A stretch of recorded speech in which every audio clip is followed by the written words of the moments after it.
Chapter 2. Lock the palace doors. From today onwards, you're not allowed to send food or water. After throwing down these words, Yi Hongyi left decisively. Seeing Yi Hongyi's figure fade from her line of sight, Yao Sulwan's lips curved into a dark smile. Then she walked into the cold palace. TSK, I really didn't expect His Majesty to be so sentimental and not personally get rid of you. Yao Sulwan raised her brows as she looked towards Yao Moshin, who was wailing on the ground. Her soft voice was filled with unconcealable malice. Yao Moshin didn't care about Yao Sulwan's mockery. She hugged her Zhong'er tightly and wailed her heart out. I'm sorry, Zhong'er. If it wasn't for Mother, how could you have died so miserably? How cruel this world is. Just where did she go wrong? If it wasn't her fault, why did she have to endure all of this? Cry. Cry along with that lowly mother and retarded younger sister of yours. Looking at the time, they should have been waiting for Zhong'er down there a long time ago. Yao Sulwan couldn't help but laugh. She finally got rid of the thorn in her side. This was truly satisfying. What did you say? Yao Moshin abruptly raised her eyes and glared at Yao Sulwan in despair. I didn't say it clearly enough. Fine, I'll say it again. Just yesterday, when you were banished to the cold palace by His Majesty, my mother already acted according to plan and gave that lowly mother of yours a dose of strong medicine. Also, that retarded younger sister of yours, I reckon that by this time, she has already been defiled by the great masters in the brothel. Yao Sulwan's words were like a death knell ringing in Yao Moxian's head. Yao Sulwan. I've treated you well, yet you actually repay kindness with enmity. You're so heartless. Fine. Yao Sulwan slapped her, interrupting Yao Moshin's roar. Pa! If you've treated me well, then you should obediently give up the throne of Empress. That position is mine. With your lowly life of a concubine, do you think you're fit to sit on the Phoenix throne? Yao Moshin, I've been itching for you to die for a long time. Luckily the heavens have eyes. Although it's a bit late, they still let me get rid of you. Oh, I almost forgot to tell you, those rumors were spread by me. Lord Hellion was wrongly imprisoned by me. Otherwise, how could you have secretly instigated all the officials to sign a petition to protect him? Also, that night at the Rippling Waves Pavilion, I was also the one who found the so-called eyewitness. Also, there really are too many, this consort can't even count them all. Yao Sulwan arrogantly flaunted her contributions as she smiled sinisterly. What a vicious heart. I'll kill you. Yao Moshin felt her heart, which was already riddled with thousands of holes, shatter with a bang. She had risked her life to love Yi Hongyi, who saw her as a thorn in his side, to indulge Yao Sulwan, who saw her as a thorn in his side, but all she got in return was the miserable deaths of her loved ones. Just as Yao Moshin was about to pounce on Yao Sulwan threw her to the ground. Forget it. You gave me a chance to harm you after all. This dagger is my way of repaying you. The smell of blood here is really disgusting. Decide how you want to die. Yao Sulwan abruptly flung the dagger in her sleeve in front of Yao Moshin. Then she covered her nose and swept a look of disgust at Yao Moshin's deathly pale face before leaving.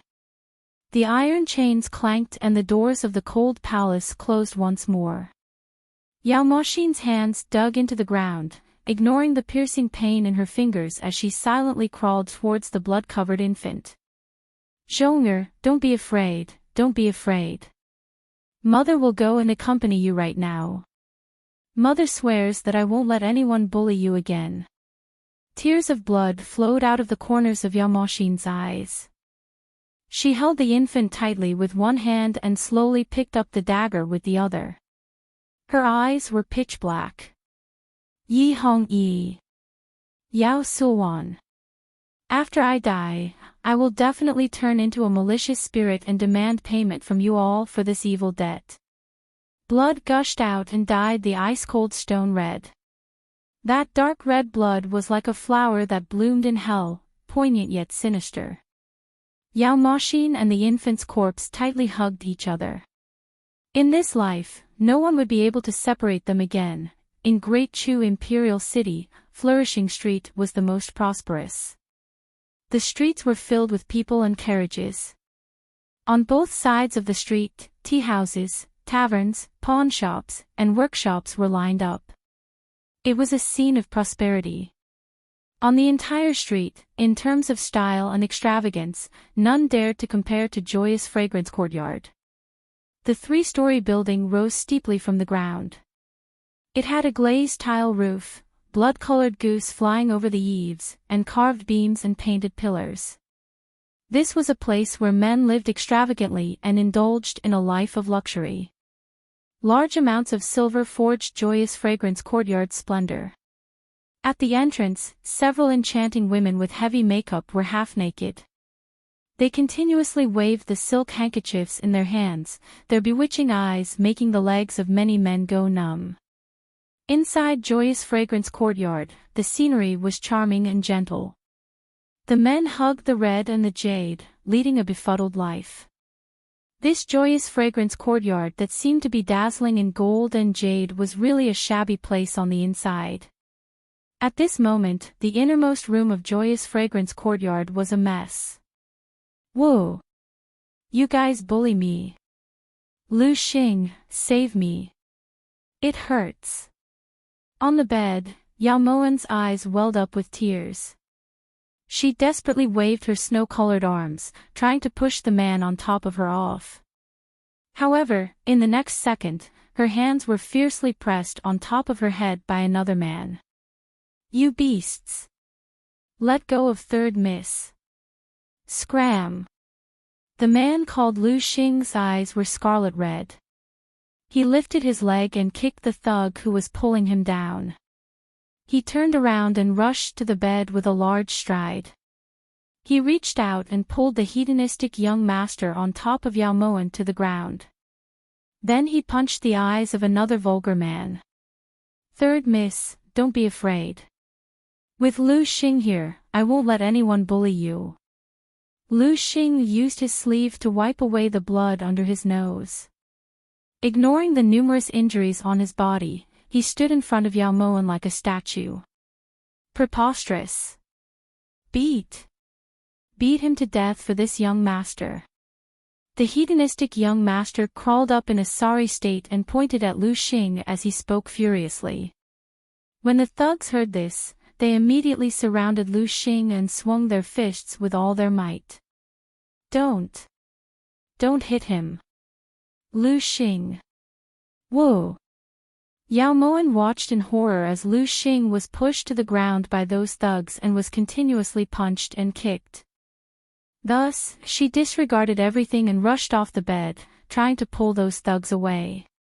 However, she didn't expect that she would be ruthlessly kicked out by one of the thugs.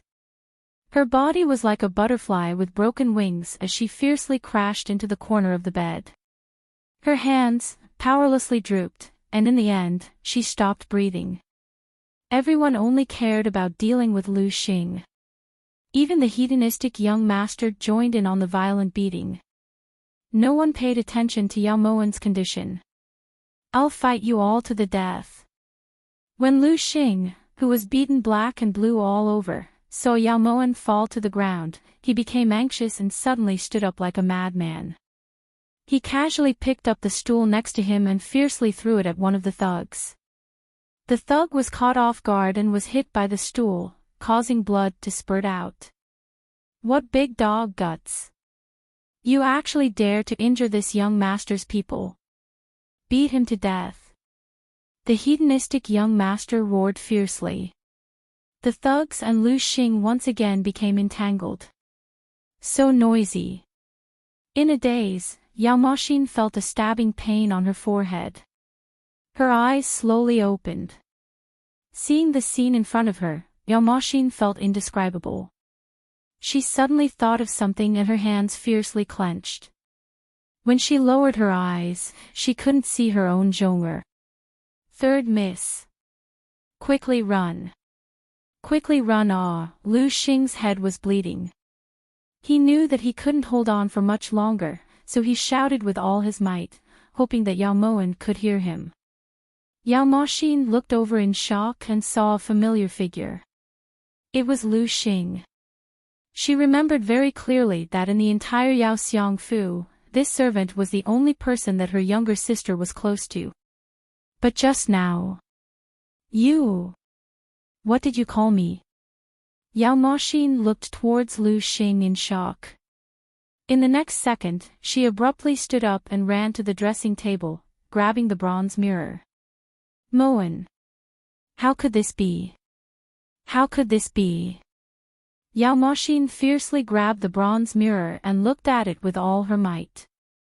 But no matter which angle she looked at it from, the mirror was shockingly her own younger sister, Yao Moen's face. Wasn't she already dead?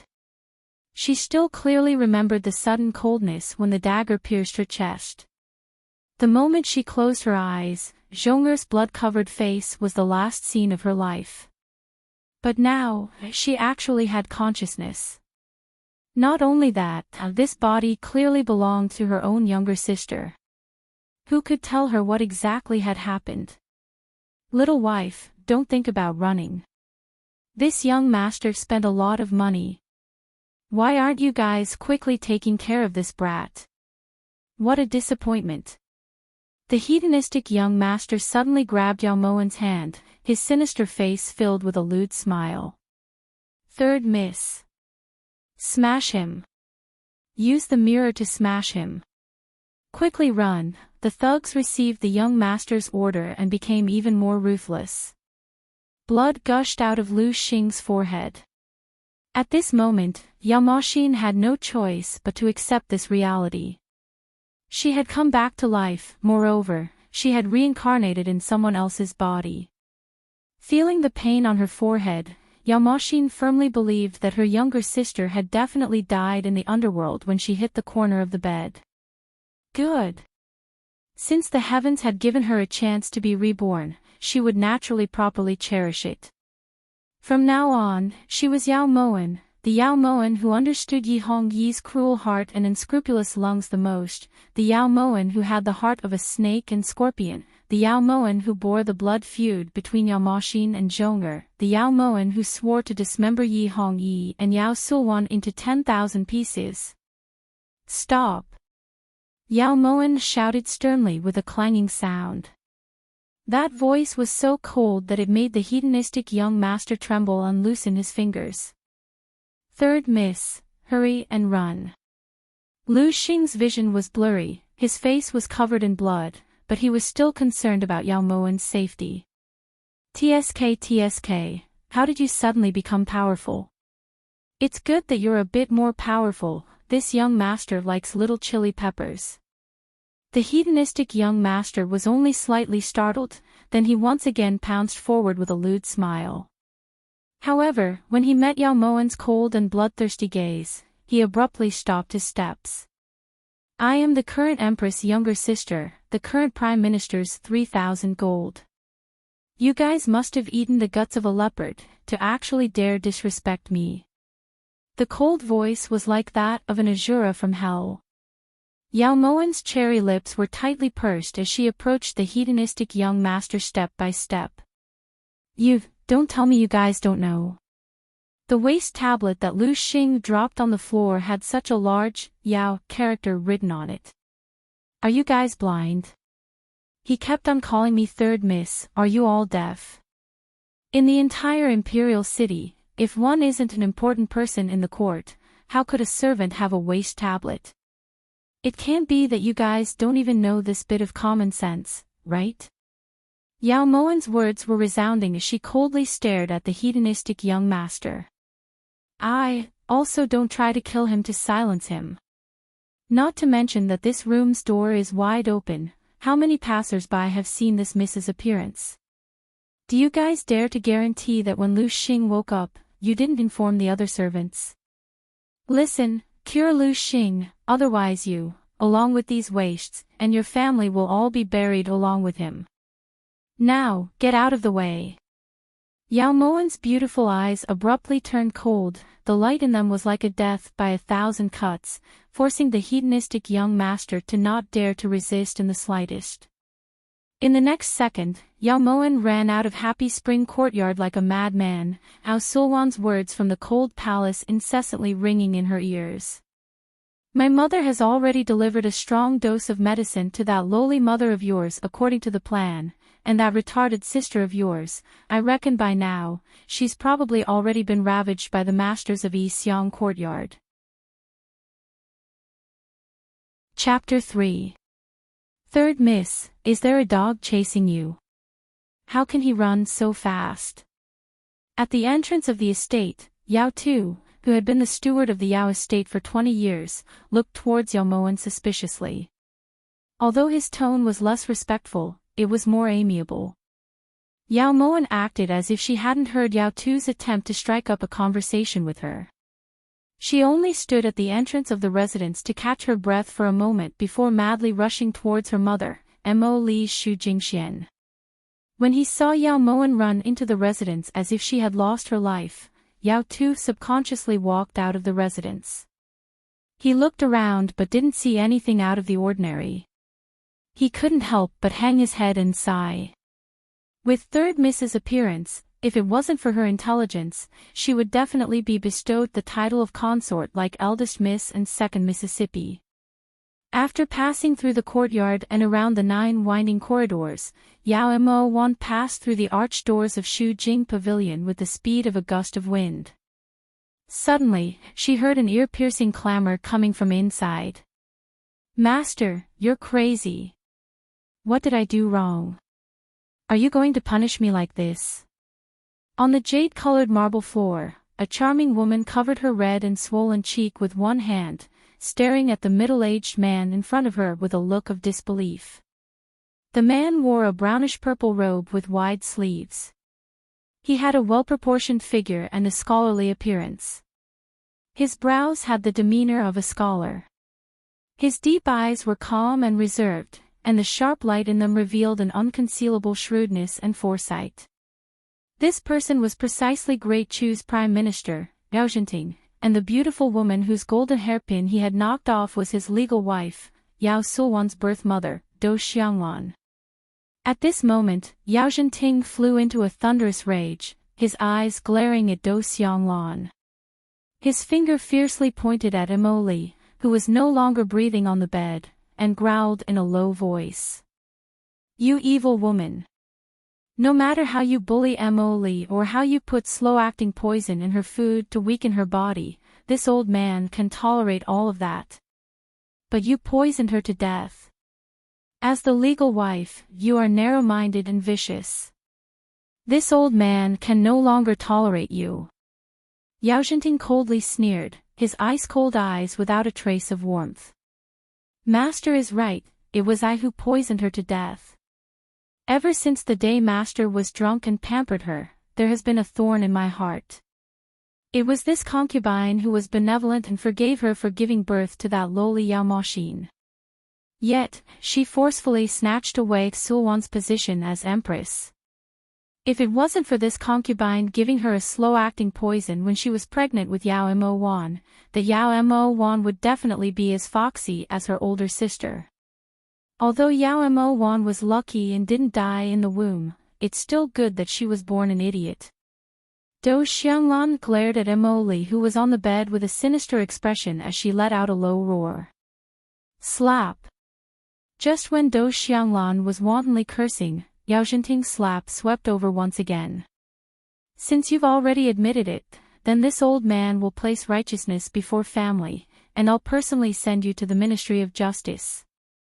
Yao Zhenting spoke ruthlessly, and he was just about to step forward and drag Do Xianglan up when he was stopped by her.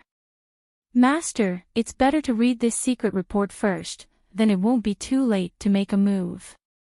Do Xianglan fiercely shook off Yao Zhenting's hand, and threw the paper in her sleeve over. Yao Zhenting hesitated for a moment, then bent down to pick up the letter.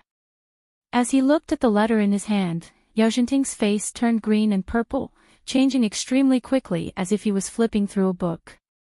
In the end, Enchanting frowned slightly and put the letter into his sleeve. After a trace of hesitation flashed through his eyes, he slowly walked towards Do Xianglan, gave a low laugh, and reached out to help Do Xianglan up. Madam has been wronged. I didn't think that Imo Axian, that animal, would actually do such a shameless thing.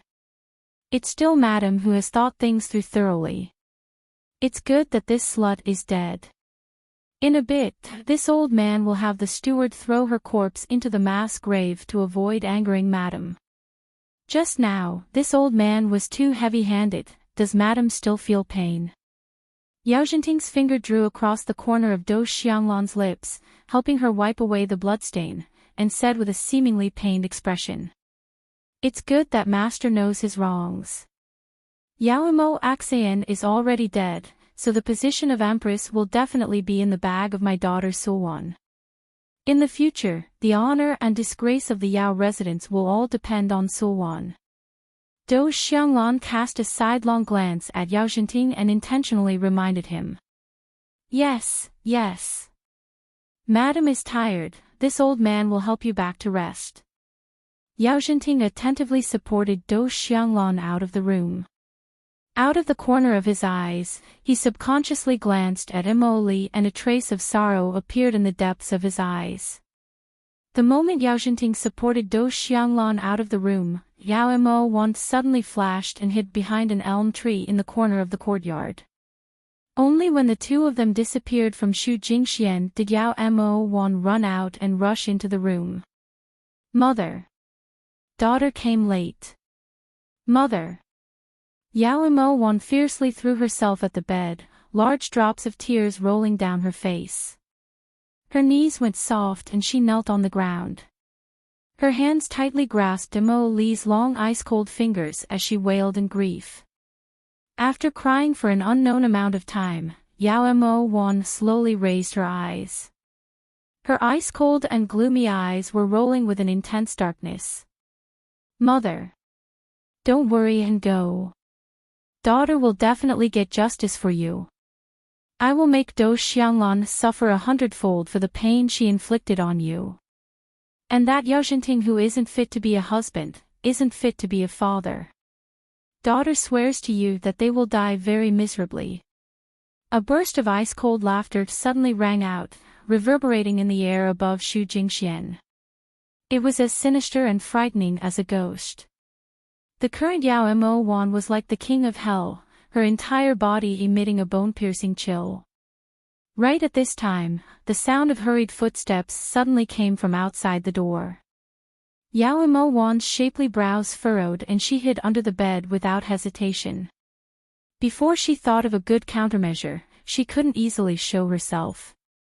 Otherwise, it would only alert the enemy. Spread out the straw mat. Yao Tu said in a low voice, his gaze sharp as he looked at the two servants behind him.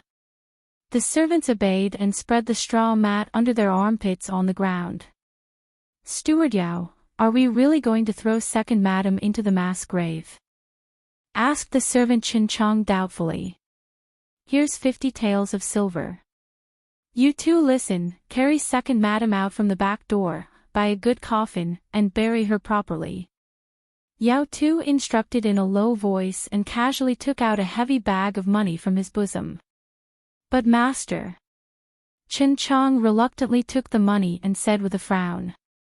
Would master watch you guys do anything? Second madam treated us quite well when she was alive, so this is all we can do. Remember, bury her well, instructed Yao Tuesday. What's written on the tombstone? Asked Chin Chong suspiciously. Tombstone. AI. Let's just erect a tombstone first. So as to avoid unnecessary complications. Yao Tu let out a long sigh. When he looked towards Imo Li on the bed, he couldn't help but sigh. Eldest Miss is the current empress, how could master dare to treat second madam like this?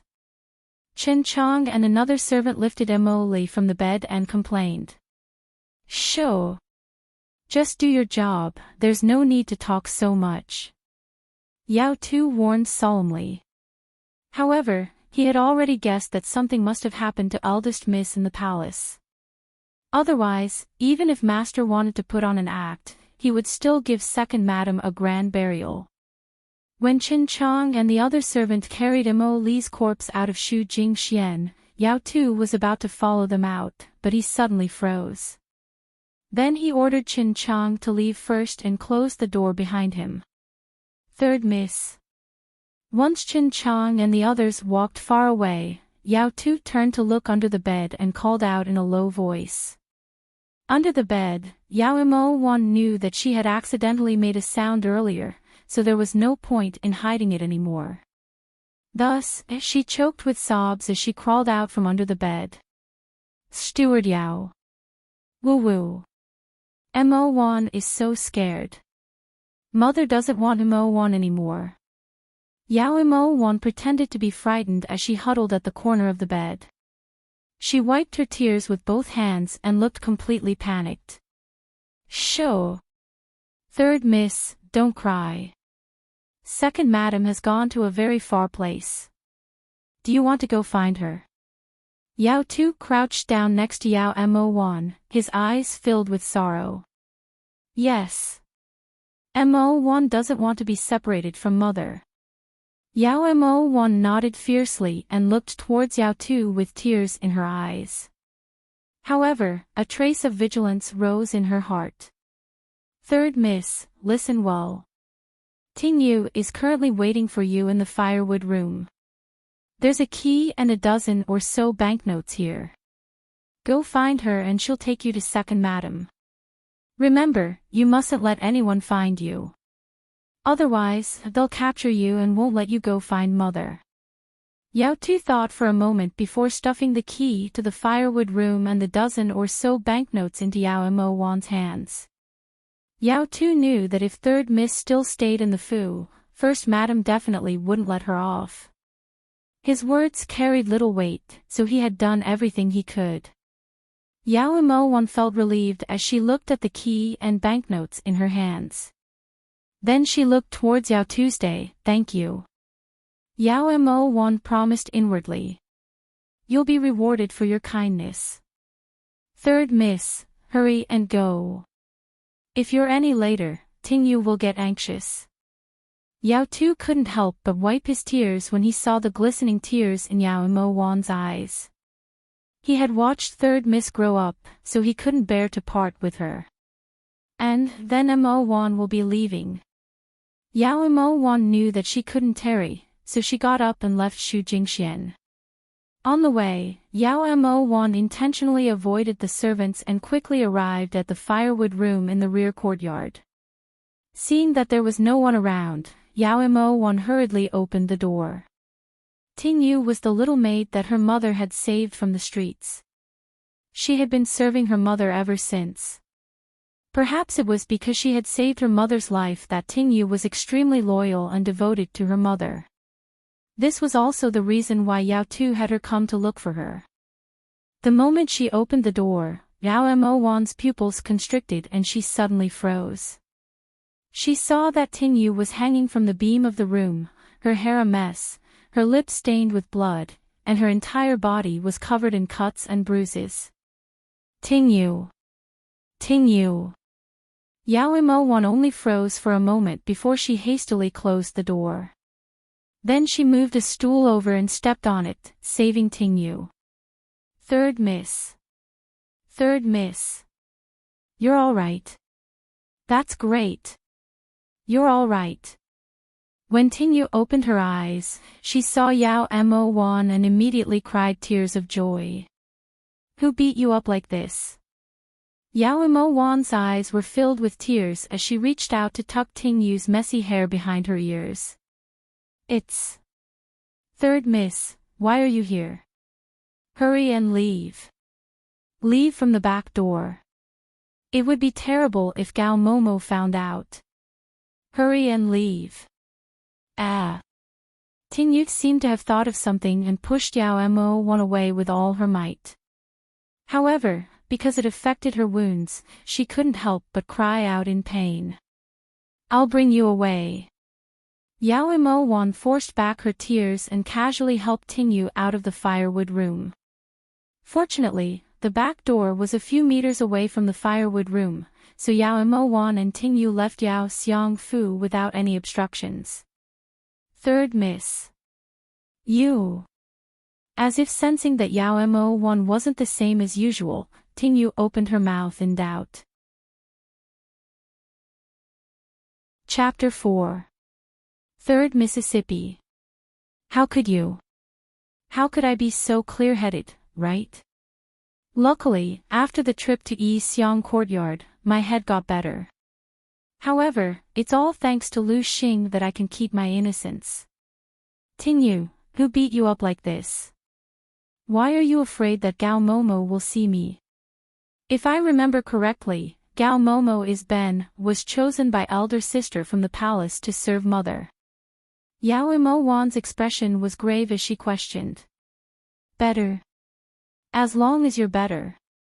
Woo-woo, as long as you're better. Miss, you can't go back to Yao Xiangfu. There was news from the palace that something had happened to eldest Mississippi. She was afraid that she had already.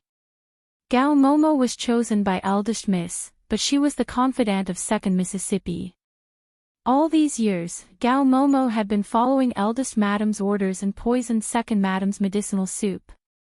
Last night, this servant accidentally saw Gao Momo spilling a lot of black powder into second madam's bowl, so she tied me up and locked me in the woodshed. She also said that she had already sent Miss to a brothel. This servant got angry and bumped into her, so she hung me up. Miss, let's leave the imperial city.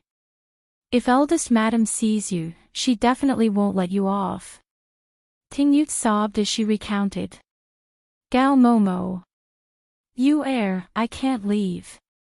I've been a fool for more than 10 years and I haven't done anything for mother. Now that mother has died, as a daughter, if I can't take revenge for her, then I'm a daughter in vain. There's 100 taels banknote here. Mo1 thanks you for taking care of mother all these years. You can leave. Yao Mo1 placed the banknote in Tingyu's hand and said solemnly. Looking at the banknote in her hand, Tingyu was startled for a moment before she returned it to Yao Mo1. If Miss doesn't leave, Yu also won't leave. Second madam has saved Yu's life. Now that second madam has died, Yu will naturally take revenge for her. Yu will follow Miss in the future. If we live, we live. If we die, we die. Tingyu spoke with grief and indignation.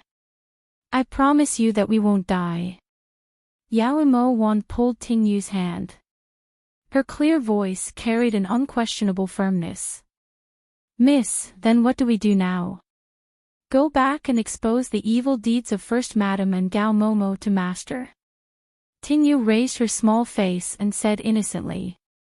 Remember this. In this world, we cannot rely on anyone to stand up for us. If you want to take revenge, you can only rely on yourself. Yao Mo1's beautiful eyes trembled slightly as she pulled Tingyu over. Let me ask you, how is the relationship between First Madam and father all these years? The first step to revenge was to establish a foothold in Prime Minister Yao's residence. If she didn't have Prime Minister Yao's residence to rely on, how could she enter the imperial palace? And with her current identity, if she wanted to return to Prime Minister Yao's residence, she must first obtain the protection of Yao Jinting. I'm not sure about this, but I do know one thing. That is, the First Madam is raising an opera singer outside. He seems to be the leader of the Yunda opera troupe, called Lu Yusin. First Madam often took advantage of Master's absence to go to Yunda building to meet Lu Yusin in private. This matter is known by many people in the Fu. It is absolutely true. Tingyu said with certainty. Lu Yusin. Yao Moan's peach lips moved as a bright light flashed through her eyes. I can't show myself right now. Help me do two things. First, secretly return to Prime Minister Yao's residence and find Lu Xing to see me. Second. Yao Moan leaned over to Ting Yu's side and muttered softly. Then she handed all of the banknotes Yao Tu had given her to Ting Yu. The next morning, Yao Tu walked out of the residence according to his usual habit. He looked towards the main road on the east side.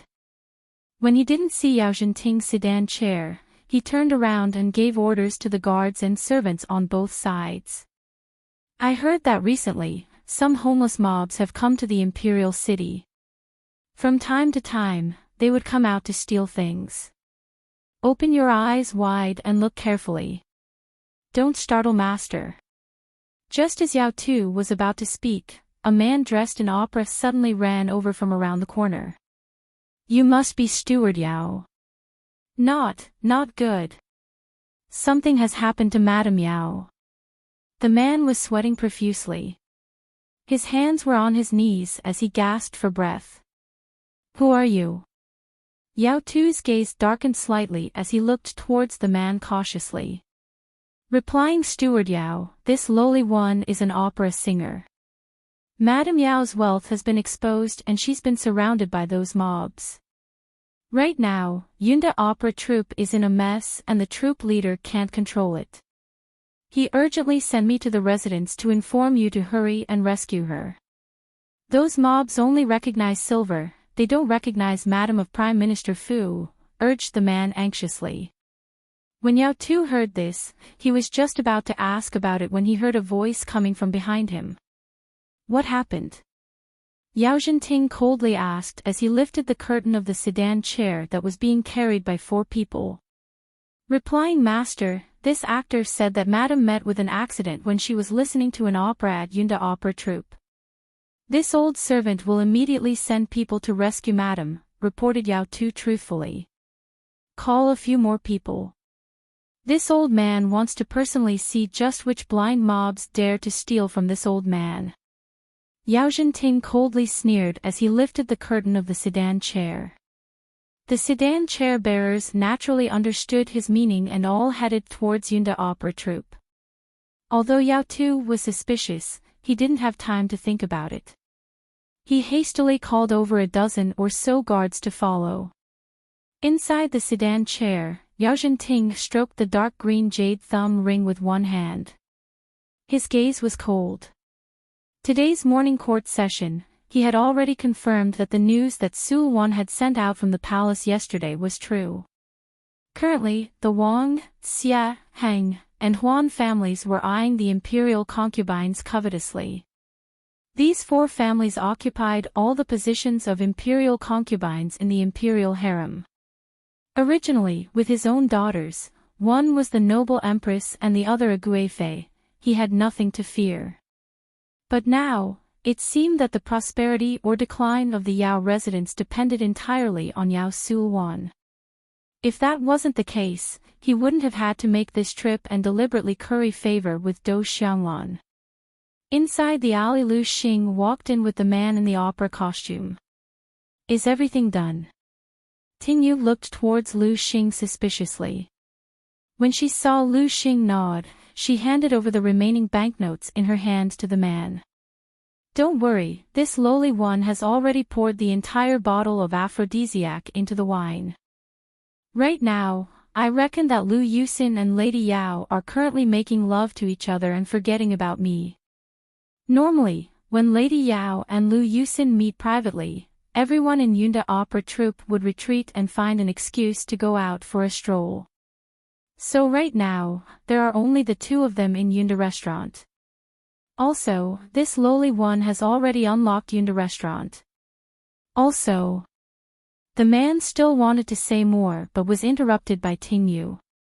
Take this and leave the imperial city.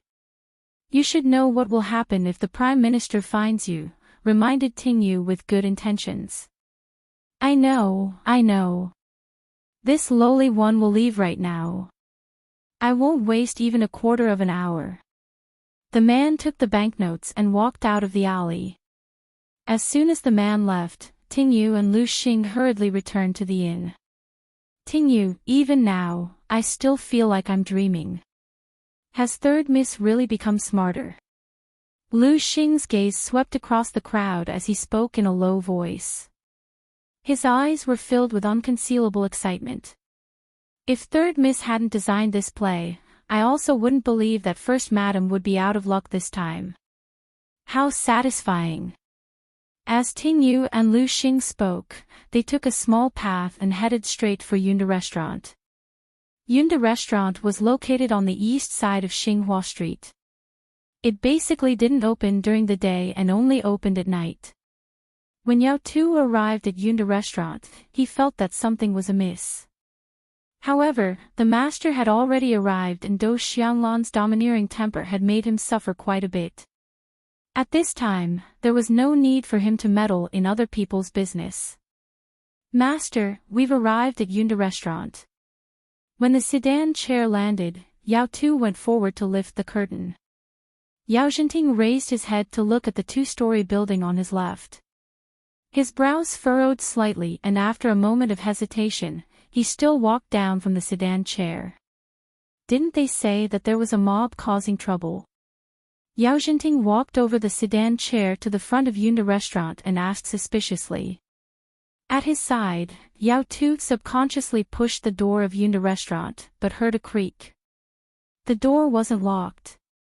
Yao Zhenting walked in without thinking. Yao Tu was about to order the guards to follow, but he was stopped by Yao Zhenting in the next second. They stay outside, you come in with this old man. The moment Yao Zhenting entered the door, he could faintly hear Dou Xianglan's wanton laughter. He stopped the guards and only called Yao Tuesday walking into Yunda Restaurant. It was a spacious building. Other than some tables and benches, there was a stage in the middle. The decorations could be considered gorgeous. Yu Axian. Did you miss me? Yao Tu had just entered when he heard Dou Xianglan's coquettish voice coming from the second floor. Master. Yao Tu looked towards Yao Zhenting for instructions. You stay here. Don't let anyone in. Yao Zhenting said in a low voice. Although his expression was calm, his eyes were surging with monstrous waves. Yao Tu didn't say anything and silently stood guard at the door. At this time, Yao Zhenting was already walking up the stairs with violent steps. The obscene sounds became clearer and clearer. Of course I do, even in my dreams I can't forget you, Xianglan. Unfortunately, Yusin is only an entertainer, not worthy of your identity, or else, Yusin will definitely bring you far away and fly far away, no longer sneaking around. After drinking for 30 minutes, inside the private room, Lu Yusin could only feel the blood in her entire body boiling, pulling Dou Xianglan into her embrace, her palms impatiently rubbing Dou Xianglan's voluptuous bosom, her mouth saying words that went against her heart. You little sweetheart, your words are always pleasing to the eye. Yu Axian, kiss me. Dou Xianglan felt her heart itch unbearably, her fiery body twisting in Lu Yusin's arms from time to time. Yu Axian's words can illuminate the sun and moon. Lu Yusin looked like a girl with a pink face and peach lips. He could be considered a handsome man. At this moment, Lu Yusin was unscrupulously pulling off Dou Xianglan's outer clothes, her lips fiercely kissing Dou Xianglan's snow-white jade neck. Because of the aphrodisiac, the two of them didn't have much prelude and directly entered the main topic. Ah. Yu Axian, hurry up, oh. Dou Xianglan was mesmerized by Lu Yusin's teasing. Her hair was disheveled and scattered, her hands roaming around Lu Yusin's powerful and sexy body, extremely joyful. Dou Xianglan's voice and the aphrodisiac in her body made Lu Yusin feel as if she had been injected with chicken blood. She fiercely grabbed Dou Xianglan's jade leg and sprinted forward with all her might. Through the gap in the private room, Yao Zhenting saw the charming scene in front of him. His deep eyes flashed with a bloodthirsty scarlet red, the veins on his forehead bulged, both of his hands clenched into fists inside his sleeves. The jadeite ring's finger was aching, but Yao Zhenting remained unmoved. At this moment, he really wanted to rush in and take the life of this adulterous couple, but he endured. Enchanting's thin lips tightly pursed, his body gradually trembling because of his anger. With a "kacha" sound, the sound of the ring breaking and falling to the ground did not affect the two passionate figures in the private room in the slightest. Suddenly, Enchanting turned around and retreated from the private room step by step, his footsteps abnormally heavy. "Master." Seeing Enchanting's deathly pale face, Yao Tu worriedly stepped forward. Chapter 5. Why did Master leave? Is eldest madam not inside? Impossible, I personally saw eldest madam and Lu Yusin kissing in the private room on the second floor. I can't let Master leave like this. Otherwise, third Miss's efforts will be wasted. I'll go stop the palanquin. Lu Xing said anxiously. No. Third Miss only told us to watch carefully and didn't let us do anything else. Let's go back first. Tingyu pulled Lu Xing and said firmly. Inside the inn, when Tingyu and Lu Xing walked in with drooping heads, Yao Mo Wan was leisurely sitting at the table. Her jade fingers lifted the lid of the teacup and lightly knocked it a few times before taking a sip.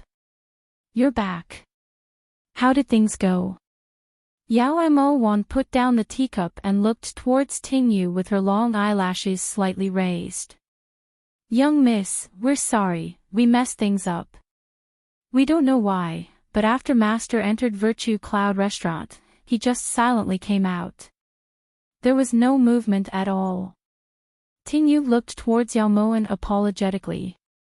Otherwise, what movement did you think there would be? Yao Mo Wan's cherry lips slightly hooked as she raised her eyebrows towards Tingyu. Her eyes were full of smiles. Sure enough, it was in line with her father's style of doing things.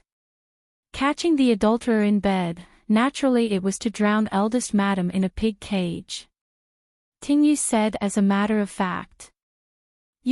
Remember, no matter how powerful a person is, there will be times when they have to swallow their broken teeth. Yao Mo Wan explained gently. Then didn't we work for nothing? Lu Xing looked towards Yao Mo Wan in confusion. In this world, no matter how high or low their status is, what they can't tolerate the most is their own woman lying in the arms of another man, no matter if he loves this woman or not. Moreover, father saw it with his own eyes. Father hid it well, but that doesn't mean he doesn't care. Perhaps he's vomiting blood from anger right now. Tingyu, does father have the habit of drinking lotus seed soup after dinner? Yao Mo Wan restrained the coldness in her eyes and suddenly changed the topic. Yes, this habit has been for many years. In the past, Madam personally did it. Ever since Madam's body became weak, this matter has always been handled by Gao Momo. Tingyu said truthfully. Is that so? Yao Mo Wan's beautiful eyes slightly drooped as if she was deep in thought. Miss, you had me give all the money to that opera singer. Then how are we going to pay for the room? Tingyu seemed to have suddenly thought of something and suddenly asked. Return to the Prime Minister's residence tonight. Gao Momo treats mother so well, I have to properly repay her. Yao Mo Wan's pupils abruptly turned cold, a sharp glint like ice bursting forth from the depths of her eyes. At the side, Tingyu and Lu Xing looked at each other in surprise. Come and sit. It's been a long day. It's time to rest.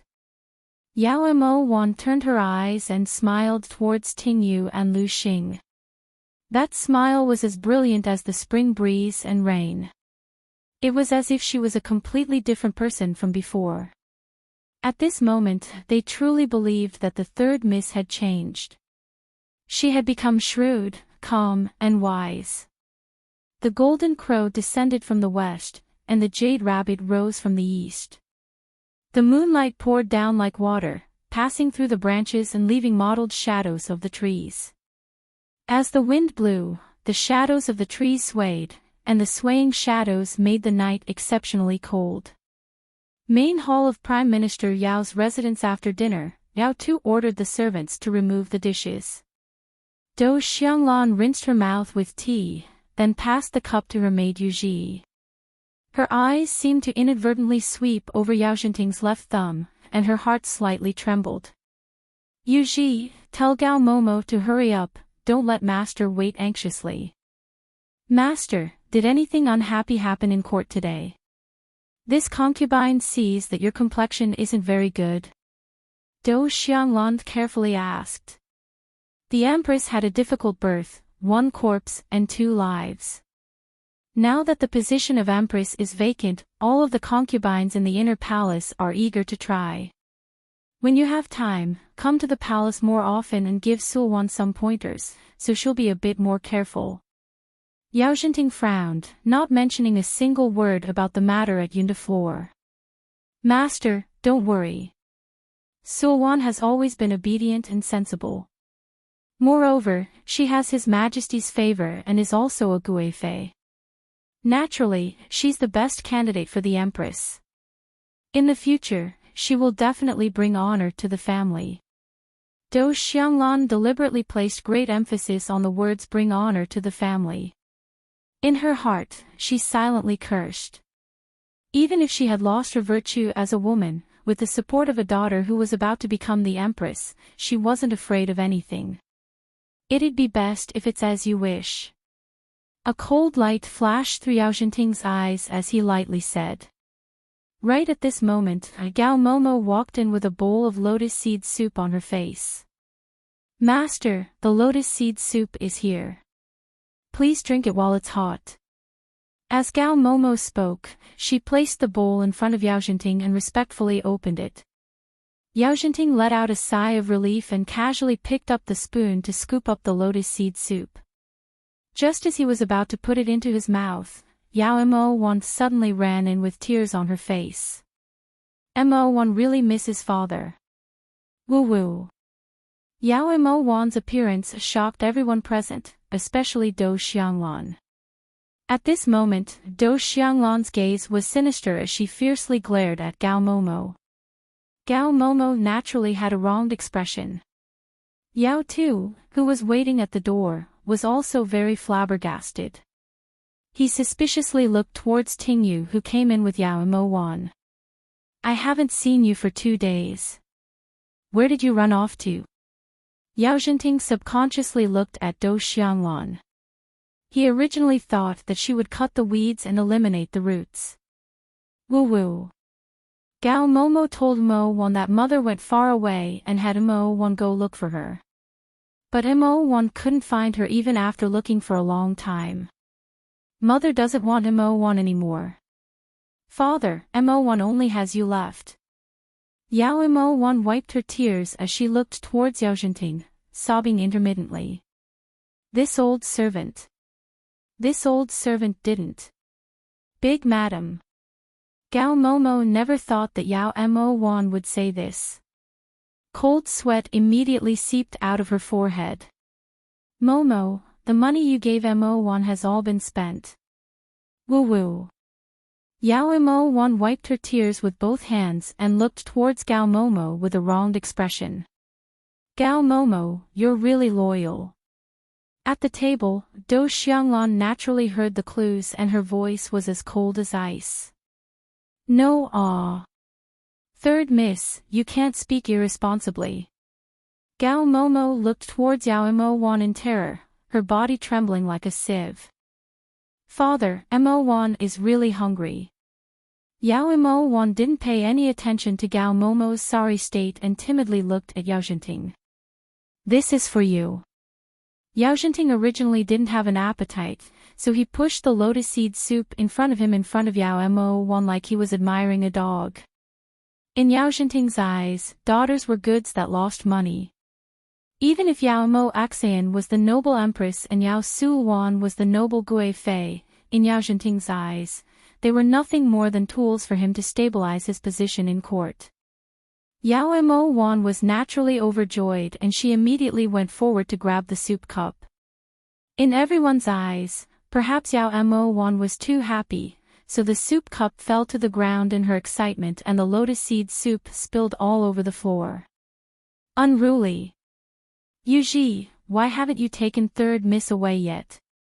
Do Xianglan's gaze turned cold and she looked towards Yuji with deep meaning.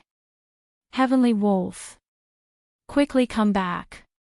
Just as Yuji was about to go forward to grab Yao Mo Wan, a black-backed, green-eyed, wolf-like hunting dog suddenly rushed in from outside the door. Once that dog entered the main hall, it immediately rushed to the lotus seed soup on the floor and started licking it. Lu Xing, what's going on? Why haven't you pulled it out yet? If it startled Master, can you afford to take responsibility? When Yao Tu saw this, he immediately reprimanded him sternly. Sorry Master, sorry Steward, this lowly one will take it away right now. Lu Xing looked towards Yao Tu in panic and immediately went forward to pull Heavenly Wolf.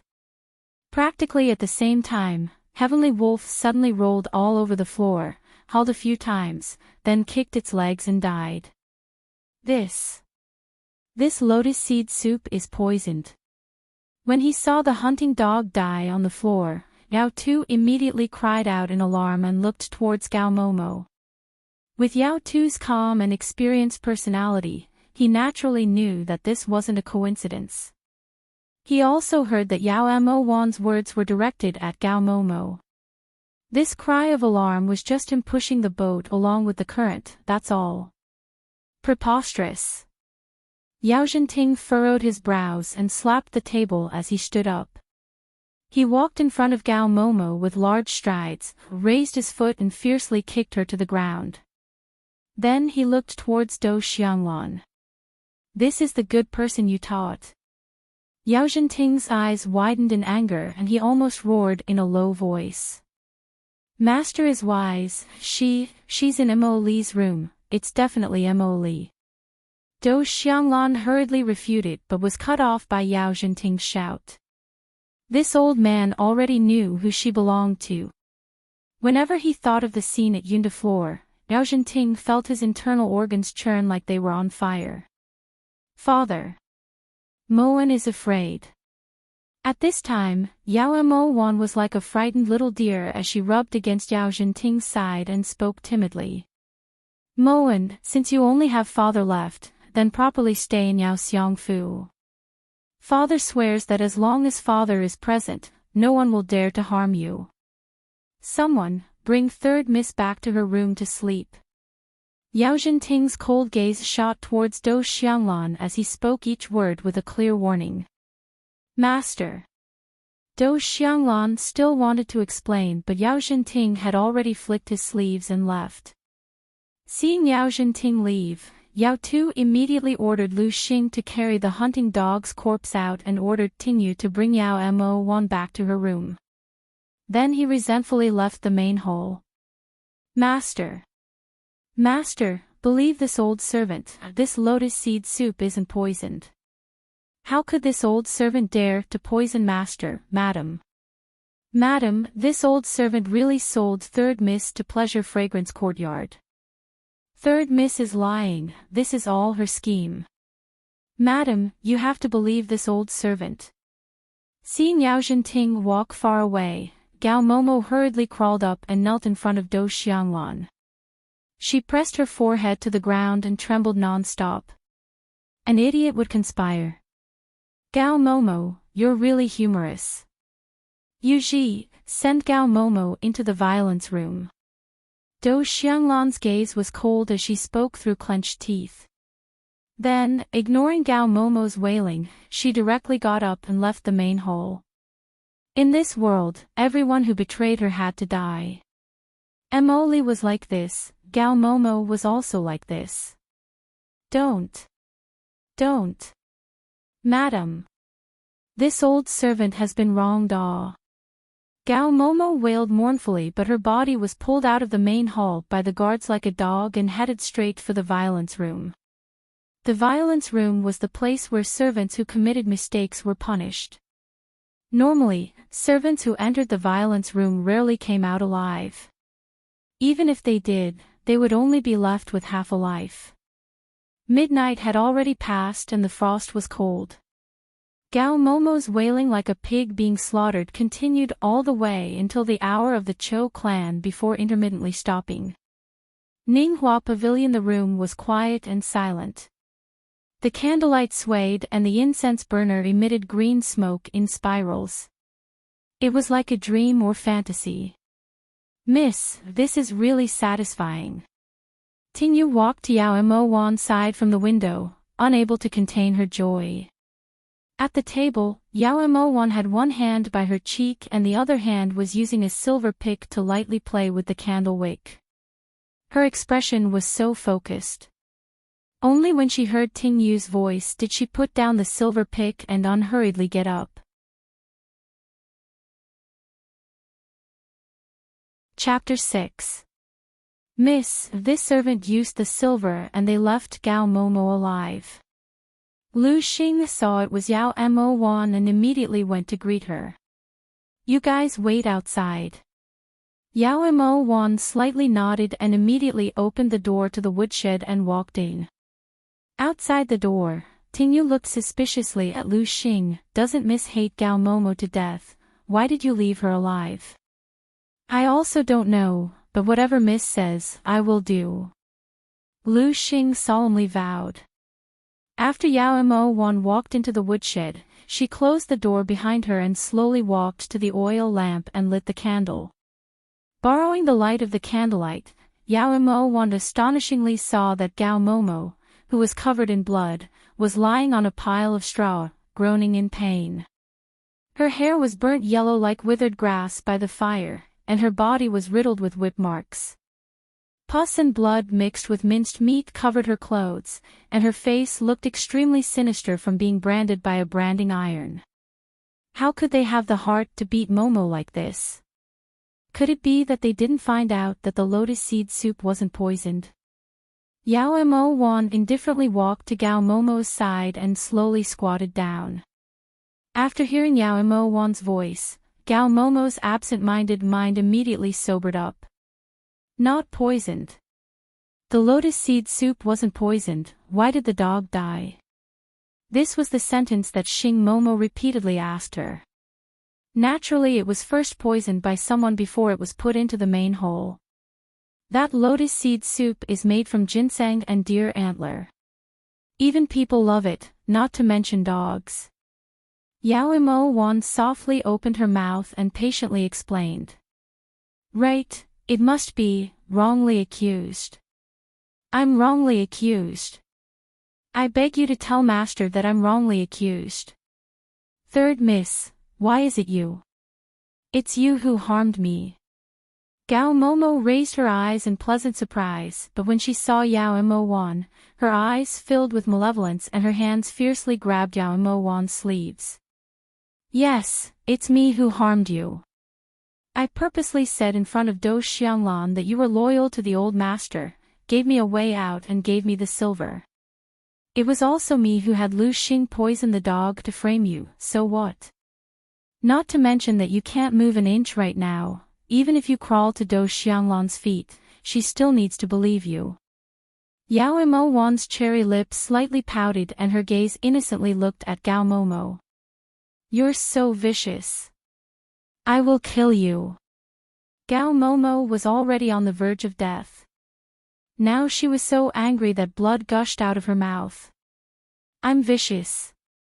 Gao Momo has really forgotten who poisoned my mother's soup and let her die with remaining grievances. Who was the one who sold me into the pleasure fragrance courtyard, and let me suffer all kinds of humiliation? Who was the one who hung Tingyu up here and beat her so badly that she almost lost her life? I'm afraid that even if you go to the 18th level of hell, it won't be enough to atone for your crimes. Yao Mo-wan's clear eyes were covered in frost as she coldly flicked her sleeves and indifferently stood up. You. Who are you? Gao Momo's eyes went round, looking at Yao Mo-wan in disbelief. Don't you recognize her, Nanny? I'm Mo-an-ah.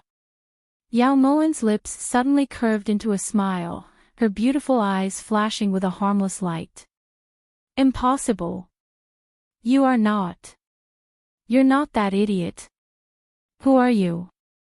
Just as Gao Momo was roaring in anger, Mo1 had already taken out a bag of fallen goose sand, powder from her sleeve and slowly sprinkled it on Gao Momo's wounds. Who I am, you will know very soon. Yao Mo1 indifferently looked at Gao Momo, who was desperately struggling on the haystack. On her inscrutable face, not a trace of emotion could be seen. All of this was instigated by Big Madam. I deserve to die, but Big Madam deserves to die even more. Gao Momo used the last of her strength and finally spoke out her unwillingness. So I will let her live. A fate worse than death. The cold voice was like a ghost that lingered in the air above the woodshed and didn't disperse for a long time. After Yao Mo1 left the woodshed, Gao Momo had already stopped breathing. Burn the woodshed. Yao Mo1 looked at Lu Xing, who was waiting outside, and lightly ordered. Miss, but Gao Momo is already dead. Lu Xing said in confusion. But I want to grind her bones and scatter her ashes, what should I do? Yao Mo1 stopped walking, her clear as water eyes gradually turning cold. Lu Xing will do it right away. Lu Xing firmly nodded and immediately turned to leave. The night was clear and cold, cold as ice. On the way back to Ninghua Pavilion, Tingyu wanted to speak several times, but in the end, she didn't say anything. Chapter 7. Tingyu, if you don't agree with my way of doing things, I'll give you a sum of money and send you away. For someone who hadn't experienced the pain she had, it was impossible for her to experience the pain she felt. Yao Mo1 didn't blame Tingyu, but she couldn't take the risk of keeping someone who doubted her by her side. In Tingyu's eyes, whatever Miss does is right. In the future, as long as Miss instructs me, Tingyu will do it even if I have to sacrifice my life. Tingyu enunciated each word firmly. It's getting cold, let's go back. Yao Mo1 pursed her lips and looked towards Tingyu with a smile. She believed that one day, Tingyu would understand her meaning. However, right now, she should have a good night's sleep. The next day, Yao Tu casually reported the fire in the firewood shed to Yao Zhenting. Yao Zhenting naturally wouldn't take this kind of small matter to heart and just brushed it off with a few words. How is the Empress's funeral going? Inside the study, Yao Zhenting leaned tiredly against the chair and asked. Since His Majesty had announced that the Empress had died from a difficult birth, he naturally had to give Yao Mo Axayan a grand funeral. As the bride's family, Yao Xiangfu couldn't help but wear mourning clothes. Replying Lao Yi, everything has been prepared. We're just waiting for the imperial court to set the date, Yao Tu respectfully reported. All right, you can leave. Yao Zhenting rubbed his temples. Yao Mo Axayan and the esteemed prince had illicit relations, so even death couldn't wipe out her crimes. Right now, he only hoped that Yao Mo Axayan's matter wouldn't affect Yao Fu's position in His Majesty's heart. Otherwise, the gains wouldn't make up for the losses. Lao Yi. Lu Yu Axayan has already been dealt with. Yunda Opera Troupe has also moved out of the imperial city and will never return, reported Yao Tu in a low voice. Even killing her doesn't relieve the hatred. If she didn't have a daughter who's a Guifei, this old man would have personally killed her. Yao Zhenting's brows furrowed and the pressure on his temples increased. This old servant will take his leave. Yao Tu was usually a man of few words. This was also one of the reasons Yao Zhenting trusted him. Ninghua Pavilion sunlight passed through the crisscrossing window lattice and scattered mottled shadows. On the bed, Yao Mo1's beautiful eyes fanned and her forehead was covered in sweat. The brocade bedding that she was gripping tightly was already wrinkled. Ah! Zhong-er! A mournful voice suddenly rang out. Yao Moan abruptly stood up and panted heavily. Although it was a dream, the scene of the cold palace was incomparably real in Yao Moen's mind, making her feel as if she was actually there.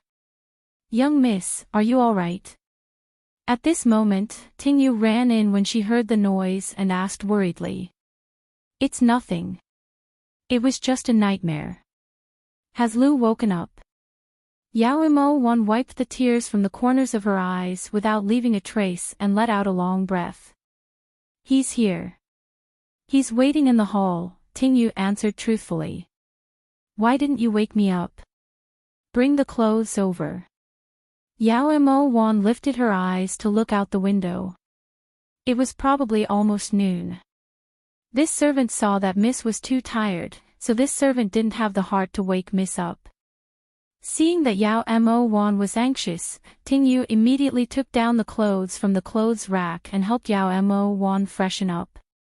When Yao Mo walked out of the inner room, Lu Xing was respectfully standing in the middle of the hall. "Why aren't you sitting down?" Yao Moen asked suspiciously. "Lu Xing is a servant, there's no reason for me to sit and wait for young Mississippi." Seeing Yao Mo walk out, Lu Xing's eyes subconsciously revealed a joyful expression.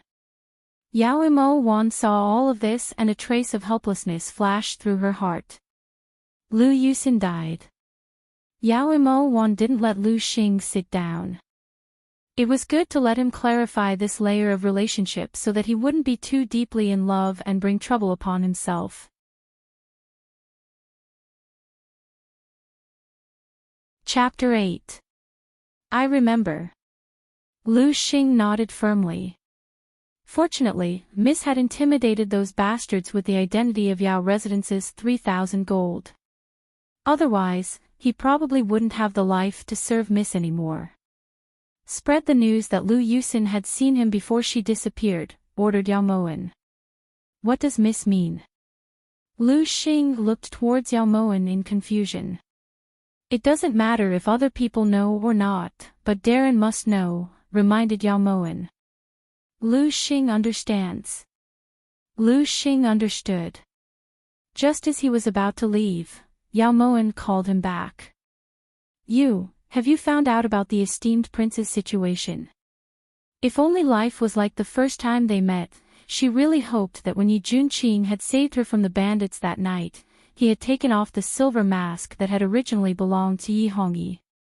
By the time she found out the truth, she would have already become Yi Hongyi's princess consort.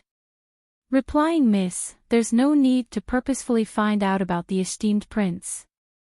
Right now, the entire city is saying that the esteemed prince returned to court in defeat and couldn't take the blow, so he's completely dispirited in the esteemed prince residence. Every day, he would invite the ladies of Pleasant Fragrance Courtyard to drink and chat merrily. His Majesty remembered that he had once contributed to the country, so he wasn't punished and was instead rewarded. However, the esteemed prince only wants a jug of fine wine, so His Majesty sends people to bestow the best wine in the palace to the esteemed prince every day." Lu Xing told her everything he had heard. "What a brilliant method, it really suits his sanctimonious style," muttered Yao Moen to herself as cold light flashed through her eyes. However, she didn't understand how Yi Junqing had ended up in such a state even though he held so many troops. The reason why she had signed the testimony back then, besides for her own zhonger, was also because she had thought of this. However, no matter what, she was the one who had dragged Yi Junqing down, so it was only reasonable that she should go and take a look.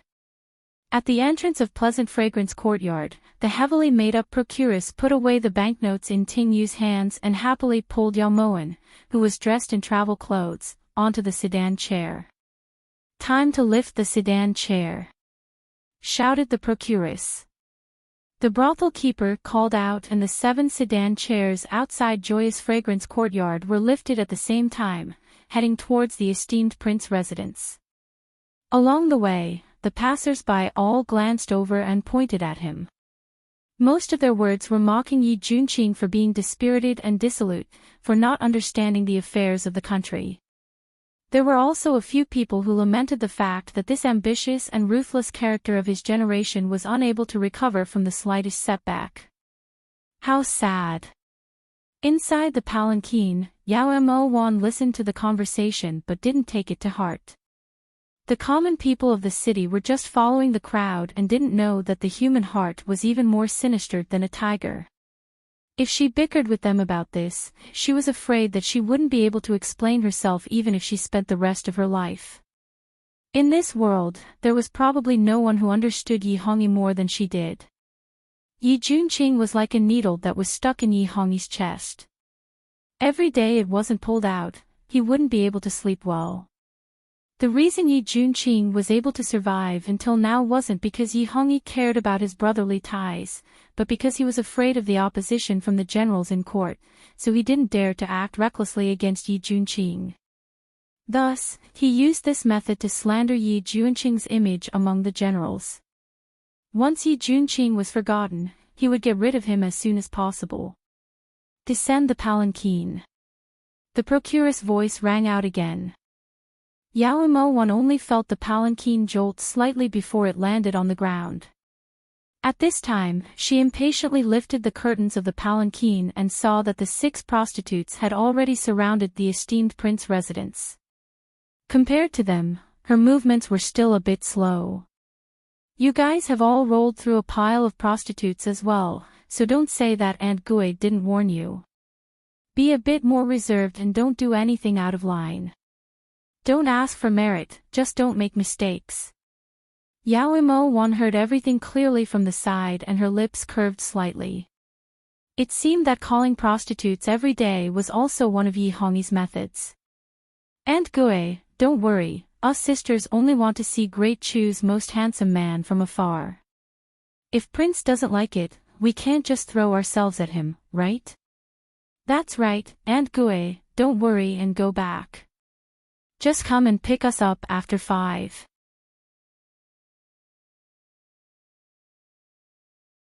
Chapter 9. The esteemed prince residence's architecture was unique. There were pavilions, terraces, and waterside pavilions scattered among the willows and pines. There were also rock gardens, flower beds, bonsai, and wisteria. Yao Mo Wan followed those prostitutes who flocked to her like a flock of ducks, bypassing the side corridors and heading straight for the rear garden. This wasn't her first time coming to the esteemed prince residence. Back when the 5 dragons were fighting for the throne, she had passed through the esteemed prince residence's doorstep countless times in order for Yi Hongyi to successfully ascend the throne. Just how foolish had she been back then? She had prided herself on having a pair of bright eyes, but she couldn't see through Yi Hongyi's vicious heart. It smells so good. Look, it's the esteemed prince. The women were wild with joy, interrupting Yao Moan's thoughts.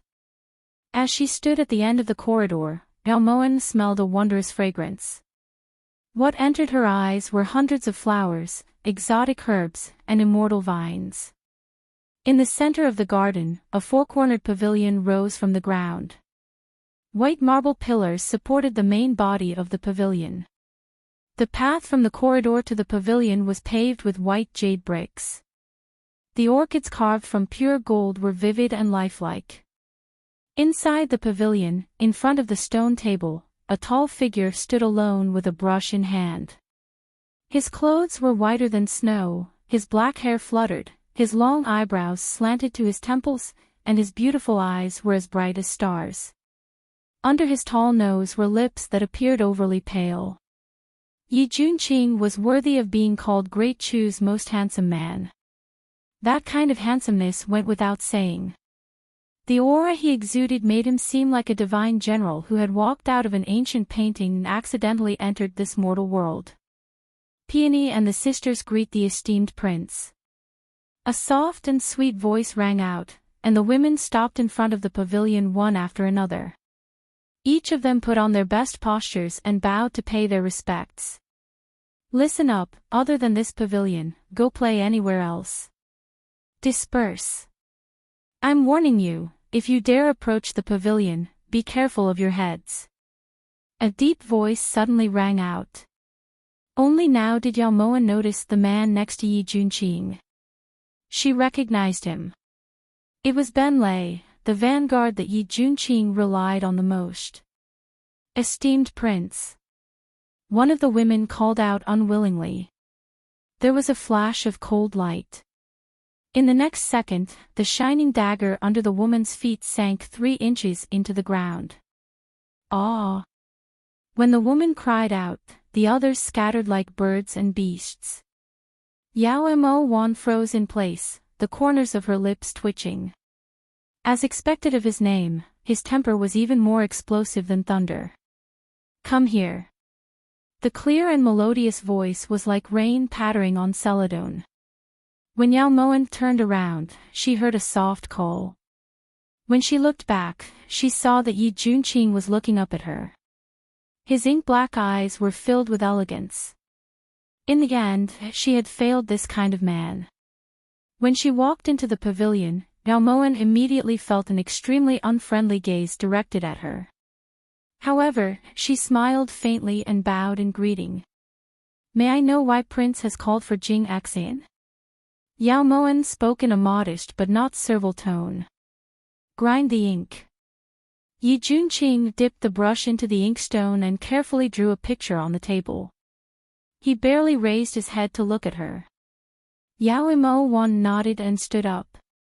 She walked to the front of the stone table and rolled up her sleeve with one hand. She picked up the ink block with the other and placed the grinding surface flat on the inkstone. Then, she carefully ground the ink in a certain direction. At this time, Yao Moan slightly glanced to the side.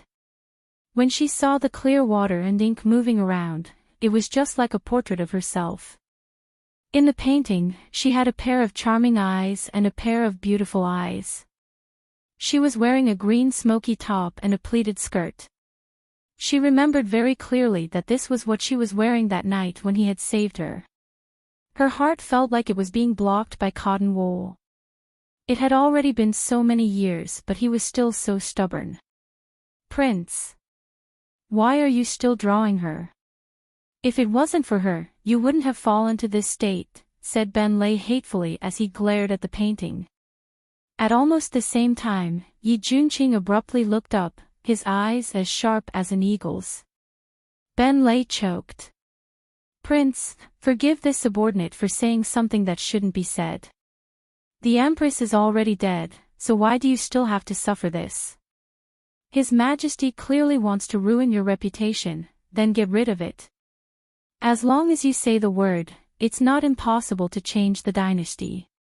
Although Ben Lei's temper was explosive, his thoughts were meticulous. Otherwise, Yi Junqing wouldn't have relied on him so heavily.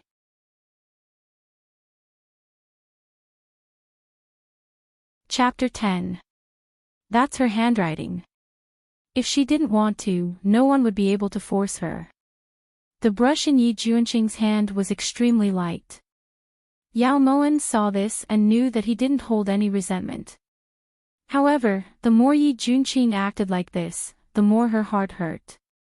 Even if Prince doesn't want to betray the Empress, there's no need to tolerate His Majesty's bullying. Prince should know better than this subordinate that the defeat this time was all His Majesty's plan, said Benjin angrily. If it wasn't for the defeat, this prince wouldn't have a reason to live like a drunkard.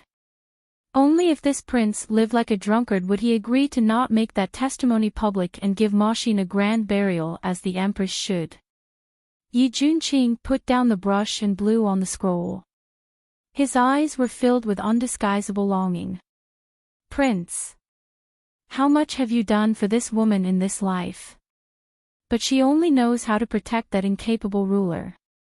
Even in death, she still wants to use that testimony to restrain you. She owes you too much. Ben Lei's eyes were bloodshot as he roared and reached for the scroll. However, Yi Junqing pushed him back several meters and he crashed into a white marble pillar. Prince, cried Ben Lei in a low voice. You should leave. This prince's identity is special. If you come often, with Yi Hongyi's personality, he definitely won't let you off. Yi Junqing restrained the pain in his eyes as he spoke indifferently. Prince is willing to be trampled on by that incapable ruler, but Ben Lei isn't willing to be humiliated. Even being a farmer hoeing the fields is better than working for that muddle-headed ruler. Prince, take care. Ben Lei bids farewell. Men don't cry easily, but Ben Lei's face was already covered in tears. In front of the table, Yao Moen lowered her eyes and gritted her teeth. The pain in her heart was like a tide. Just how much did she owe Yi Junqing? Just as Yao Moen was grieving, Ben Lei suddenly grabbed her wrist. "What are you grabbing her for?" asked Yi Junqing with a frown. "She clearly heard our conversation earlier." "This woman can't be left alive," replied Ben Lei cautiously as he wiped the tears from the corners of his eyes. Yao Moen was extremely speechless. She suddenly felt like she could be shot even while lying down. "Let go of her. This prince believes that she won't tell anyone."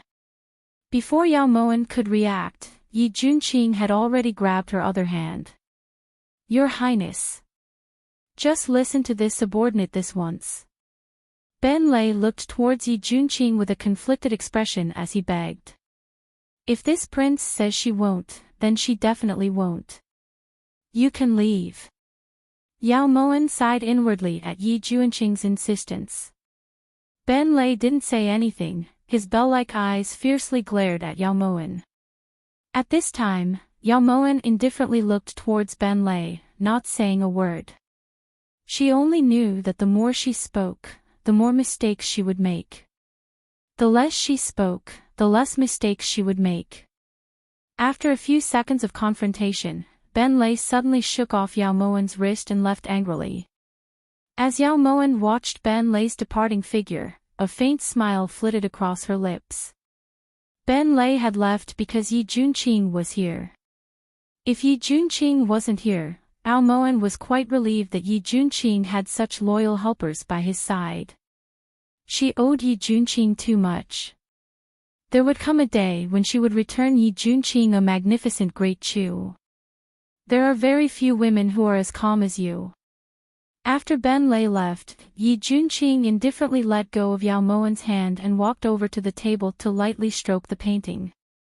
"So Prince believes that Jingxin had received special training, that's why she appeared here." Yao Moen picked up the ink ingot again as she asked this casually. However, a trace of bitterness flashed through her heart. So when they met again, Yi Junqing had actually thought of her as a spy sent by Yi Hongyi to spy on him. Is that not the case? Yi Junqing disapproved. Then why did Prince allow that young general to say such disgraceful words? Yao Moen was slightly astonished and looked towards Yi Junqing suspiciously. Yi Hongyi's target is this prince. It's enough as long as this prince doesn't go against Jingxin, isn't that right? Yi Junqing looked towards Yao Moen meaningfully. The meaning behind his words was that if it weren't for him stopping her, she would have been chopped into pieces by Ben Lei already. Jingxin will return Prince this favor. Yao Moen went with the flow and continued to grind.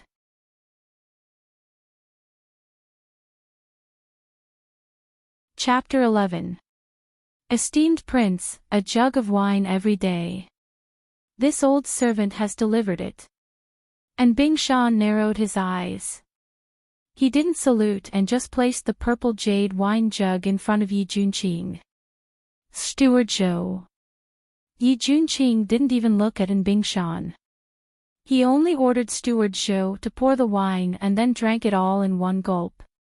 Gong can return to report, said Yi Junqing coldly as he put down the wine cup. When Bing Shan heard this, he smirked, bowed slightly, and turned to leave. At the side, Yao Moen furrowed her brows and her gaze turned cold. From this, she could tell that there was something fishy about the wine. Prince drew the Empress's portrait in front of Gong. Aren't you afraid that His Majesty will blame you? As Yao Moen spoke, she glanced at the wine cup next to the inkstone. This prince just wants to remind Yi Hongyi that if it wasn't for Ma Xin, how could he have been able to suppress this prince? So no matter if Ma Xin is alive or dead, he has to treat her well. Yi Juanqing's words were like sharp blades piercing through Yao Moan's heart. Blood dripped down, turning into red spider lilies. Steward Zhou, clean up this place. After all the acting was done, Yi Juanqing slowly put away the painting and walked down from the pavilion. 1 painting a day. This was already the 10th painting he had done. The wind blew and the veil of the pavilion fluttered. A few flower petals landed on Yao Moan's shoulders and a cold feeling brushed past her face. Before she could wipe it away, it was already blown away by the wind. Yi Juanqing, even if I return your country, how can I return your unregretful love? Around 5 o'clock, the women of Pleasant Fragrance Courtyard all walked out of the Su Prince residence like frosted eggplants. The procuress knew this would happen, so she didn't say anything. These are the remaining silver taels. Thank you, Aunt Gui, for making things convenient for us. Yao Moan took out 300 taels banknotes and handed them to the procuress as she thanked her gently. It was nothing, there's no need for Miss to be so polite. If there's nothing else, I'll be leaving first. The procuress's eyes opened wide at the sight of money. Yao Moan nodded slightly. When the 6 palanquins left the esteemed prince residence, she turned to return to Prime Minister Yao's residence. I knew you were up to no good. Now I've caught you red-handed. Just as Yao Mo was about to turn the corner, Ben Lei suddenly appeared and blocked in front of her. If I wasn't looking for you, I would have followed the palanquin back just now. Her clear eyes shone like stars, without a single ripple. Do you think I'll believe your nonsense? Ben Lei looked towards Yao Moan in alarm and snorted coldly. This is the cup that was used to hold the imperial wine. Secretly find someone to find out what kind of poison was mixed into it, then find the antidote and think of a way to cure Prince's body of the poison. You have to do it quietly and make sure that Prince doesn't find out. As Yao Mo spoke, she took out the wine cup from the stone table from her sleeve and handed it to Ben Lei. You, what do you mean? Ben Lei looked towards Yao Moan in disbelief. For a moment, he didn't know what to do. You know Prince's temperament the best. Since you can't persuade him, then protect him properly. There will be plenty of time in the future, there's no need to be impatient. When she saw Ben Lei standing there in a daze, Yao Moan forcefully shoved the cup into Ben Lei's hands and turned to leave. Who are you? Why are you helping Prince? Ben Lei came back to his senses and asked anxiously. Shuv, Yao Moan didn't reply and only shushed him lightly before leaving. Outside Prime Minister Yao's residence, when Ting Yu saw Yao Moan's figure appear in her line of sight, she immediately went out to greet her. Miss, you worried you ere to death. Are you all right? Ting Yu looked at Yao Moan worriedly. Seeing that she was fine, she finally let out a sigh of relief.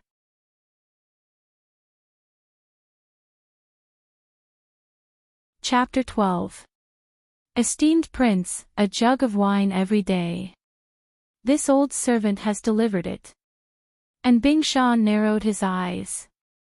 He didn't salute and just placed the purple jade wine jug in front of Yi Juanqing. Steward Zhou. Yi Juanqing didn't even look at Bing Shan.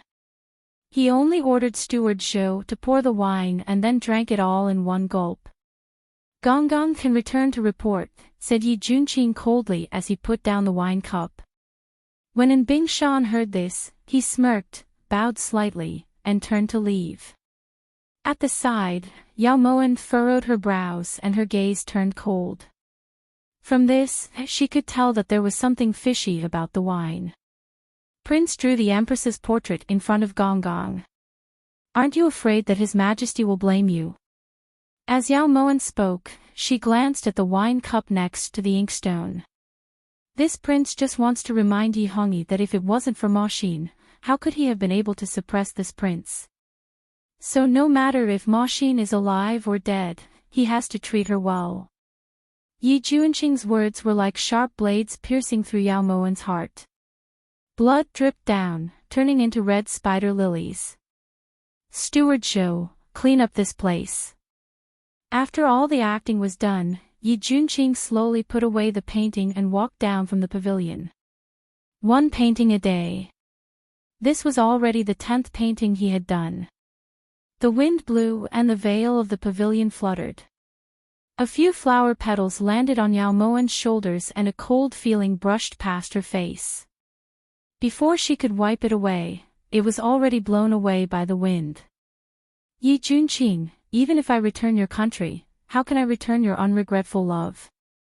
Around 5 o'clock, the women of Pleasant Fragrance Courtyard all walked out of the Su Prince residence like frosted eggplants. The procuress knew this would happen, so she didn't say anything. These are the remaining silver taels. Thank you, Aunt Gui, for making things convenient for us. Yao Moen took out 300 taels banknotes and handed them to the procuress as she thanked her gently. It was nothing, there's no need for Miss to be so polite. If there's nothing else, I'll be leaving first. The procuress's eyes opened wide at the sight of money. Yao Moen nodded slightly. When the 6 palanquins left the esteemed prince residence, she turned to return to Prime Minister Yao's residence. I knew you were up to no good, now I've caught you red-handed. Just as Yao Mo Wan was about to turn the corner, Ben Lei suddenly appeared and blocked her way. If I wasn't looking for you, I would have followed the palanquin back just now. Her clear eyes shone like stars, without a single ripple. Do you think I'll believe your nonsense? Ben Lei looked towards Yao Moen in alarm and snorted coldly. This is the cup that was used to hold the imperial wine. Secretly find someone to find out what kind of poison was mixed into it, then find the antidote and think of a way to cure Prince's body of the poison. You have to do it quietly and make sure that Prince doesn't find out. As Yao Mo Wan spoke, she took out the wine cup from the stone table from her sleeve and handed it to Ben Lei. You, what do you mean? Ben Lei looked towards Yao Moen in disbelief. For a moment, he didn't know what to do. You know Prince's temperament the best. Since you can't persuade him, then protect him properly. There will be plenty of time in the future, there's no need to be impatient. When Yao Mo Wan saw Ben Lei standing there in a daze, she forcefully shoved the cup into Ben Lei's hands and turned to leave. Who are you? Why are you helping Prince? Ben Lei came back to his senses and asked anxiously. Shh, Yao Moen didn't reply and only shushed him lightly before leaving. Outside Prime Minister Yao's residence, when Ting Yu saw Yao Moen's figure appear in her line of sight, she immediately went out to greet her. Miss, you worried you ere to death. Are you all right? Ting Yu looked at Yao Moen worriedly. Seeing that she was fine, she finally let out a sigh of relief.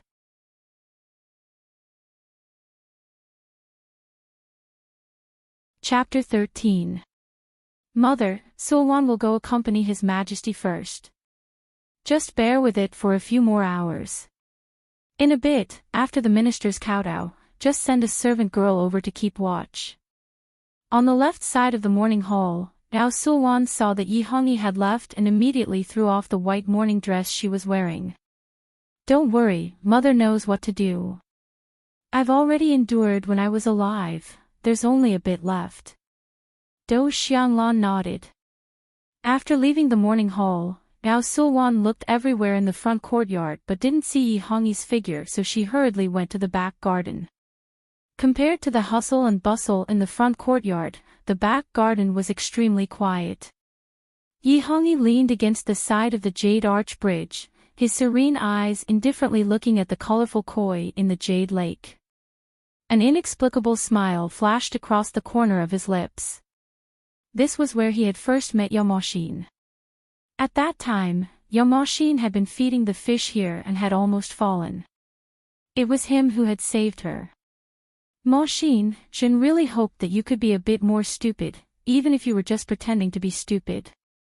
You should know that Jin has nowhere to hide with your wisdom, it makes Jin feel that living is lowly.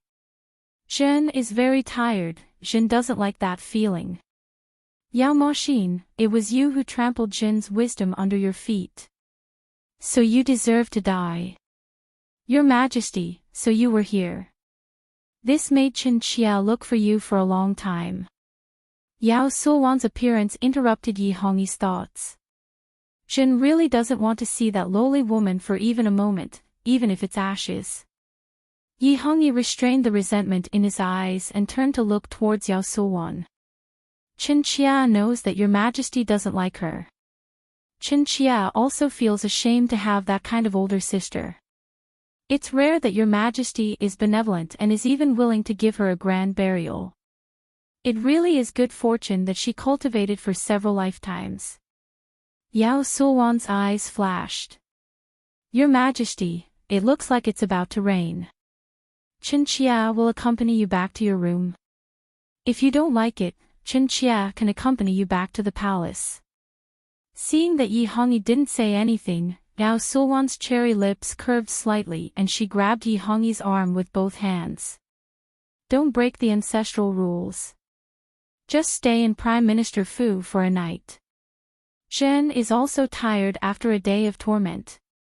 Zhen will go rest in your room, said Yi Hongyi indifferently.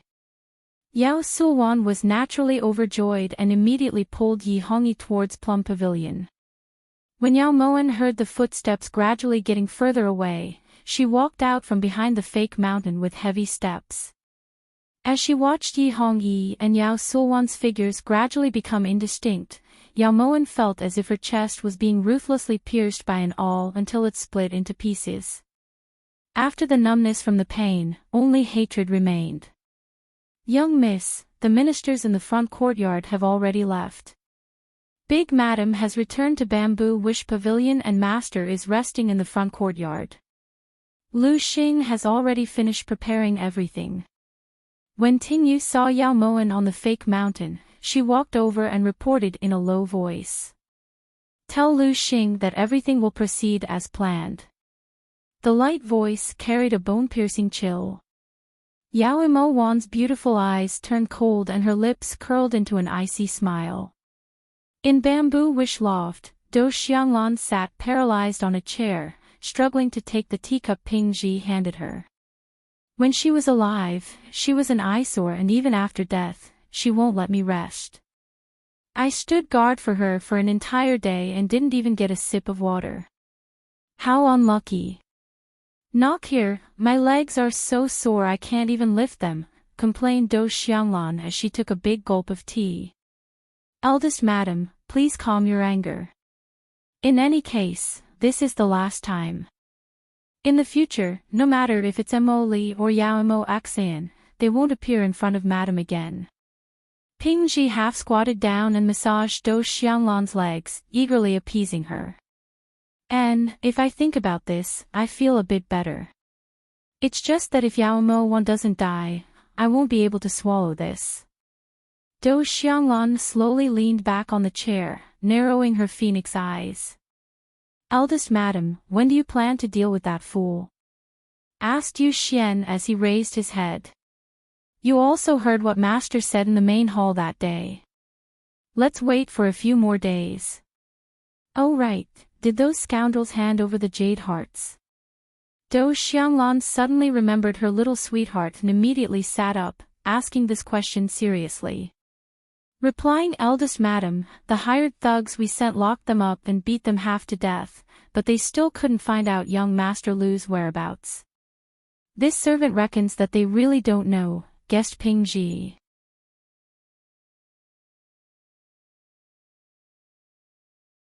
Chapter 14.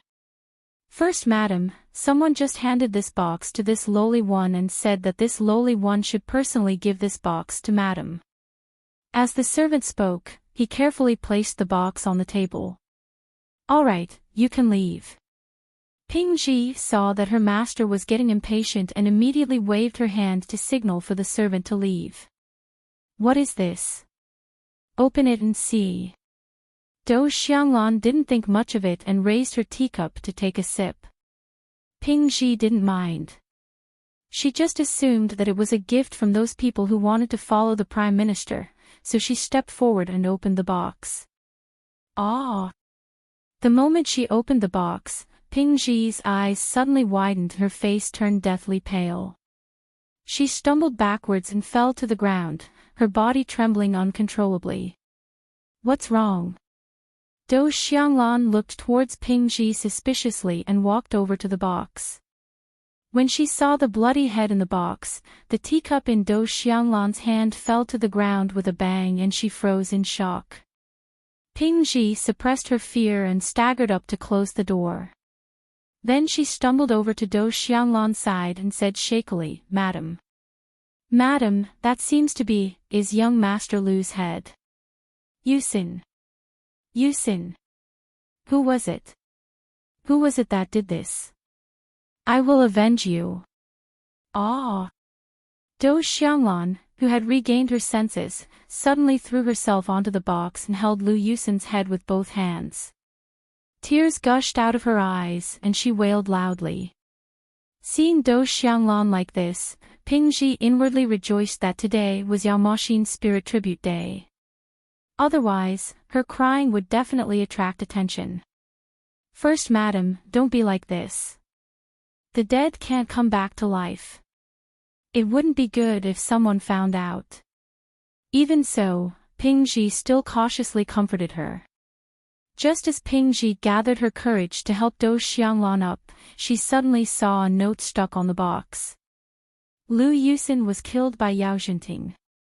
5 years ago, Madam took Yao Zhenting as third Madam and they had a son.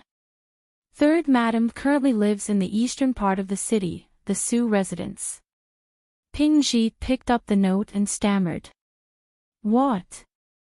Do Xianglan's eyes widened as she snatched the note from Pingji's hands with her bloodied hands. Seeing the contents of the note, Do Xianglan's entire body trembled in anger. Her blood boiled and her anger soared to the heavens. She immediately charged out of Bamboo Wish Pavilion without a care for anything else. Madam. Madam, please don't act recklessly. Pingji knew that the situation was not good and hurriedly chased after her. Seeing Do Xianglan and Pingji run out of Bamboo Wish Pavilion, Tingyu secretly tailed them. Only when she saw Do Xianglan and Tingyu run out of Yao Xiangfu and head straight for the east of the city did Tingyu feel reassured and return to the Fu to find Lu Xing. In a side room in the front courtyard, Yao Zhenting was resting with his eyes closed, secretly thinking about how to help Yao Sulwan ascend to the position of Empress next. At this time, the door to the room was suddenly pushed open. Master, it's bad. Lu Xing entered the room with a face full of fear, and knelt down in front of Yao Zhenting. What is it? Yao Zhenting frowned, looking irritably at Lu Xing. Something happened to First Madam. Just now, this servant saw First Madam rush out like a madwoman and run towards the east of the city. She kept shouting, "Kill, kill, kill, kill," and said something about Third Madam, young master. Lu Xing anxiously reported. What? This is bad. Yao Zhenting was shocked when he heard this and immediately jumped out of his chair. He didn't even bother to put on his boots as he hurriedly ran out. Yao Tu. Prepare the palanquin. Quickly prepare the palanquin. Yao Zhenting had always known that Do Xianglan was easily jealous. Now that she found out that he had taken in Su Muzi outside the Fu and even had a son, he was afraid that there would be a big mess. When he saw Yao Zhenting leave Yao Xiangfu on the palanquin, Lu Xing didn't dare tarry for even a second and immediately ran towards Essence Condensation Pavilion. Inside Essence Condensation Pavilion, Yao Mo Wan sat in front of a bronze mirror and indifferently looked at the beautiful face in the mirror. Her eyes were filled with cold light.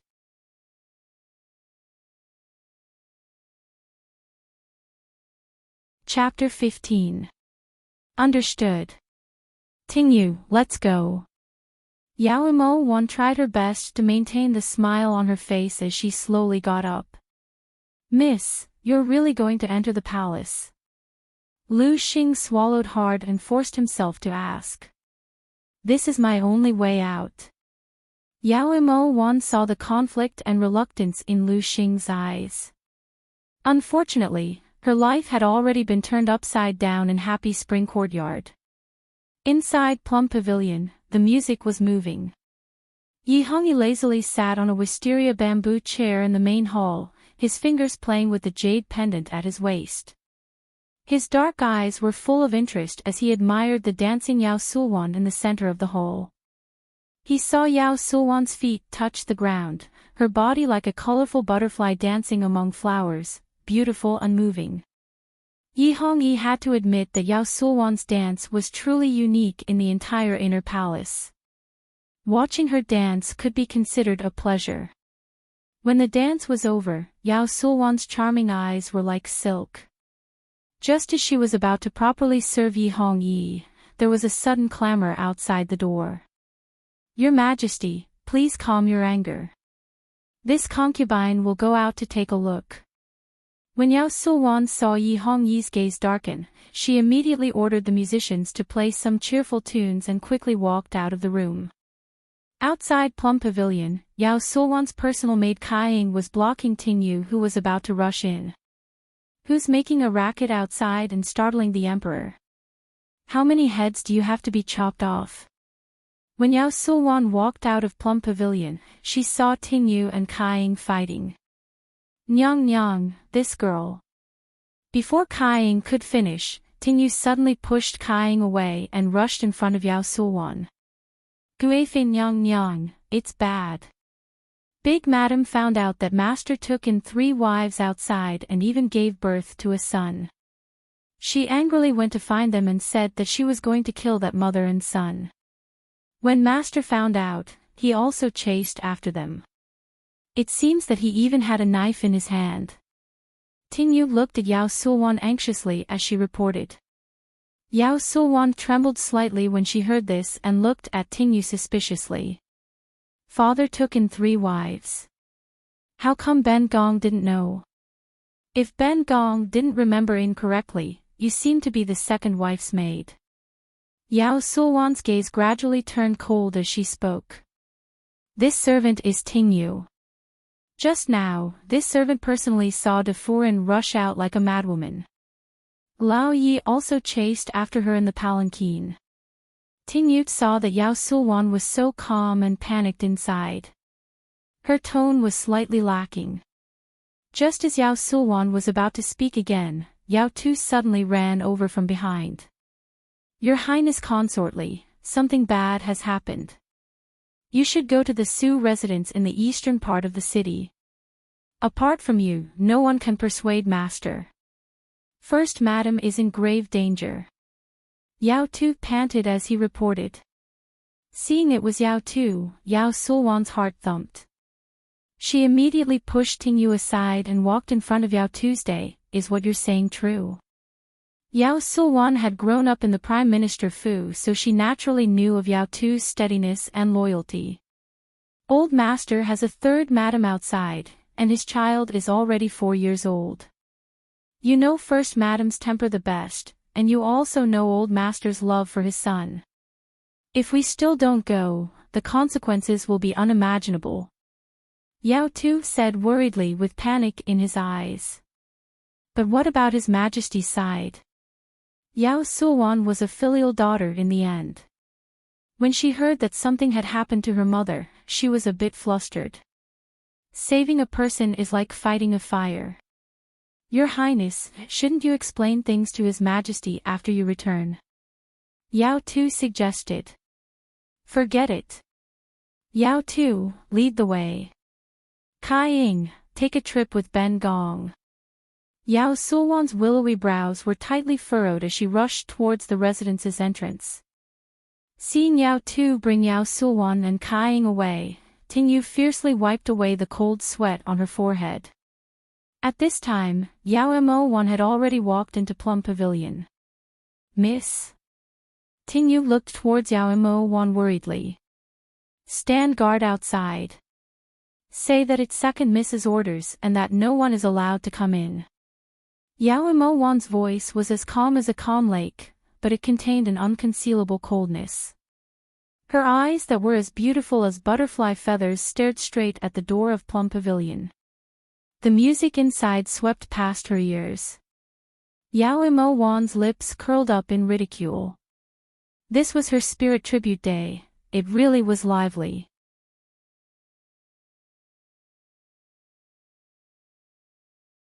Chapter 16. Seeing the surging emotions in Yi Hongyi's eyes, the corners of Yao Mo Wan's lips curved slightly. Her body suddenly leaned backwards, her jade legs wrapped around Yi Hongyi's waist as she tilted her head back to pick up the glistening crystal grape on the table with her mouth. Her rainbow-colored feather dress fluttered in the wind. Yao Mo Wan's beautiful and alluring posture caused Yi Hongyi's blood to boil. At this time, Yao Mo Wan exerted strength on one foot and the jade leg wrapped around Yi Hongyi's waist slowly came down. She raised her snow-white neck and slowly brought the grape in her mouth to Yi Hongyi. In the next second, Yi Hongyi suddenly grabbed Yao Mo Wan's arm and fiercely pulled her into his embrace. His fingers slowly pulled down the light veil on Yao Mo Wan's face. His thin lips lowered as he swallowed the grape into his stomach. His eyes seemed to shine with a dark light as if he had found prey. "Your Majesty." A sweet voice slowly spilled out. Yao Mo Wan felt her stomach roll.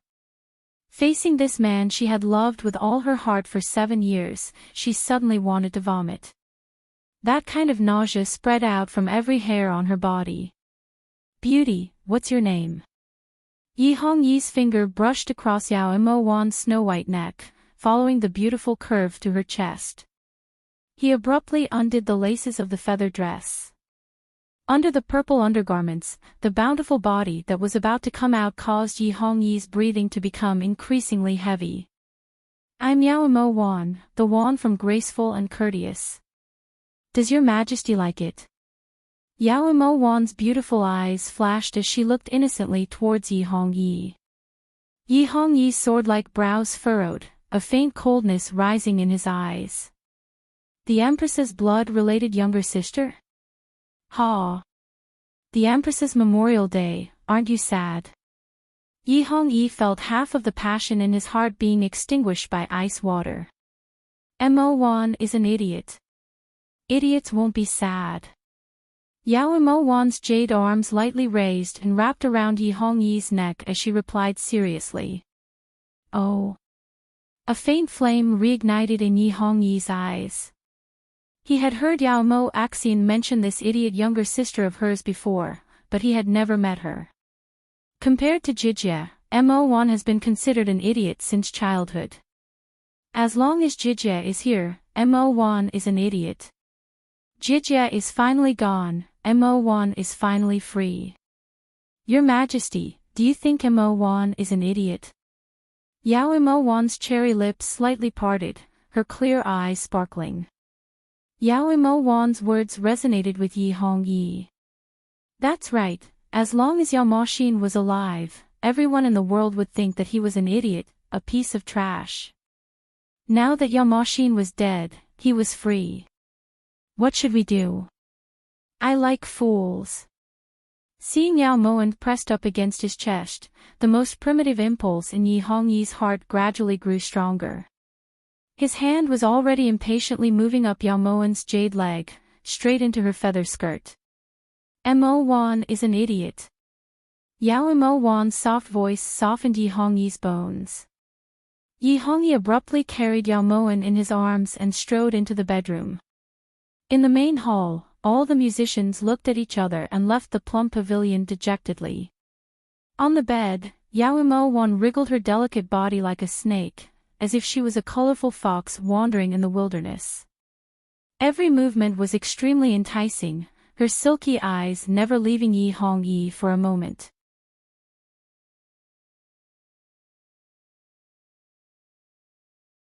Chapter 17. Yao Mo Wan pretended to enjoy it as she responded to Yi Hongyi's passion. Her smooth jade fingers caressed Yi Hongyi's back. At this moment, she suddenly really wanted to stab her fingers into Yi Hongyi's back and dig out his heart to see what color the blood flowing on it was. "We like you, do you believe it?" Feeling the heat on his back, Yi Hongyi's movements gradually became more and more rough. At this time, the last piece of underwear on Yao Mo1's body was sent flying. Mo1 doesn't know how to use her brain. Whatever your majesty says, Mo1 believes. Seeing Yi Hongyi, who was lying on top of her chest, a cold light flashed through Yao Mo1's eyes. You're really beautiful. Yao Mo1's young body always exuded a temptation that men couldn't resist. The corners of Yao Mo1's lips slowly curved. Yao Mo1, this demon has finally jumped into your trap and is slowly sinking. So you have to smile, smile. Mo1's beauty is only for your majesty to see. Ah. Yao Mo1's brows furrowed slightly and she moaned lightly. A certain part of her body suddenly felt as if it was being torn apart, but the curve of her lips only became a bit more serious. This tight body was like a butterfly breaking out of its cocoon, raising Yi Hongyi's passion to the limit. A man's most primitive, beastly light burst forth from his dark eyes. Yi Hongyi's hands pressed against Yao Mo1's snow-white shoulders, doing his utmost to absorb her beauty. There were so many women in the imperial harem, but there wasn't a single one that could give him such an ecstatic feeling like the lovely person beneath him. Yi Hongyi was intoxicated by this wonderful body, letting loose the depression and annoyance he'd felt these past few days. Looking at Yi Hongyi's cold handsome face dripping with sweat, a trace of disdain and coldness flashed through Yao Mo1's eyes. She could tell that Yi Hongyi liked this body, liked it very much. Your Majesty. Be gentler. This servant hurts. Yao Mo1 softly moaned as she shyly looked towards Yi Hongyi. Tears welled up in her eyes. Her delicate and lovely appearance once again caused Yi Hongyi's mind to crumble. If it hurts, then scream. Don't hold it in. Yi Hongyi panted heavily as his hoarse voice rang out intermittently. His body continued to attack the ground. Being tender and protective of the fairer sex wasn't his style. All he wanted was to enjoy, to have everyone in the world submit and revere him. Ah! So painful. Yao Mo1 obediently satisfied Yi Hongyi's despicable selfishness, her voice soft and alluring. Thus, Yi Hongyi could no longer hold back and sprinted forward with all his might, climbing towards the clouds alone. Dark clouds loomed overhead, muffled thunder rumbled, and lead-colored clouds rolled and surged. The air was filled with the smell of an impending storm. In the Su mansion in the eastern part of the city, a burst of howling broke the usual tranquility. In the main courtyard, Do Xianglan was like a mad dog as she grabbed Su Muzi's hair and ruthlessly spun her to the ground. Then, she lifted her foot and kicked Su Muzi, whose face was already full of scratches, with all her might as she cursed. I should have guessed it was you, you lowly slave. You were lucky that I didn't kill you 5 years ago, but today, I'll skin you alive. Lowly slave, lowly slave. Seductive fox demon. You only know how to seduce men. Do Xianglan's expression was malevolent, glaring at Su Muzi. Her scarlet eyes seemed to be spitting fire as she glared at Su Muzi. She kicked fiercely with one foot and attacked with both hands, pinching and twisting Su Muzi until her body was covered in bruises. Bad woman. Let go of my mother. Right at this time, a little boy about 4 or 5 years old ran out of nowhere and charged at Do Xianglan with a face full of anger. He bit her until Do Xianglan squeaked loudly.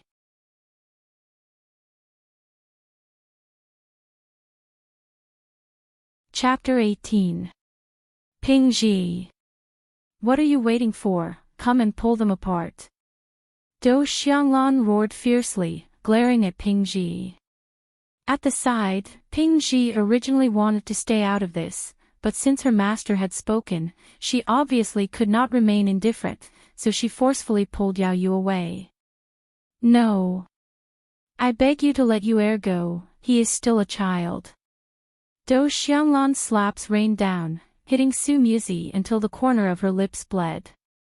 Just when Su Muzi was powerless to resist, a lion's roar suddenly came from the mansion's entrance. Stop! Yao Zhenting looked at the scene in front of him, his usually gentle face suddenly filled with anger. While everyone was still in a daze, Yao Zhenting had already rushed in front of Ping Ji, kicked her away, and hugged Yao Yu in his arms. "Do Xianglan, have you been crazy enough?" Yao Zhenting growled in a low voice, walking towards Do Xianglan step by step. "Master actually asked me if I've been crazy enough. This concubine still hasn't asked Master what is going on yet. How can there be a third madam out of nowhere? And that bastard!" Because of her anger, Do Xianglan's finger that was pointing at Su Muzi trembled like a loom, her face twisted like a devil. "Pa!" Without waiting for Do Xianglan to react, the left side of her face suddenly swelled up, 5 clear finger marks floating on it. "Old Master! You actually hit me for this lowly servant. I'll fight you to the death." Do Xianglan was stunned, suddenly madly rushed towards Yao Zhenting. Luckily she was stopped by Ping Ji. "Do Xianglan! You listen to this old man. Yao Yu is not a bastard, he is this old man's son.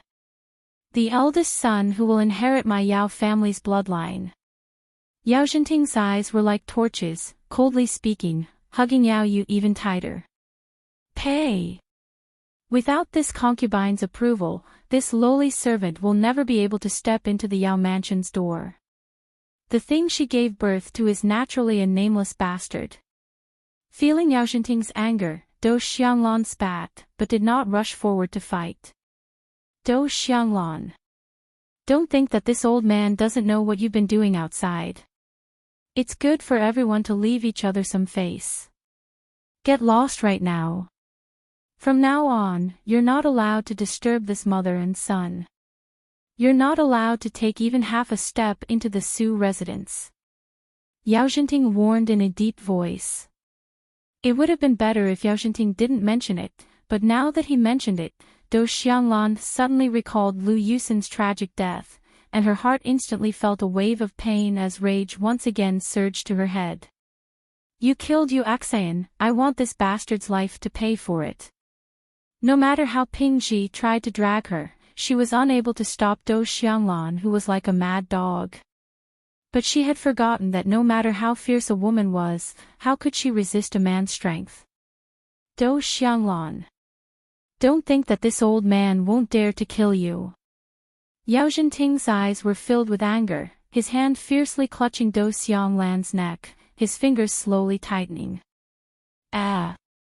You! Let go!"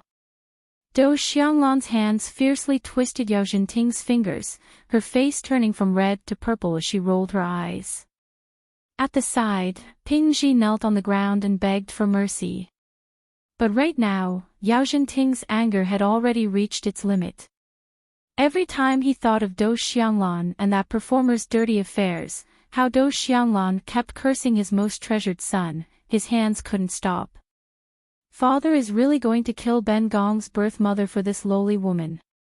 The icy voice contained a faint chill. Just as Do Xianglan was at her last gasp, Yao Sulwan suddenly stepped into the Su residence. Behind her, Kai Ying also followed. Yao Sulwan's appearance reversed the current situation. Yao Zhenting hesitated for a moment, but in the end, he let go of Do Xianglan and walked to Su Muzi's side to pull her up. "This humble woman, Su Muzi, kowtows in salute to your highness consortly." Su Muzi was originally a servant girl of the Yao residence. Due to her beauty, Do Xianglan was jealous. Later on, Do Xianglan discovered that Yao Zhenting was interested in this servant girl, so she found a reason to beat her up and kick her out of the Yao residence. Thus, Su Muzi knew everything about the Yao family.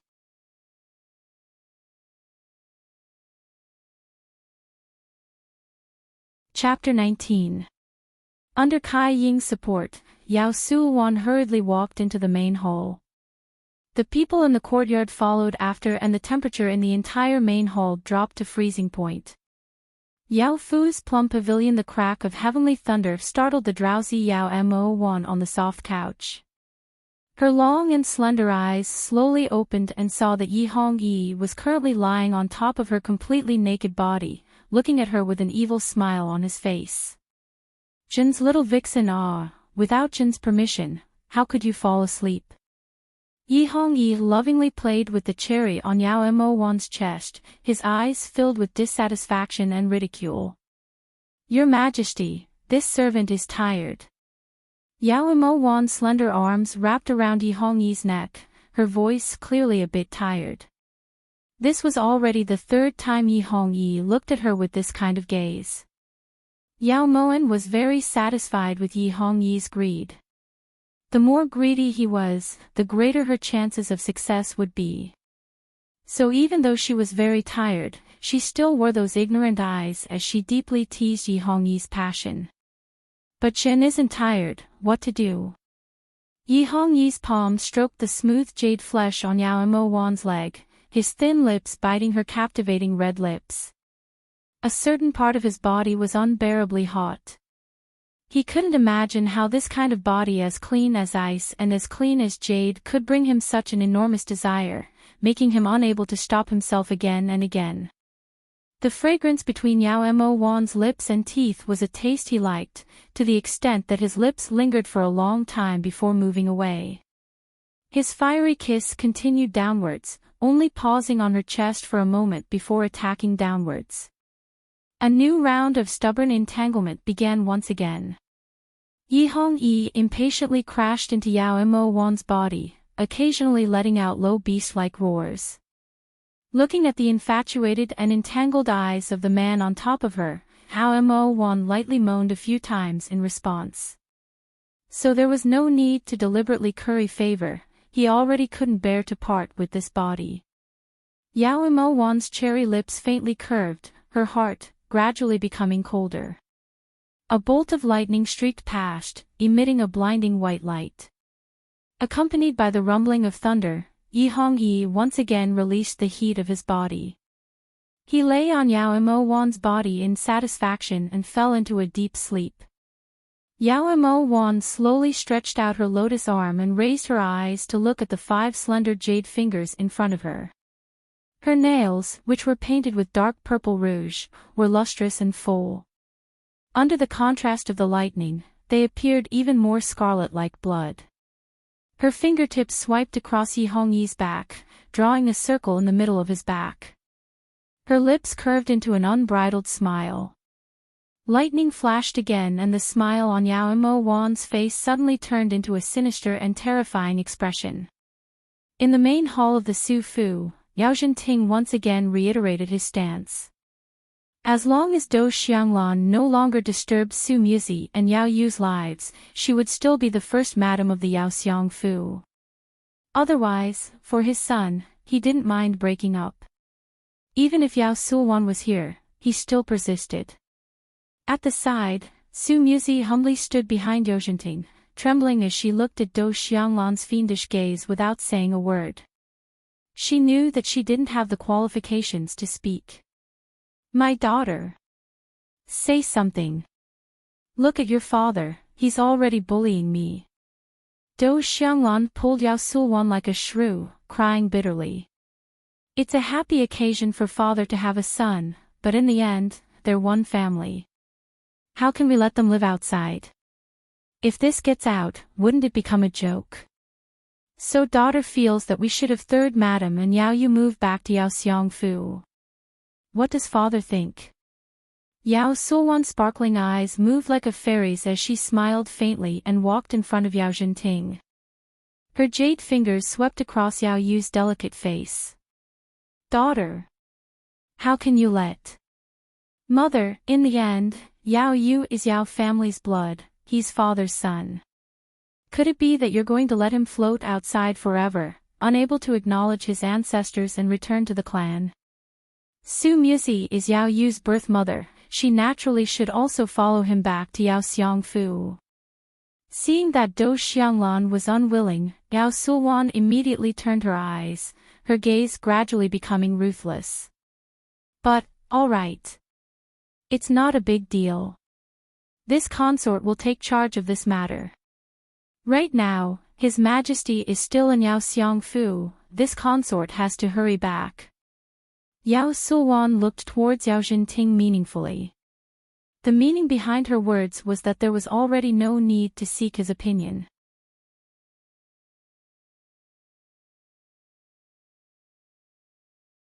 Chapter 20. Since your Highness consortly has said so, then this servant is not an unreasonable person. Ping Ji, order the servants to clean up Still Snow Pavilion tomorrow and have the mother and son move there, Do Xianglan said resentfully. At the side, Su Muzi reached out to caress Yao Yu's face and looked towards Yao Jinting timidly. Yao Jinting lightly patted the back of Su Muzi's hand to show that he was at ease and didn't refuse. Even if he didn't want Su Muzi and son to move back to the Prime Minister Fu, Yao Sulwan was still a guifei. Since she had asked, he couldn't refuse. It was already past 5 in the afternoon and the gloomy sky gradually darkened. However, the torrential rain showed no signs of abating. Nyang nyang, the rain is so heavy. Let's wait for the rain to lessen before leaving. At this time, His Majesty should already be asleep, suggested Kai Ying quietly as she looked at the waterfall of rain outside. No. Ben Gong doesn't feel at ease leaving His Majesty alone there. Yao Sulwan's brows furrowed as she felt a bit anxious. Just as she was about to walk out the door, a bolt of lightning suddenly flashed by. In the blink of an eye, a pine tree in the main courtyard fell to the ground with a crack, smoke still rising from the broken part. Never mind, let's just wait. The scene in front of her forced Yao Sulwan back to the main hall. However, this wait lasted for an entire night. The next morning, when Yao Sulwan and the others returned to the Prime Minister Fu, Yao Tu hurriedly came out to welcome them. Yao Tu, did His Majesty sleep well last night? Has he woken up yet? Asked Yao Sulwan solemnly as she walked into the Prime Minister Fu. Replying, second young miss, His Majesty has already returned to the palace, said Yao Tu respectfully as he bowed. When she finished speaking, Yao Sulwan suddenly shook and immediately turned to look at Yao Tuesday. What did you say? Return to the palace. Then His Majesty is angry. Yao Sulwan's voice trembled slightly as she looked towards Yao Tu in annoyance. If she had known earlier, she would have rushed back in the rain. That's not the case, it's just that. Yao Tu hesitated and instinctively glanced towards Yao Jinting. What are you looking at father for? Ben Gong is asking you a question. Urged Yao Sulwan. Replying Nyang, His Majesty isn't angry, it's just that when His Majesty left, he took third young miss with him, reported Yao Tuesday. What? Yao Sulwan looked towards Yao Tu in disbelief. At the side, Do Xianglan pushed aside the equally shocked Yao Jinting and strode over to Yao Tu, grabbing his collar. Why does the Emperor want to take that fool away? Hurry up and say it. Just as Do Xianglan was interrogating Yao Tu, the sound of horse hooves suddenly came from outside the door. Majestic imperial guards sat on green and date red horses. The one leading them was Yi Hongyi's favorite, Bingshan. The imperial edict has arrived. Yao Jinting, receive the edict. Bingshan held the jade scroll and golden scroll in one hand. He dismounted from his horse and strode into Yao Manor. After he stopped, he opened the imperial edict with both hands. Yao Jinting and the others knelt on the ground in unison when they heard this and lowered their heads to listen. In accordance with the will of the heavens, the Emperor has decreed that consortly, Yao Sulwan, is dignified and elegant, intelligent, and has served in the palace for a long time. She will be conferred the title of Imperial Guifei. On the ground, the jubilant Yao Sulwan's face darkened when she heard the 3 words Imperial Guifei. His Majesty had hinted that he would confer her the title of Empress. How did she become Imperial Guifei? And why was father the one to receive the edict? When Yao Jinting heard this, his heart sank. Just as he was about to get up to receive the edict, and Bingshan stopped him.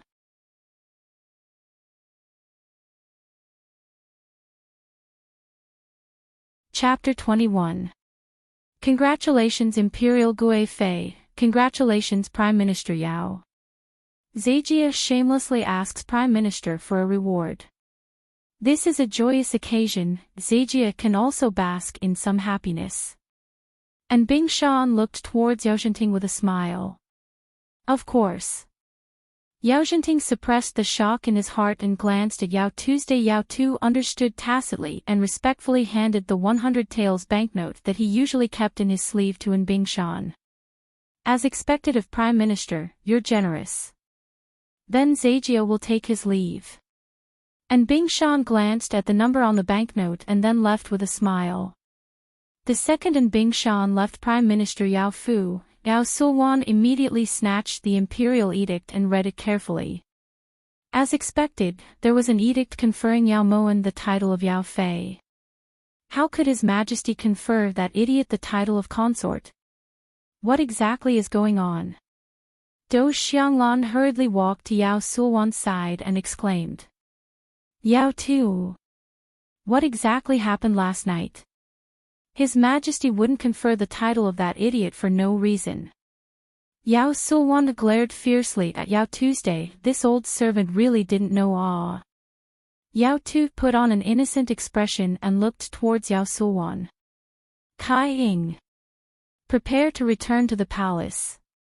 Yao Sulwan abruptly threw the imperial edict to the ground and charged out of the fu with hostility. Do Xianglan looked towards Enchanting in confusion when she saw Yao Sulwan leave angrily. Leoi, what does that mean? It means that I, Enchanting, have more than just Yao Sulwan as my daughter. Humph. Enchanting glared at Do Xianglan and walked into the main hall with large strides, leaving Do Xianglan standing there in shock. There was a faint earthy fragrance in the air after the rain. Yao Moan raised her eyes to look at the three large words, Guan Osprey Palace, in front of her. The corners of her lips curved faintly. The rising sun gently shone on her devastatingly beautiful face, gilding it with a layer of light. She was as beautiful as a fairy from a painting. Guan Osprey, in the continents of the river, graceful and virtuous women are sought after by gentlemen. Third Miss, His Majesty seems to like you very much. Tingyu looked at Guan Osprey Palace and said emotionally. In the future, just call me Empress. This is the Imperial Palace, don't break the rules here. Yao Moan said indifferently. Her face was filled with exhaustion that was difficult to conceal. After a night of torment, there were finally results. It was just that she did not expect the results to come so quickly and so suddenly. When Yi Hongyi said he wanted to bring her into the palace, she didn't even know what kind of expression to use to respond to him. In the end, she tiptoed and kissed Yi Hongyi's thin lips, then nodded dumbly. And Tingyu obeys. When she saw Yao Moan enter Guan Osprey Palace, Tingyu happily followed her in. Although Guan Osprey Palace's decorations weren't as luxurious as Changle Palace's, it didn't lose its elegance and splendor. Even though Tingyu had seen quite a few precious treasures in the Prime Minister's estate, she was still dazzled. Tingyu, do you still remember that hamster we saw when we were passing through the Imperial Garden earlier? Yao Mo Wan lazily leaned against the chaise lounge covered with snow fox fur, her beautiful eyes slightly closed. I remember. I wonder who raised this hamster. Why did they hang it in the pavilion? Tingyu withdrew her gaze and jogged over to Yao Moan's side.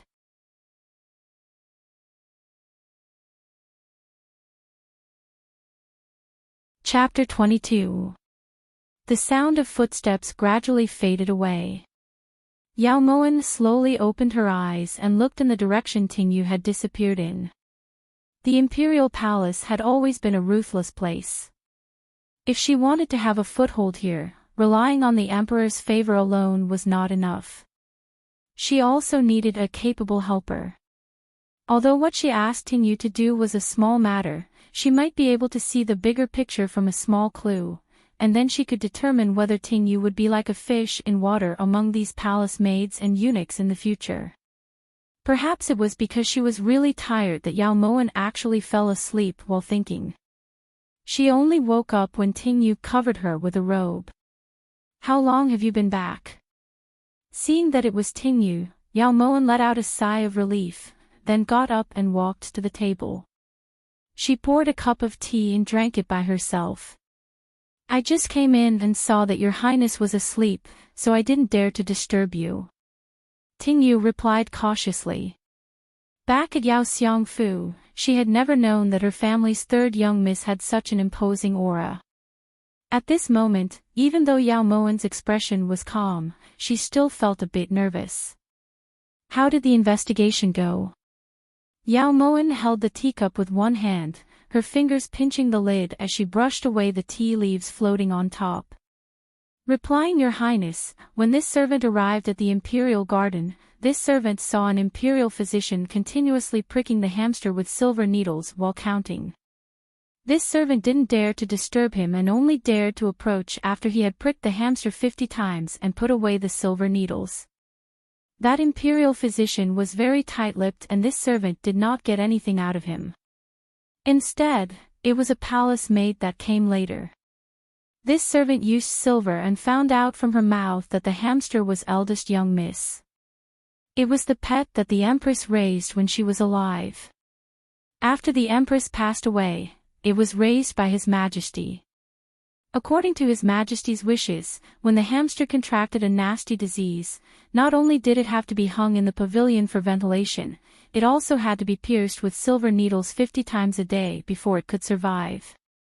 Tingyu reported all the information that she had heard. The sound of a teacup shattering suddenly rang out. Yao Moen sat quietly at the table, the light in her eyes indistinguishable.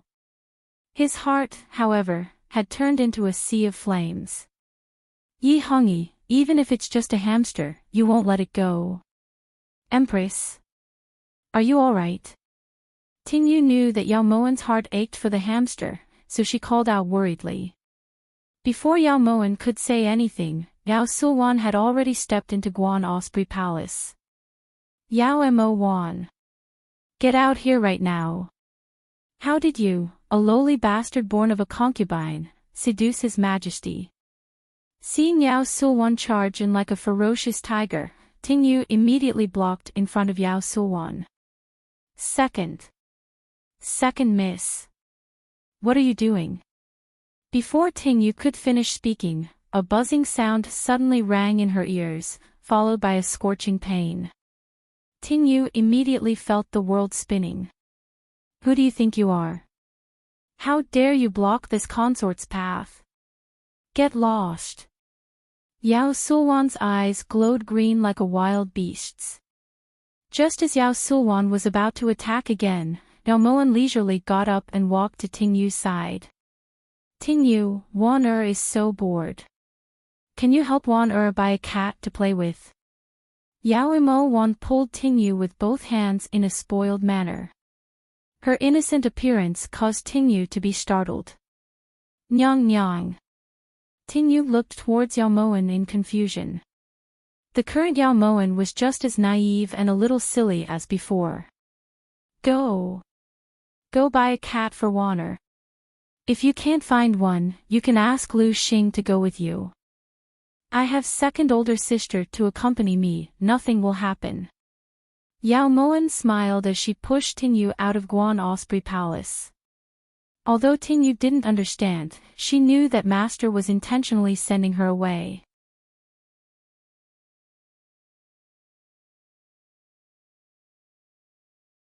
Chapter 23.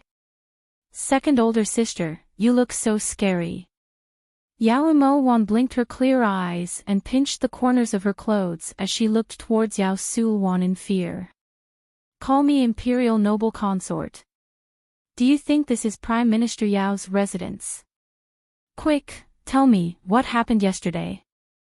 Looking at this Yao Moen who only had the IQ of a 7 or 8-year-old, Yao Sulwan couldn't figure out what kind of ability she had. "Last night. Let Moen think about it. Oh, Moen remembers now. It was father who said second older sister wasn't free, so he told Moen to go play with His Majesty. Second older sister, does His Majesty usually play with you like this? On Yao Mowan's plain and clean face, her eyes were sparkling and pure, like a fairy who had not been tainted by the mundane world. A casual glance was enough to captivate one's soul. That face was the object of desire of all men, and it could also attract the jealous gazes of all women. How to play? Yao Sulwan's brows tightly knit as she looked towards Yao Mowan suspiciously. It means taking off your clothes and kissing. His Majesty really has a lot of stamina. After kissing Moen for an entire night, Moen is still very tired. Also, that place still hurts a lot. Yao Moen shyly moved closer to Yao Sulwan's ear and whispered softly. Preposterous. Go away. Flames of jealousy shot to her head. Yao Sulwan pushed Yao Moen away in disgust, the veins on her forehead bulging. At the side, when Kai-Ying heard this, her cheeks couldn't help but flush red. She stole a glance at Yao Mowan. Aside from being silly, the woman in front of her really did have the capital to surpass her master and the late empress, Kai-Ying thought. Second sister, you're so fierce. The emperor doesn't like fierce women. His Majesty said that he likes gentle women like Moen. Yao Moen staggered and almost fell. After she steadied herself, she looked towards Yao Sulwan in a huff. Bah! That's not gentleness, it's stupidity. You're an idiot. Yao Sulwan cursed. But His Majesty says that he likes idiots. Yao Mowan retorted as she looked towards Yao Sulwan with reddened eyes. You. Ahem. Just now, you said that it was father who asked you to look for His Majesty last night. Yao Sulwan suddenly realized that she was actually arguing with an idiot. It really did lower her status as an imperial Gui Fei, so she lightly coughed twice and calmly looked towards Yao Mowan. That's right. Before His Majesty arrived, father told Moen that second older sister didn't have time to accompany His Majesty. Perhaps father thought that second older sister had to keep watch for eldest sister, so she didn't have time to accompany His Majesty. Humph. You want this consort to keep a vigil for that slut. She's not worthy. Father really is worthy of being the Prime Minister. Yao Sulwan gritted her teeth and muttered, a faint chill bursting out from the bottom of her eyes. No wonder mother didn't discover earlier or later and just had to discover Su Muzi and Yao Yu's existence when His Majesty arrived at Yao Xiangfu. So all of this was arranged by father. My daring father, you couldn't possibly have thought that this fool would be able to turn the tables for the Yao family, right? Sulwan will prove to you that I, Yao Sulwan, am the only one who can shoulder the honor of the Yao family. Just as Yao Sulwan sank into contemplation, her body suddenly staggered backwards. If Kai-Ying hadn't supported her, she would have definitely fallen to the ground. Yao Mowan, you're crazy.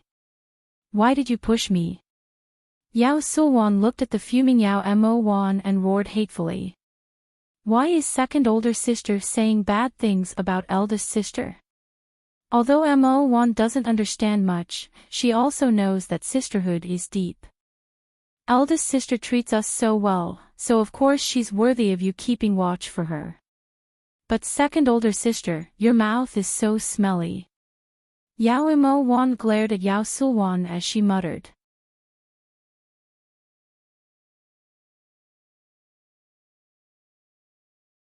Chapter 24. However, before Yao Sulwan could walk out of Guan Osprey Palace, she heard in Bingshan's shrill voice. His Majesty has arrived. Yao Sulwan trembled when she heard this and immediately turned back to Yao Mowen's side. Not caring whether Yao Mowen was willing or not, she suddenly pulled Yao Mowen's hand affectionately. Mowen, this is your first time in the Imperial Palace. If there's anything you don't understand in the future, feel free to come to Qing Palace to find second older sister. If anyone dares to bully you, second older sister will definitely help you. The speed at which Yao Sulwan's expression changed really made Yao Moan gasp in amazement. At that time, it was this pure and sincere smiling face that had blinded her eyes, making her feel like she was raising a wolf by her side, protecting it, caring for it. So, if a person didn't live again, they wouldn't know how cheap they were. Then second older sister knows her wrongs. Yao Moan lifted her brows as she looked towards Yao Sulwan. Yao Sulwan originally wanted to get angry, but when she saw Yi Hongyi walk through the palace doors, she nodded firmly. This is Moan's good second older sister. Yao Moan held Yao Sulwan's hands, her eyes narrowing into crescent moons. What are you smiling so happily about? Yi Hongyi still didn't dare believe that he was so attached to Yao Moan's body. Just now, in the throne room, his mind was still filled with the scene of him and Yao Moan lingering for a night. Especially that plain and elegant face, which was flawless and white. Perhaps it was because Yao Moan's temperament was something he, Yi Hongyi, yearned for but couldn't get, so from the moment he saw Yao Moan, he decided to keep this woman in his domain until he got tired of it. This concubine kowtows in salute to your majesty. When Yi Hongyi walked in, Yao Sulwan immediately folded her hands at her waist and bowed in greeting. Yao Moan stood at the side, not showing any intention of greeting him. Moan, when you see his majesty, you have to salute like second older sister. Hurry. Yao Sulwan pretended to be anxious as she urged. In reality, she wanted nothing more than for Yao Moan to offend the emperor and end up like Yamashine. Oh. Yao Moan nodded firmly and then copied Yao Sulwan. However, the moment she bowed, her entire body fell. Just as she expected, Yi Hongyi's large hand moved to support her waist. His face was filled with an indescribable gentleness. If it wasn't for that kind of painful experience, perhaps Yao Moan would be like other women and feel overwhelmed by the favor. But now, she only felt disgusted. Moan, how could you? How could you be so careless? When Yao Sulwan saw Yi Hongyi's expression, she swallowed back the word stupid she was about to say. Forget it. Since Yao Fei can't learn it, then there's no need to learn it. Yi Hongyi gently helped Yao Moan up, but his hands were reluctant to move away from Yao Moan's slender waist, his body faintly starting to heat up. Your Majesty, how could that do? This is the Imperial Palace. Yi Hongyi waved his hand to cut off Yao Sulwan's words, then looked at Yao Moan dotingly. Your Majesty, the esteemed prince is still waiting outside. And Bing Shan found an opening and reminded him in a low voice. Cough cough. Summon the esteemed prince in. Yi Hongyi coughed lightly, then let go of Yao Moan's slender waist. However, he unwillingly pulled her tender little hand and walked to the main seat. At the side, Yao Sulwan suddenly felt like she had turned into air. Ever since Yi Hongyi walked in, he hadn't even looked at her once. He was still dressed in white, the color of the snow contrasting with Yi Juanqing's scholarly elegance. He was like the morning moon and clear clouds as he walked through the drifting snow. Not a single strand of his black hair was out of place, flowing down to his waist. His handsome features seemed to contain all the thoughts of the heavens. Under his sharp brows, those eyes were like the cold river under the moonlight, so cold that it made one shiver. Even so, that face still had an irresistible charm that made one unwittingly intoxicated and unable to free themselves. Yao Moan suddenly recalled something. She remembered that Yi Juanqing's favorite color was azure blue, but what he hated the most was white, the same color as the flag. At the time, he had explained that in his eyes, white represented death. But now, he was wearing white, so what did it mean?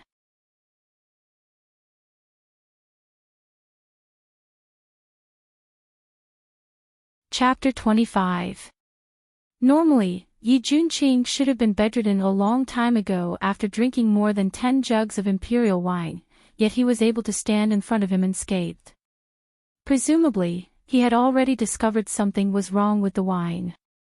In order to prevent Yi Junqing from playing any more tricks, Yi Hongyi decided to just imprison him in the imperial palace. Under his eyes, Yi Junqing wouldn't be able to do anything. Junqing obeys. Yi Junqing didn't resist, didn't refuse, didn't even say much. He spoke indifferently. To him, it was the same no matter where he was. Without Yao Machine, there was only black and white. It's just that there aren't any empty palaces in the Imperial Palace right now, so you can stay in the east wing of Guan Osprey Palace for now. As for meals, you can eat with Consort Yao. Yao Moen was instantly stunned by Yi Hongyi's words. She instantly understood what Yi Hongyi was thinking. He put Yi Junqing under house arrest in the Imperial Palace. The advantage was that he could guard against Yi Junqing at all times. The disadvantage was that in order to prove his innocence, he couldn't easily take Yi Junqing's life. However, he wasn't willing to block his own path, so he arranged for Yi Junqing to be placed in the palace of an idiotic concubine. Once he couldn't tolerate Yi Junqing anymore, he would find an excuse to execute him for seducing Consort Yao. After all, a concubine with low intelligence wouldn't know how to seduce a man. Yao Moen suddenly really wanted to laugh. This was Yi Hongyi, selfish to the point where there was nowhere to hide. At this moment, no matter how much he spoiled her, in his bones, she was still nothing more than a toy that he was currently playing with. As long as he needed to, he could throw her to death at any time, just like throwing away a piece of clothing. Your Majesty, this isn't appropriate, right? At the side, Yao Sulwan was shocked and jealous to death. Seeing that Yao Moen had obtained the imperial favor and could now stand side by side with Great Chu's #1 handsome man, Yi Junqing, she really didn't know how many lifetimes of good fortune she had accumulated for such a good thing. Yao Sulwan was just short of shouting that she was an idiot. Could it be that Imperial Gue Fei has a better idea than Jin? Yi Hongyi narrowed his eyes as he looked towards Yao Sulwan, his voice slightly cold. Yao Sulwan choked upon hearing this and didn't say anything else. Warner, let the esteemed prince live with you and accompany you to eat, all right? Yi Hongyi glanced coldly at Yao Sulwan, then turned to look at Yao Moen. His fingers couldn't help but brush across Yao Moen's dainty cheek. Yao Moen's stupidity was the same as Yao Machine's wisdom. Everyone in the world knew about it, so there was no need for him to doubt it. Did the emperor ask him to serve Warner? Great. But Warner doesn't want to live with him, the bed is so small. Warner only wants to live with your Majesty. Yao Mo blinked her eyes and nodded firmly. Ha! My little fool. Good. We will now take you to see just how small the beds in Guan Osprey Palace are. All of you are dismissed. Yi Hongyi's burning gaze landed on Yao Mo snow-white jade neck without the slightest hesitation. With a wave of his large hand, he abruptly carried Yao Mo horizontally and, under everyone's astonished gazes, walked into the bedroom. Your Majesty. Yao Sulwan's eyes were filled with hidden bitterness, but she could only watch as Yi Hongyi carried a fool to have fun, leaving her, this newly promoted Imperial Gue Fei, to be left hanging. Esteemed Prince, the East Wing has already been tidied up. If you're tired, you can go rest. And Bing Shan walked to Yi Junqing's side with a fake smile and bowed respectfully. Yi Junqing was speechless. When he turned around coldly, his eyes swept over the bedroom. This wasn't the first time he had heard about Yao Moen from Yao Machine. He didn't doubt Yao Moen's stupidity, but he really wanted to know who that Jing Xan who had once ground ink for him was. In this world, could there be two people who looked exactly the same?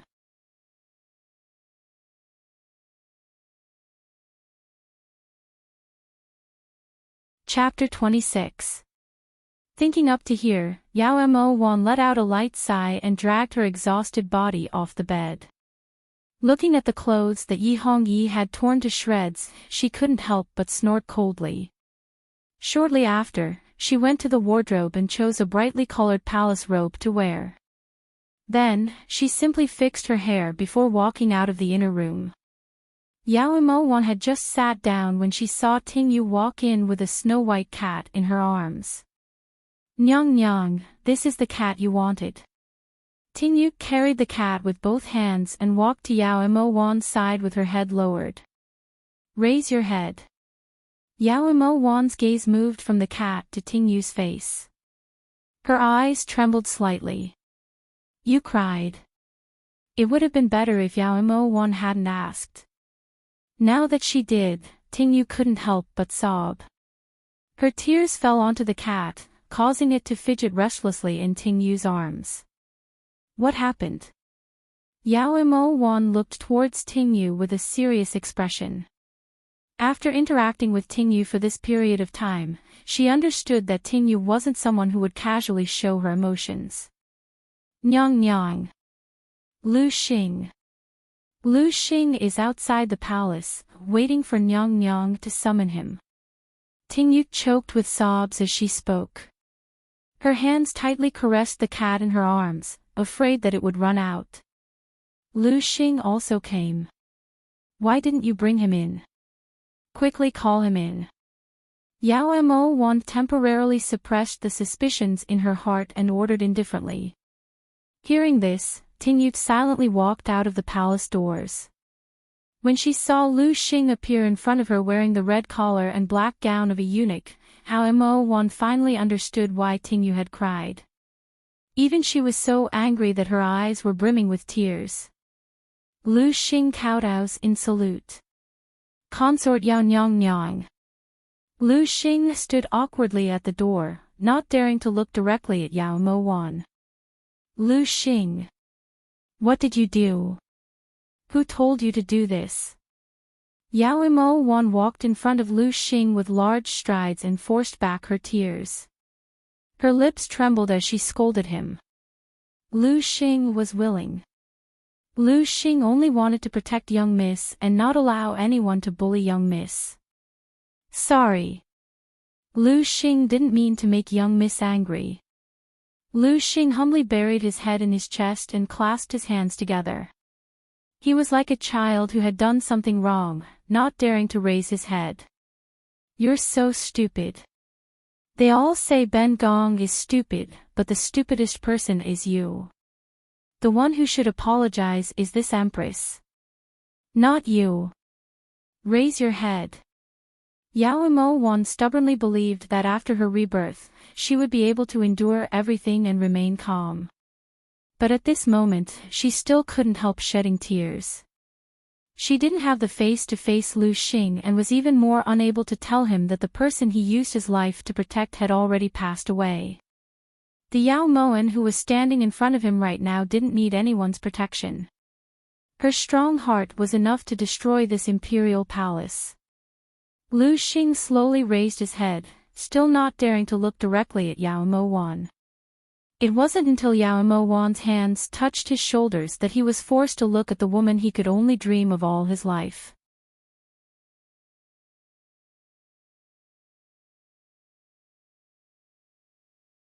Chapter 27. Since it's already happened, we have to look forward. There's no need to cling to the past. However, from now on, you have to let Ben Gong know everything you do. Yao Moan put away the sorrow in her eyes and looked towards Lu Xing solemnly. Her rebirth was not for her to weep and weep, nor to grieve over the changing seasons. Lu Xing will remember. Lu Xing nodded firmly with a resolute smile on his face. At breakfast, Yao Moan ordered Ting Yu to prepare an extra pair of chopsticks. However, even after she finished eating, Yi Junqing still hadn't appeared. "Your Highness, should this servant go to the East Wing to call the esteemed prince?" asked Ting Yu as she walked over to Yao Moan. "Let him be. Bring Fluffy over for Ben Gong." Yao Moen said carelessly before getting up to take the kitten from Lu Xing's hands. Fluffy was the name Yao Moen had given this kitten. It didn't have any special meaning because with her IQ, this cat's name could only be this childish. Your Highness, you're going out. When Ting Yu and Lu Xing saw that Yao Moen was walking towards the palace doors with the kitten, Ting Yu and Lu Xing hurriedly followed. You guys stay here and tidy up. Ben Gong wants to walk around alone. Yao Moen stopped Ting Yu and Lu Xing before leaving Guan Osprey Palace with Fluffy in her arms. As she stepped on the cobblestone path, Yao Moen felt a bone-chilling coldness in her heart. This was a path she had walked on hundreds and thousands of times. Stepping on it now gave her a different kind of desolation. When Yao Moen arrived at the pavilion in the Imperial Garden, she unexpectedly saw a familiar figure. His clothes were whiter than snow and his black hair fluttered in the wind.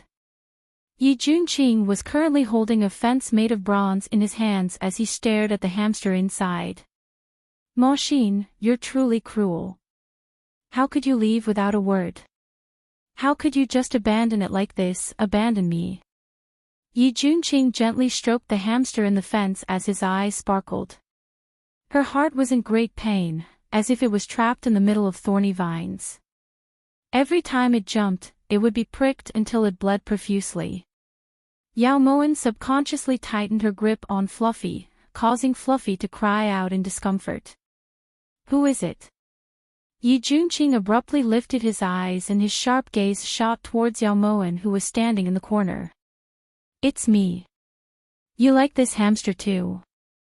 I like it too. Yao Moen knew that she wouldn't be able to avoid it, so she simply stepped forward and lifted her delicate face to look towards Yi Junqing with a smile.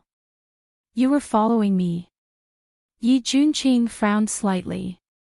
He couldn't tell if this woman was Yao Moen. It was still the same Jing Xan he saw that day. Why would I follow you? You can look at the hamster, but I can't. You really are a strange person. When Yao Moen tried to step forward again, she was stopped by Yi Junqing. Go away. It doesn't like the beast in your arms. Yi Junqing carefully held the bronze fence in his arms as he looked towards Yao Moen, or rather, the cat in Yao Moen's arms. I also don't like it when you call it a beast. It has a name, it's called Fluffy. Yao Moen pouted as she mumbled. Her smooth fingers continuously soothed the restless white cat in her arms. Are you for real? Yi Junqing couldn't help but ask as he looked at Yao Moen's innocent appearance. She seemed like a completely different person compared to when she had been meditating that day. Before Yao Moen could reply, Yao Sulwan suddenly exclaimed in surprise. Moen, so you were together with the esteemed prince. His Majesty had been looking for you guys for a long time. By Yi Hongyi's side, Yao Sulwan deliberately emphasized the words together, unable to conceal the schadenfreude on her face.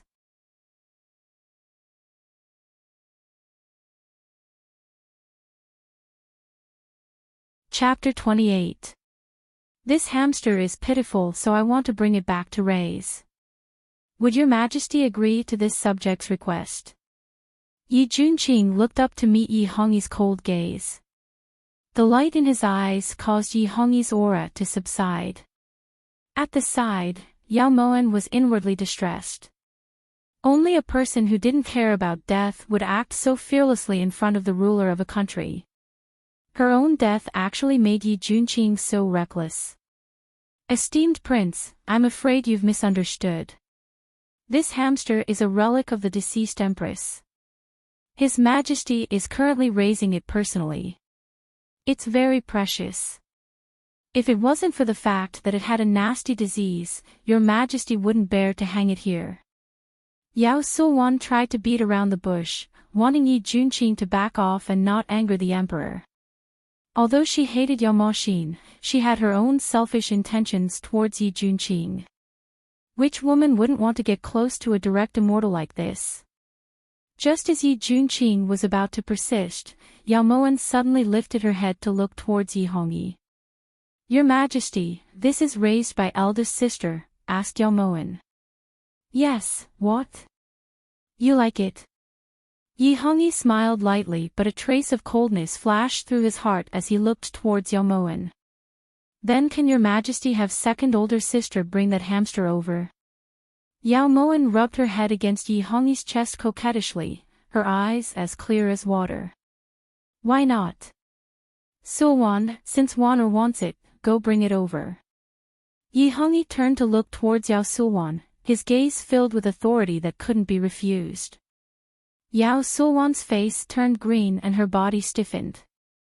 In the end, she was still an imperial noble consort. That idiot actually dared to order her around. She really had eaten a leopard's gall. Unfortunately, His Majesty had spoken for her. No matter how unwilling Yao Sulwan was, she could only obediently walk in front of Yi Junqing.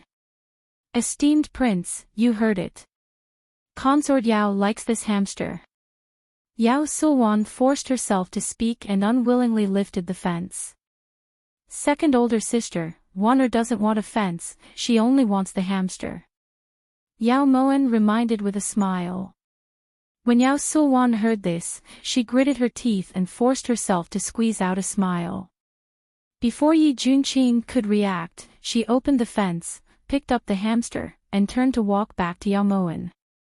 Yi Junqing also wanted to know what Yao Moen was planning, so he didn't stop her. However, he regretted it the next second. Just as Yao Sulwan held the hamster and walked in front of Yao Moen suddenly threw Fluffy towards Yao Sulwan. A cat catching a mouse was a matter of course. When Fluffy saw the hamster, she immediately opened her mouth wide and bit down on the hamster's neck. Her 2 front claws left 10 long bloody marks on Yao Sulwan's hand. Ah, it hurts. Yao Moen, you idiot, what are you doing? The pain on her hand caused Yao Sulwan to cry out loudly. She glared fiercely at Yao Moen. If Yi Hongyi wasn't here, she definitely would have skinned this idiot alive. Imperial noble consort, watch your words. Yi Hongyi coldly looked towards Yao Sulwan, who had lost her composure, and casually pulled Yao Moen into his embrace. Your Majesty. Yao Sulwan clutched her injured hand in pain, but when she met Yi Hongyi's gaze, she hoarsely retreated to the side.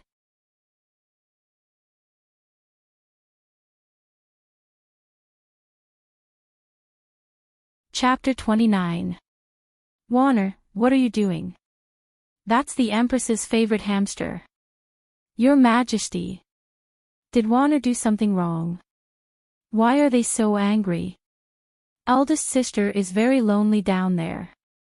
Since that hamster was raised by eldest sister, Wan'er just wanted to send it to accompany eldest sister. Yao Mo said this as tears fell down her face. She shrunk even closer to Yi Hongyi. She didn't need to tell anyone that her tears were for that hamster. Rather than being tormented by Yi Hongyi every day, she would rather die. Then why did you encourage that animal to scratch Ben Gong? At the side, Yao Sulwan hated Yao Mo's silly expression and questioned her angrily. Why wasn't second older sister more careful? Does it hurt? Yao Mo seemed to have just noticed the claw marks on Yao Sulwan's hand. What do you think? Bye. Your Majesty, this subject's concubine's injury will require Imperial Physician Xian to take a look. This subject's concubine will be leaving first.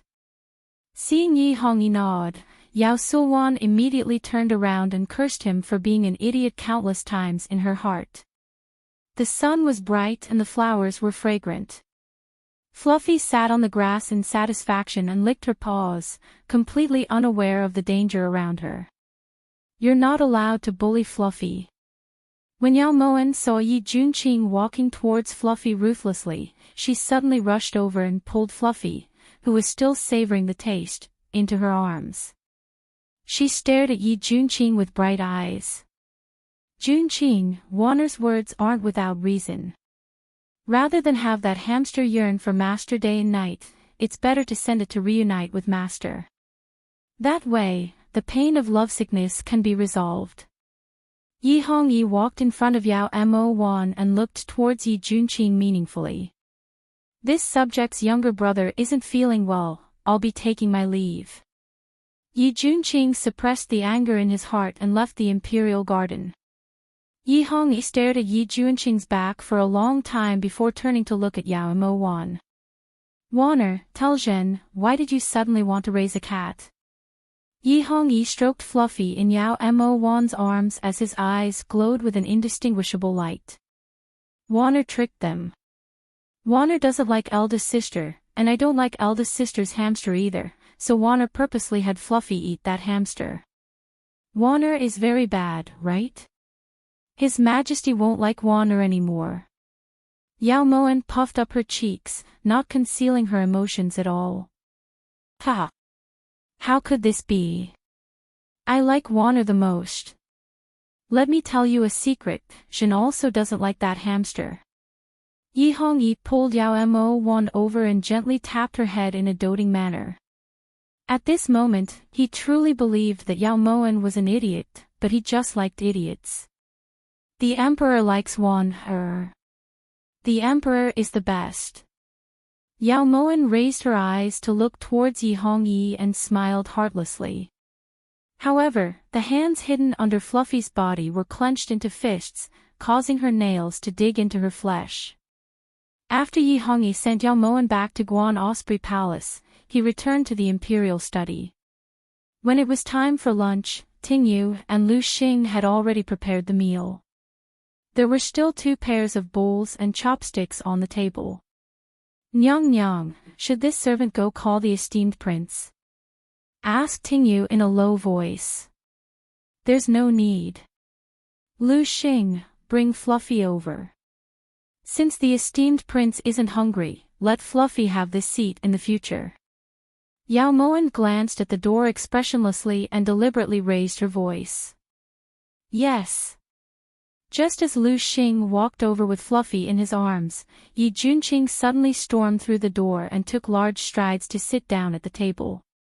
This is Ben Wang's place, how dare you let an animal sit here? Yi Junqing looked towards Yao Moan hatefully, then glared at Fluffy in Lu Xing's arms. Yao Moan didn't say anything and only focused on eating. However, a trace of warmth rose in her heart. People had to eat, otherwise how could they continue living? Lu Xing naturally understood Master's provocation earlier. When he realized that Yi Junqing's extremely unfriendly gaze made it seem like he wanted to eat Fluffy alive, he very tactfully carried Fluffy out of the main hall. At the side, Tingyu was carefully serving Yi Junqing's food. Ben Wang is talking to you. Yi Junqing didn't want to bicker with an idiot, especially since this idiot was Ma Xin's younger sister. However, he was still angry. That was the only thing Ma Xin had left behind, how could she be so cruel? She looked innocent on the surface, but who knew how black her heart was?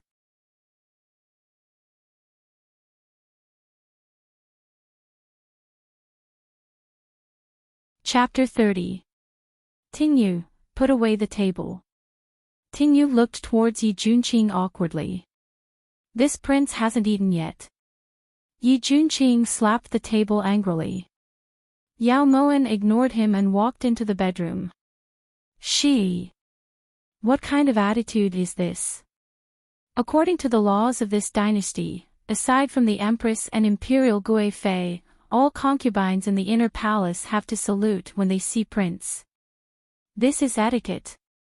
Yi Junqing's table clattered loudly. Prince.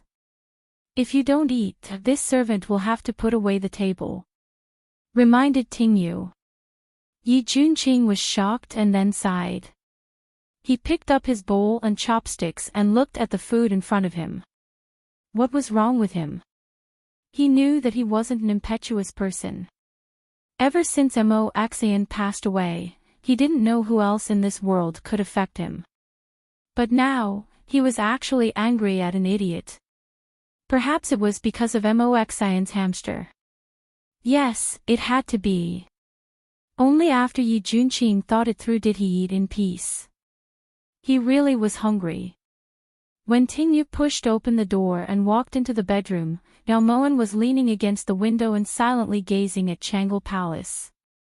That was the place where she, Zhong'er, was born. Your Highness, the esteemed prince has left. Tingyu placed the fruit on the table and walked to Yao Moen's side. Time to eat. Yao Moen withdrew her gaze and restrained the deep sorrow in her eyes. Your Highness, there's something this servant doesn't understand. Why does your Highness pretend to be an idiot in front of everyone but not the esteemed prince?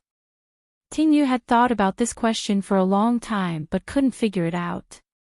Did you forget? Before entering the palace, this consort had once gone to Su Wang residence. This consort has a deep impression of this consort.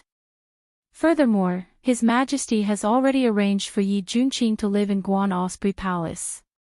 Even if this consort wanted to hide it, it wouldn't last long. Rather than dealing with him and being afraid, it's better to let him know. There's nothing wrong with that. Yao Moen slowly walked back to the table.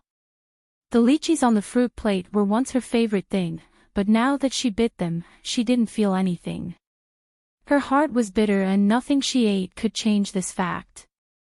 Your Highness, aren't you afraid that the esteemed prince will expose your Highness to His Majesty? Asked Tingyu worriedly as she handed the lychees to Yao Moen. The only thing I'm not worried about is this matter. Don't worry, if I don't have enough confidence, I won't take the risk. Have you identified the concubines in the inner palace these past 2 days? Yao Moen changed the topic and looked towards Tingyu seriously. Goddess, feel free to ask. Tingyu was full of confidence. Accompany Ben Gong for a walk. Yao Moen pursed her lips into a faint smile. She got up and placed her jade fingers on Tingyu's hand, then walked out of Guan Osprey Palace. Now that he was back in the palace, it was time to meet some people. The imperial garden of the Great Chu was much larger than Tingyu had imagined. At that time, the hamster pavilion was only the most inconspicuous corner of the imperial garden. At this moment, as Tingyu stood on the white jade stone bridge in the middle of the imperial garden and gazed at the sparkling blue lake below the bridge, she couldn't help but be astonished. Empress, this is much bigger than the pond in Xiangfu. Tingyu sighed with emotion. Tingyu, do you see that concubine who's feeding the fish in the pavilion over there? Tell me, who is she? Following Yao Moen's finger, Tingyu clearly saw that on the pavilion built over the lake, a woman was currently sprinkling the fish feed in her hands into the blue lake, causing the koi fish in the lake to gather under the pavilion. When they jumped up and down, countless droplets of water splashed up, looking exceptionally sparkling under the sunlight. The woman was wearing a dark purple dress with rich peonies embroidered on the folds of the dress. A green silk belt was tied around her waist and a white muslin jacket was draped over her shoulders.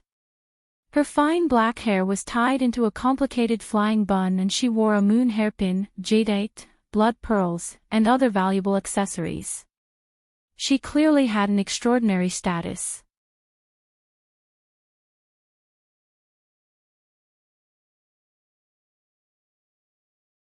Chapter 31. Not only is it correct, it's very accurate.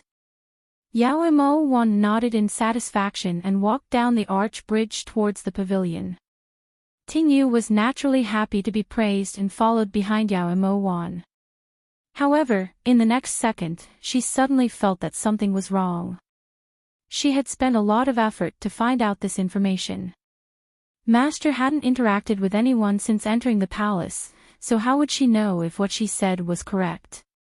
Tingyu was just thinking about it when she saw that Yao Mo had already walked far away. She didn't think too much and quickened her pace to catch up. Ben Gong is going to be angered to death. Yao Mo Axian died and now there's Yao Mo.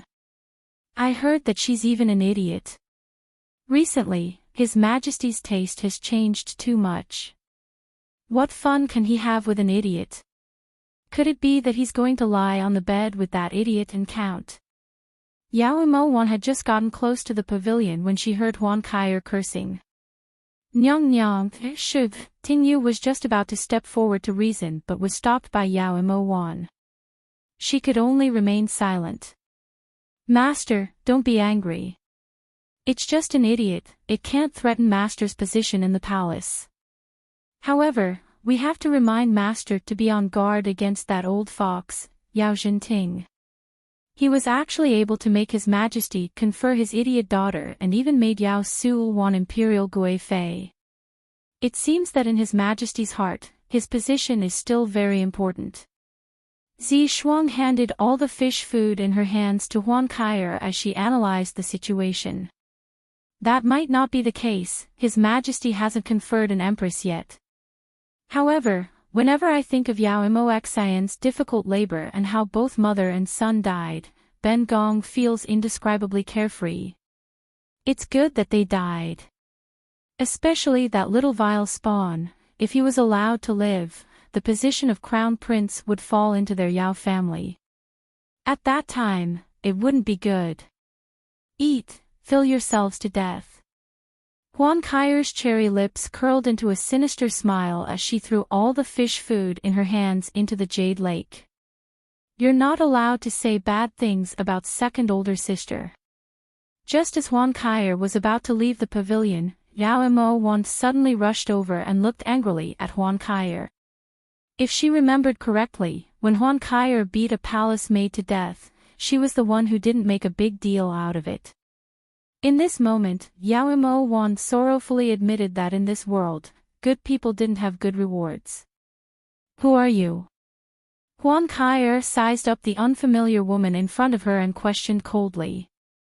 She's the new master of Guan Osprey Palace.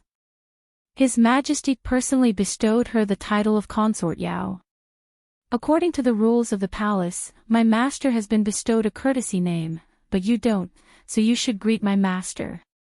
Ting Yu, who had been suppressing her anger for a long time, immediately rushed over and shouted. The entire pavilion suddenly fell silent. Huan Kaier stared blankly for a moment, then suddenly let out a loud laugh. She laughed so hard that tears streamed down her face. Pfft, ha ha ha. Zi Shuang, did you hear that? She actually wants me to bow to an idiot. I can't take it anymore. Hurry up and support this consort. My stomach is hurting from all this laughing. Huan Kaier laughed wildly without restraint, her eyes filled with disdain. What are you looking at? Get lost. Don't block my master's way. Zi Shuang pushed Ting Yu away in disgust. Just as she was about to help Huan Kaier leave the pavilion, Yao Moan suddenly rushed over and pulled Zi Shuang away. She fiercely pushed Huan Kaier against the railing of the pavilion with reddened eyes. Go apologize to second older sister. Yao Moan's voice was perfect, every word incomparably clear. You're brazen. You actually dare to be rude to Consort Qin. Zi Shuang, who had finally managed to steady herself, was just about to pull Yao Moan away when Ting Yu grabbed her hair, causing her to cry out in pain.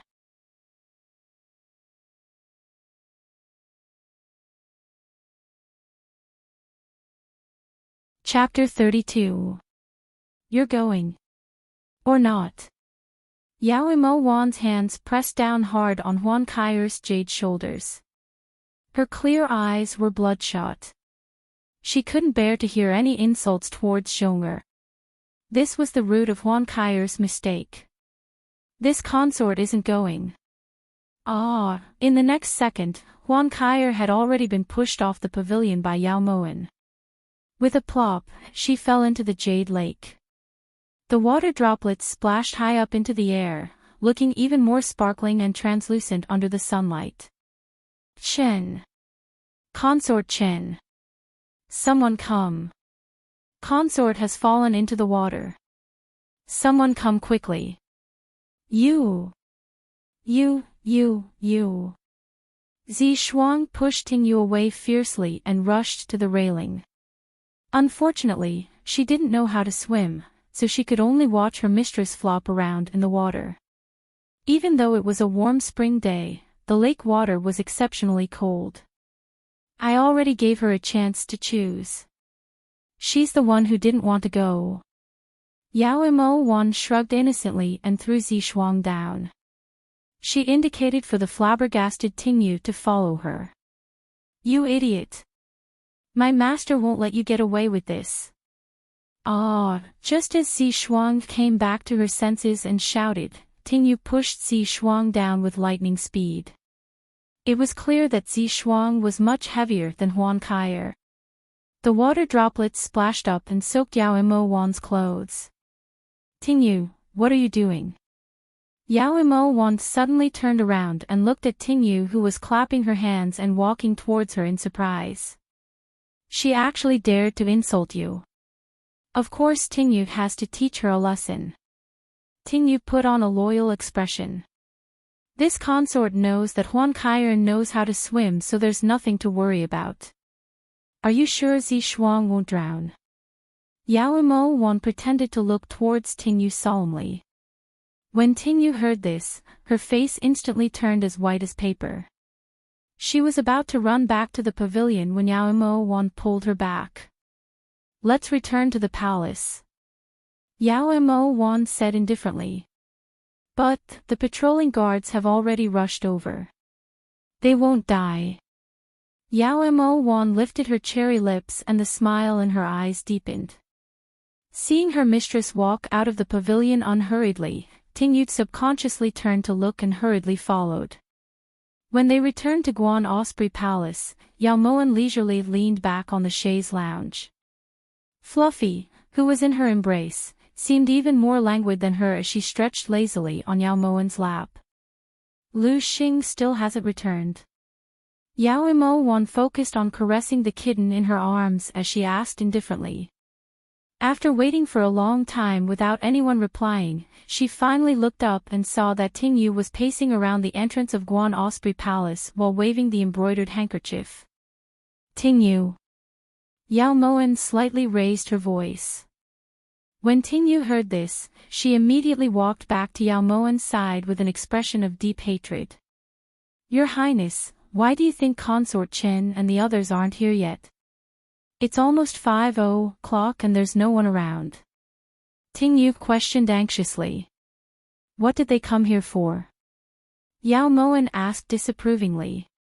Of course I'm here to denounce you. Tingyu replied as a matter of course. Even if they send a punitive force to denounce us, they won't come to Guan Osprey Palace. Don't worry. Yao Moan's cherry lips pursed into a smile as her jade fingers stroked fluffy snow-colored fur.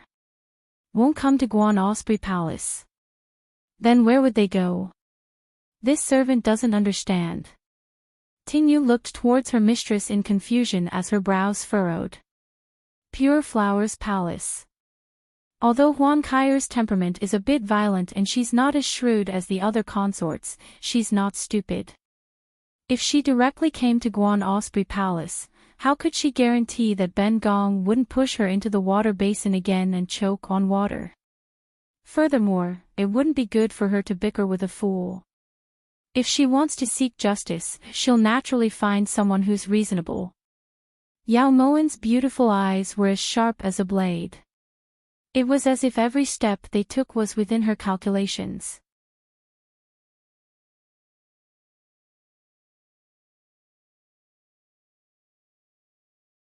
Chapter 33.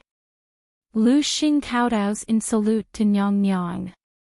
After staying in the palace for a few days, Lu Xing had also learned the rules of the palace. Rise, how did the investigation go? When Yao Moan looked at Lu Xing, her eyes would always overflow with slight heartache. This man was too persistent. Even if he knew there wouldn't be any results, he still gave his all without hesitation. With Lu Xing's wholehearted love, Mimi's first half of life was blissful. Replying Nyang Nyang, this servant heard from Steward Yao that third madam and little young master have already moved into Prime Minister Yao Fu, but their days aren't good. Eldest madam frequently whipped third madam and didn't treat little young master well. However, because of master, she didn't do anything in secret. However, this is something that will happen sooner or later. Lu Xing reported everything he heard from Yao Tu to Yao Moen. Father doesn't care. Yao Moen frowned slightly. She not only sympathized with Su Muzi, but also felt a trace of guilt. If she hadn't needed it, the two of them wouldn't have been exposed so quickly and they would have suffered less.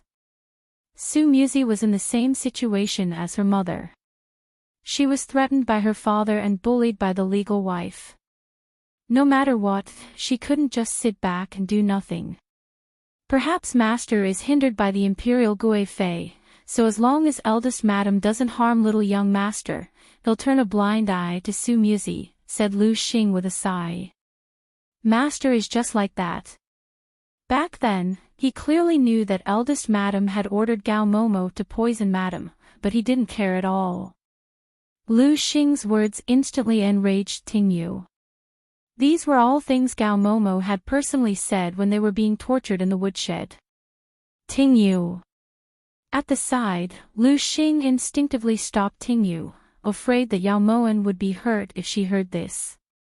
It's fine. Prepare dinner, Ben Gong is a bit hungry. Yao Moen caressed Fluffy with a faint smile. However, her frozen heart became even colder. This servant will go now. Lu Xing respectfully left Guan Osprey Palace and headed towards the imperial kitchen. Right after Lu Xing left, Yi Junqing suddenly appeared at the entrance of Guan Osprey Palace. When the setting sun shone on his face, it was as if it was plated with a golden sheen, causing his already handsome face to look even more stunning. Sometimes, Yao Moen wondered why someone who fought on the battlefield all year round had skin so white. It was so white that even she was a bit jealous. This servant kowtows in salute to the esteemed prince. Esteemed prince, please come inside. In the end, Tingyu was still a young woman. At this moment, she was already unable to resist the temptation. She moved to the entrance of the palace and without even asking if her master was willing, she eagerly invited Yi Junqing in.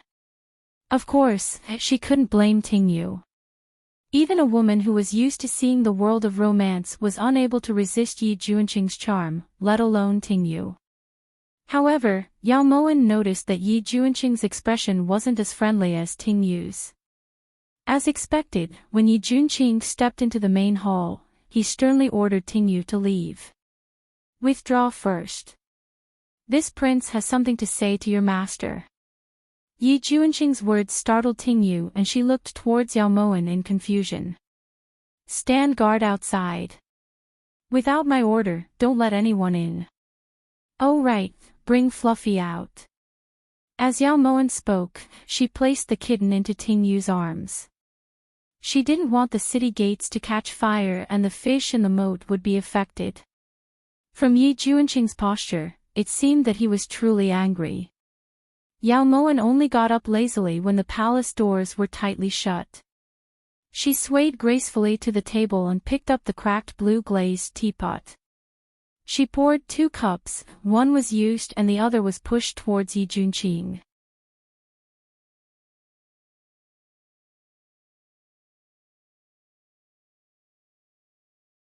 Chapter 34. Joy Spring Brothels Jing Xan, you wouldn't deny this identity, right? Yi Junqing's eyes flashed with anger. Oh, if Prince hadn't reminded me, Moen really would have forgotten. Yao Moen didn't deny it because there was no point. I once heard Ma Xin mention that her younger sister only had the intelligence of a child. You clearly aren't. You couldn't possibly be a substitute that Yi Hongyi got from somewhere to secretly do some shady business, right? Yi Junqing made a logical guess. If it wasn't related to Ma Xin, he wouldn't care about this woman's true identity. Perhaps eldest sister lied to you. Yao Moen hid the sharpness in her eyes and looked towards Yi Junqing innocently. Ma Xin wouldn't lie to me. She can choose not to say, but she definitely wouldn't lie to me. Yi Juanqing's clear eyes flickered with unswerving determination as he spoke confidently. It was as if he was stating an unquestionable truth. Ha! Yao Machine, that big idiot. Tears swayed in her eyes, but Yao Moan forced them back. She really didn't know what she had done to Yi Juanqing for him to trust her so unwaveringly. You're not allowed to say bad things about Machine. Otherwise, I won't be polite to you. I don't care who you are. Yi Juanqing's eyes suddenly turned cold and a deep darkness appeared in them. Right at this time, Ting Yu's voice came from outside the door.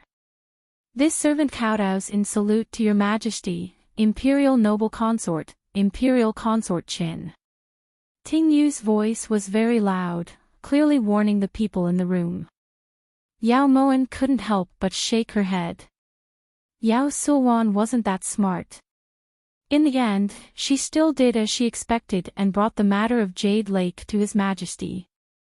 Suddenly, Yao Moan's lips curved into a cold smile. Although it only appeared for a moment, Yi Juanqing couldn't help but frown when he saw it. Prince wouldn't be impolite to Moan in front of His Majesty, right? You know how much His Majesty loves Moan. Yao Moan smiled as she walked around Yi Juanqing in a provocative manner towards the palace doors. Your Majesty. Warner doesn't want to eat with the esteemed prince. I don't want him to enter Warner's room again. The moment the palace doors opened, Yao Moan's tears fell so quickly that Yi Juanqing was flabbergasted. When Yi Hongyi saw Yao Moan's wronged expression, he immediately pulled her into his embrace, as if he'd forgotten his original intentions. He couldn't bear to see such a porcelain doll cry. What happened? Tell me, I will help you decide. Yi Hongyi's gaze swept past the furious Yi Juanqing before landing on Yao Moan. It was as gentle as the spring breeze in April. The esteemed prince insists on killing Warner's Fluffy. If Warner was unwilling, he would make his move. Your Majesty, chase him out. Yao Moan spoke in a childish voice as she abruptly pointed at Yi Juanqing. Her angry little face was like a pear blossom in the rain, making her look extremely lovable. The corners of Yi Juanqing's lips twitched and 3 black lines instantly appeared on his forehead as he stood alone in the wind. This woman. He actually acted so well. Damn it. He really wanted to expose Yao Moan's facade, but he restrained himself. Juanqing, this is where you're wrong. In any case, you're a prince, so why bother with a beast? We will protect Fluffy's life. If you have any dissatisfaction, then come at us. Don't make things difficult for Consort Yao. Yi Hongyi looked towards Yi Juanqing angrily as his voice gradually turned cold. This subject younger brother wouldn't dare. Yi Juanqing didn't want to explain any further, nor did he know how to explain. At this moment, Yao Sulwan, who was standing behind Yi Hongyi, felt an indescribable rage burning in her heart. That damned cat, it actually managed to obtain His Majesty's protection.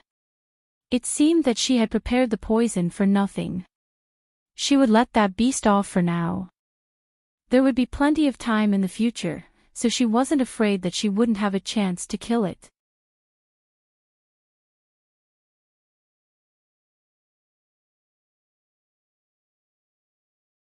Chapter 35.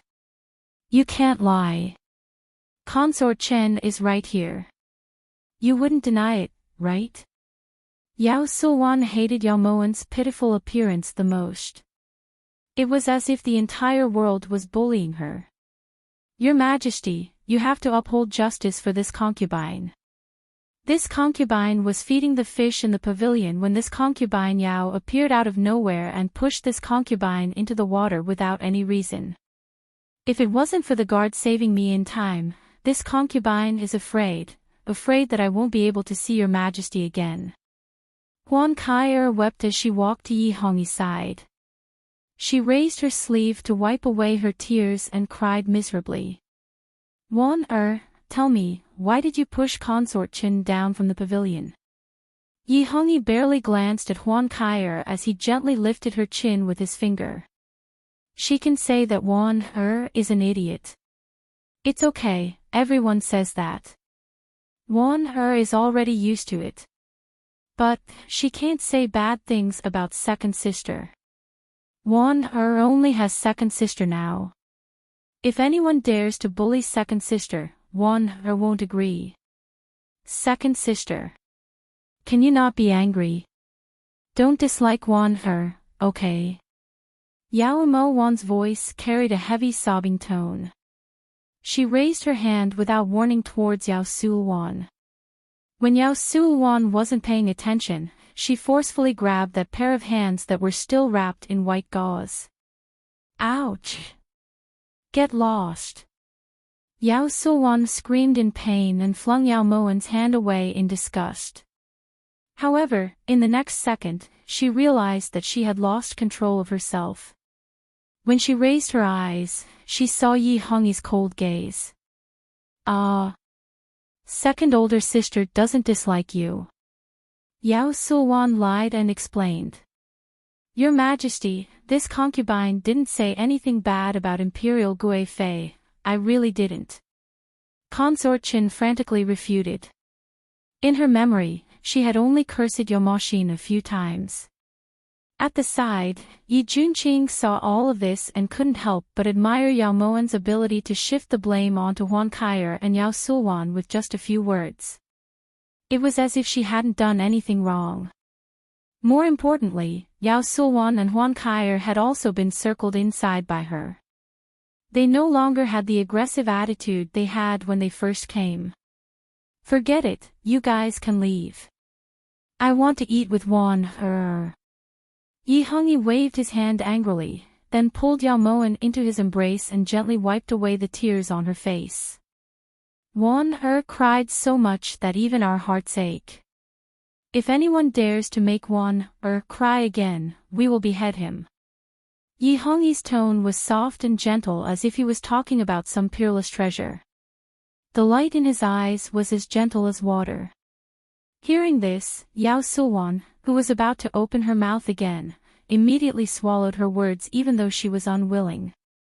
On the other hand, Huan Kaier, who was at the side, didn't seem to realize the severity of the problem. She just happened to rush over and look at Yi Hongyi with teary eyes. Your Majesty, this concubine, I told you to get out, didn't you hear me? His icy voice was filled with a sinister chill. Yi Hongyi's eyes shone with an extremely dark light. Huan Kaier was instantly stunned. At that time, no matter how angry His Majesty had been, he had never revealed this kind of gaze. It was like a bloodthirsty lion opening its bloody mouth to devour someone.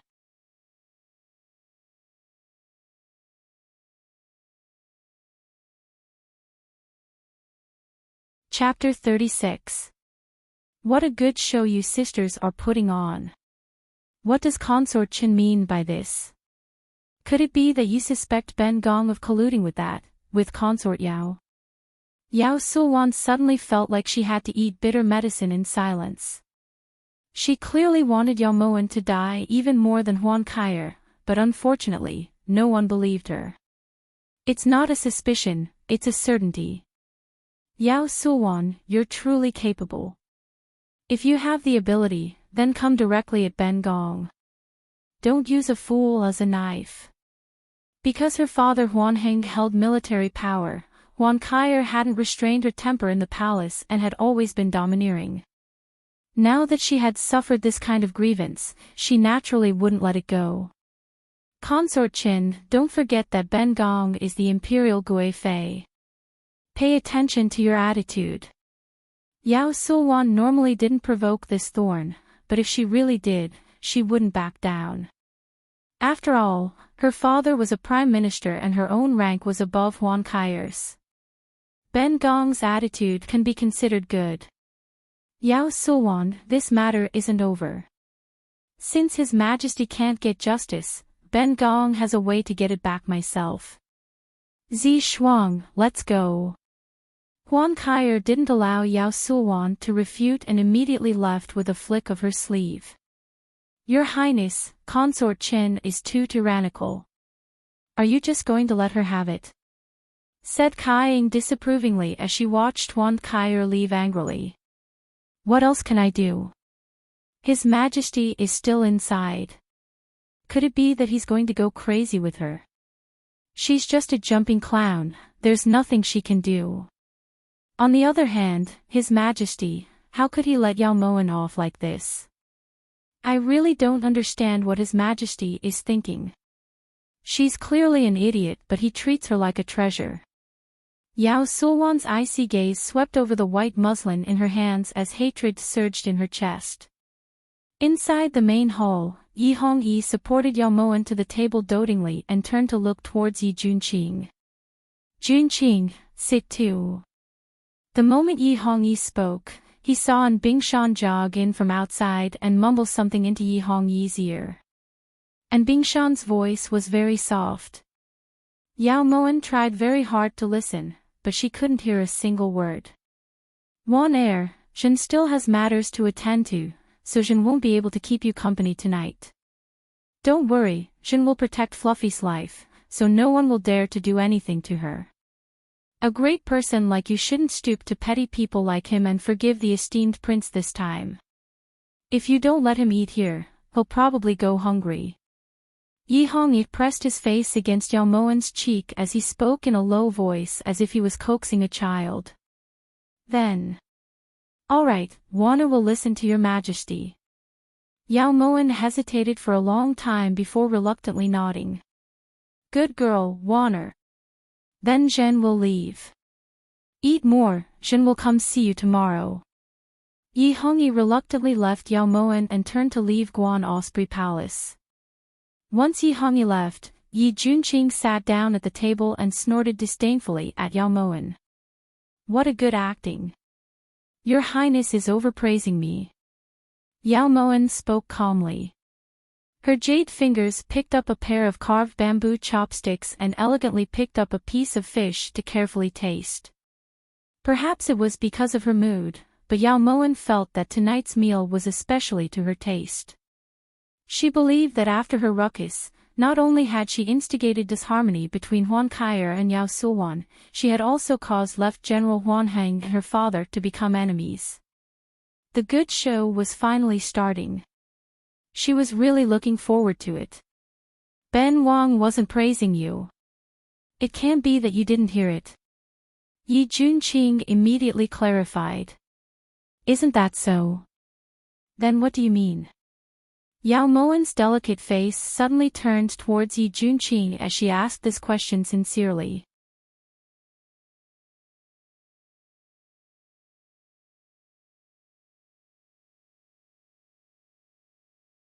Chapter 37. Just after noon the next day, Yao Mo1 had nothing to do and was preparing to go out for a walk when she saw Lu Xing hastily rush in from outside. Your ladyship, First Madam has entered the palace with young master. Lu Xing had placed spies in Yao Xiangfu, so the moment Dou Xianglan stepped out of the door, Lu Xing received the news. Dou Xianglan is just this short-sighted. She wants to borrow Yao Sulwan's hand to kill Yao Yu, but she doesn't know that the previous court and the inner palace have a rather subtle relationship.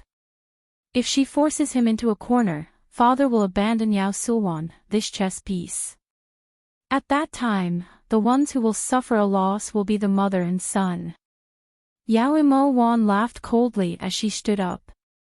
Her plump fingers caressed the intricately embroidered orchid on her sleeves as a shrewd light flashed through her eyes. Will the imperial noble consort really harm Yao Yu? That's old master's only son. Lu Xing looked towards Yao Mo Wan worriedly, his anxiety obvious. Yao Sulwan isn't stupid. She naturally wouldn't take the risk. However, Lu Xing, Ting Yu, the two of you follow Ben Gong to Pure Flower's palace. It's only right that Ben Gong pay a visit to this mother. Yao Moen walked out of Guan Osprey Palace with light and graceful steps. The sunlight shone on her peerlessly beautiful face, but it was unable to penetrate her frozen skin.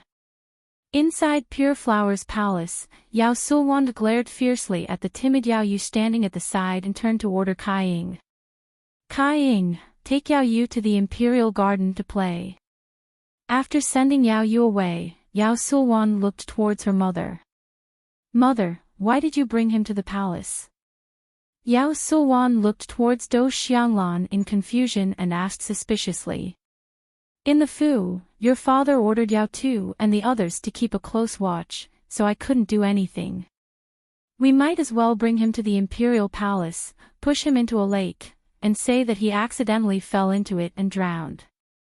No matter how angry your father is, he won't make a scene in the Imperial Palace, right? Do Xianglan sipped her tea as if this was a very simple matter. My dearest mother, can you stop causing trouble? I'm already so annoyed over here that I can't believe you could come up with this kind of idea. Yao Sulwan rolled her eyes at Do Xianglan speechlessly and sighed fiercely. How can you say that I'm causing trouble?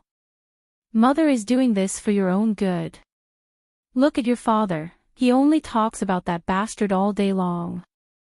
He doesn't take you seriously anymore.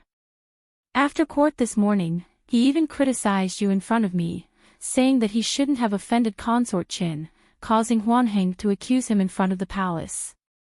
It was him who had a handle on Huanheng, what does it have to do with you? Do Xianglan snorted coldly and said hatefully. Huanheng told his father about it. I didn't expect that Consort Chen's speed to be so fast. Yao Sulwan's long, shapely eyebrows tightly knit together, her gaze gradually turning cold. What happened? Haven't you and Consort Chen always minded your own business? It couldn't be that she saw that you were conferred the title of Imperial Gui Fei, so she's deliberately finding fault with you, right? Do Xianglan saw Yao Sulwan's angry face and asked worriedly. Isn't it all thanks to that idiot? I don't know what Yao Mo Wan was thinking, but she actually pushed Wan Kaier from the pavilion into the lake and almost drowned her. If it was me, I also wouldn't let this matter rest. Just thinking about it made Yao Sulwan's belly full of anger.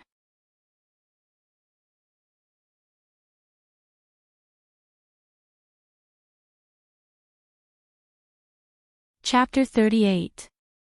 Alright, even if you say it, will father believe it? Father will only think that I'm narrow-minded and instigated Yao Mo Wan to make a mistake so I can get rid of her. Yao Sulwan felt a headache coming on and rubbed her forehead. This Yao Mo Wan, if I had known this would happen, would have made her drink a bowl of red crane and sent her and her lowly mother to reunite with Yao Mo Axayan in the underworld. Just as Do Xianglan was gritting her teeth, Yao Mo Wan walked into Pure Flower's palace innocently. Wan greets D Mother.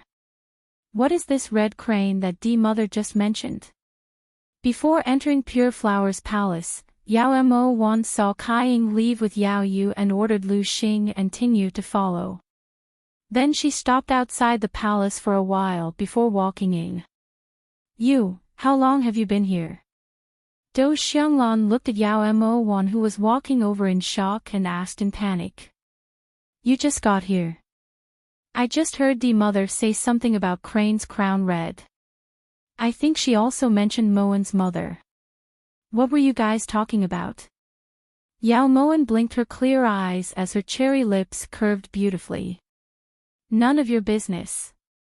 My skin is itching from not being hit for a few days.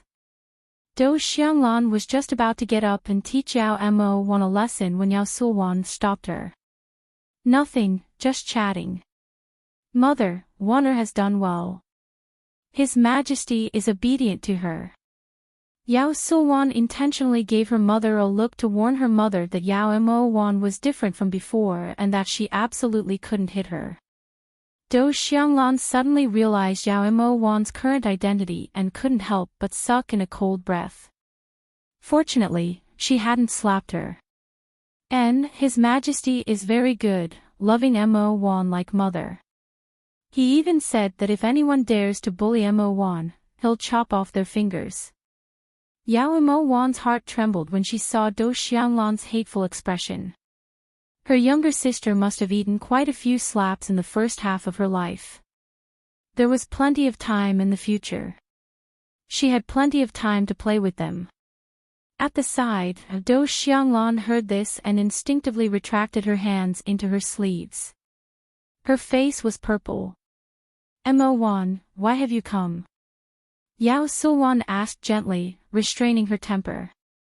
Ever since returning from Guan Osprey Palace, Yao Suwan knew that she couldn't offend this fool for now. Once His Majesty got tired of playing, Yao Mo1's death would come. That's what Tingyut said earlier. It's been so long since I've seen Di Mother, Moan really misses you. Yao Moan's brows curved, but her smile made Do Xianglan feel uncomfortable all over. You will miss me. Do Xianglan muttered and snorted coldly. What did Di Mother say? Moan didn't hear it. Yao Moan walked around Yao Sulwan and directly walked in front of Do Xianglan, scaring Do Xianglan into hurriedly retreating in fear. Do Xianglan believed that if Yao Moan wasn't an idiot, even if she had Yao Sulwan's protection, she still wouldn't necessarily be completely safe. No. Nothing. Do Xianglan dodged the question. Even though Yao Sulwan and Do Xianglan both overtly and covertly reminded Yao Moan that she wasn't welcome, Yao Moan still lingered in Pure Flower's palace. Only around the time of the 5th hour did she stretch and walk out of Pure Flower's palace. That little bastard is finally gone. I really don't understand why His Majesty would dote on her. Do Xianglan sighed fiercely and said resentfully. Don't say that daughter didn't warn you.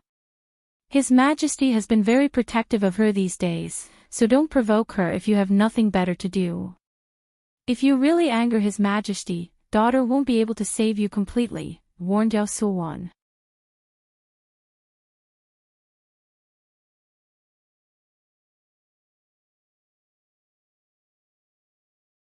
Chapter 39.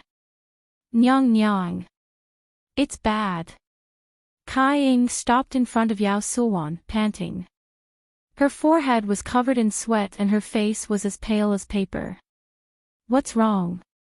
Didn't I tell you to bring Yao Yu to play? Where's Yao Yu?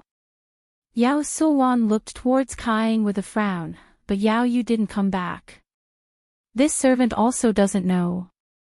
This servant was just playing hide and seek with young master a while ago. I don't know why, but after playing and playing, I lost sight of him.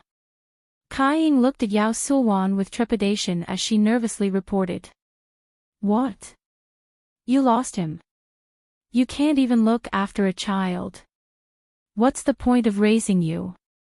Yao Sulwan abruptly stood up and glared at Kai Ying. Forget it, forget it. If he's lost, then he's lost. Maybe he fell into the river himself, that'll save me the trouble. At the side, Do Xianglan didn't care. She believed in her bones that between Yao Sulwan and Yao Yu, Yao Enchanting would definitely choose her daughter. What are you just standing there for? Hurry and send someone to look for him. If something goes wrong, just watch how I'll take care of you. Yao Sulwan berated Kai Ying harshly and turned to look towards her mother. It's not as simple as you think. Anyway, forget it.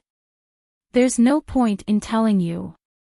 Just wait, we'll go back together after we find Yao Yu. Yao Sulwan looked helplessly at her mother. With you, the Imperial Gui Fei, standing here, I don't believe your father can do anything to me. I'll go back first. It's best if we can't find him, but even if we find him, don't send him back. Do Xianglan had already held back quite a bit of anger from Yao Moan. Do Xianglan had already walked out of Pure Flower's palace without waiting for Yao Sulwan to speak. At dinner, Yi Junqing, who had disappeared for a day, finally showed himself. It wasn't that he was willing, but his stomach was really empty and he was very hungry. Who is he? Yi Junqing walked into the main hall in a white robe and just happened to see Yao Yu playing with Fluffy at the table. Moan's younger brother. Perhaps it was because they were in the same boat, Yao Moan had liked Yao Yu from the first time she saw him. That obedient appearance was exactly the same as her younger sister. Ma Xin never mentioned that she had a younger brother. Yi Junqing clearly doubted Yao Moan's words. So eldest sister still has some reservations about Prince, don't you? Yao Moan replied indifferently as she looked towards Yi Junqing with her beautiful eyes. Yao Moan wanted to defame herself. She wanted Yi Junqing to know that the woman in his heart wasn't perfect and flawless. In that case, would the love be a little less? This prince really suspects that you might be Ma Xin's biological younger sister. Yi Junqing's clear eyes turned piercingly cold. His gaze towards Yao Moan became indistinguishable. It's the real deal. Yao Yu, come eat. Yao Moan smiled faintly, then pulled Yao Yu over and held him in her arms, feeding him mouthful by mouthful. At the side, Fluffy seemed to sense the presence of danger. After leaving Yao Yu's embrace, she hastily shrunk back to Yao Moan's feet and stared at Yi Junqing vigilantly. Prince always has that icy expression. Even Fluffy is scared of you, teased Yao Moan as she glanced at Yi Junqing. That's because it feels guilty. Yi Junqing suddenly realized that he was arguing with a cat. He immediately withdrew his gaze and sat down in front of Yao Moan to pick up his chopsticks. Older sister Warner, older brother is so handsome. Yao Yu looked towards Yi Junqing with a brilliant smile. That's because you're still young and haven't seen much of the world. Once you grow up, you'll realize that that face is very ordinary. Yao Moan used a handkerchief to wipe away the rice on Yao Yu's face as she lied. On the other side of the table, Yi Junqing's expression stiffened. He took a long time to calm himself down before continuing to eat. A good man doesn't argue with a woman, Yi Junqing comforted himself. Older sister Warner, Yao Yu wants to grow up faster. Yao Yu's voice sounded a little disappointed and his eyes became watery. Why? Yao Moan set down her bowl and placed Yao Yu on the chair next to her.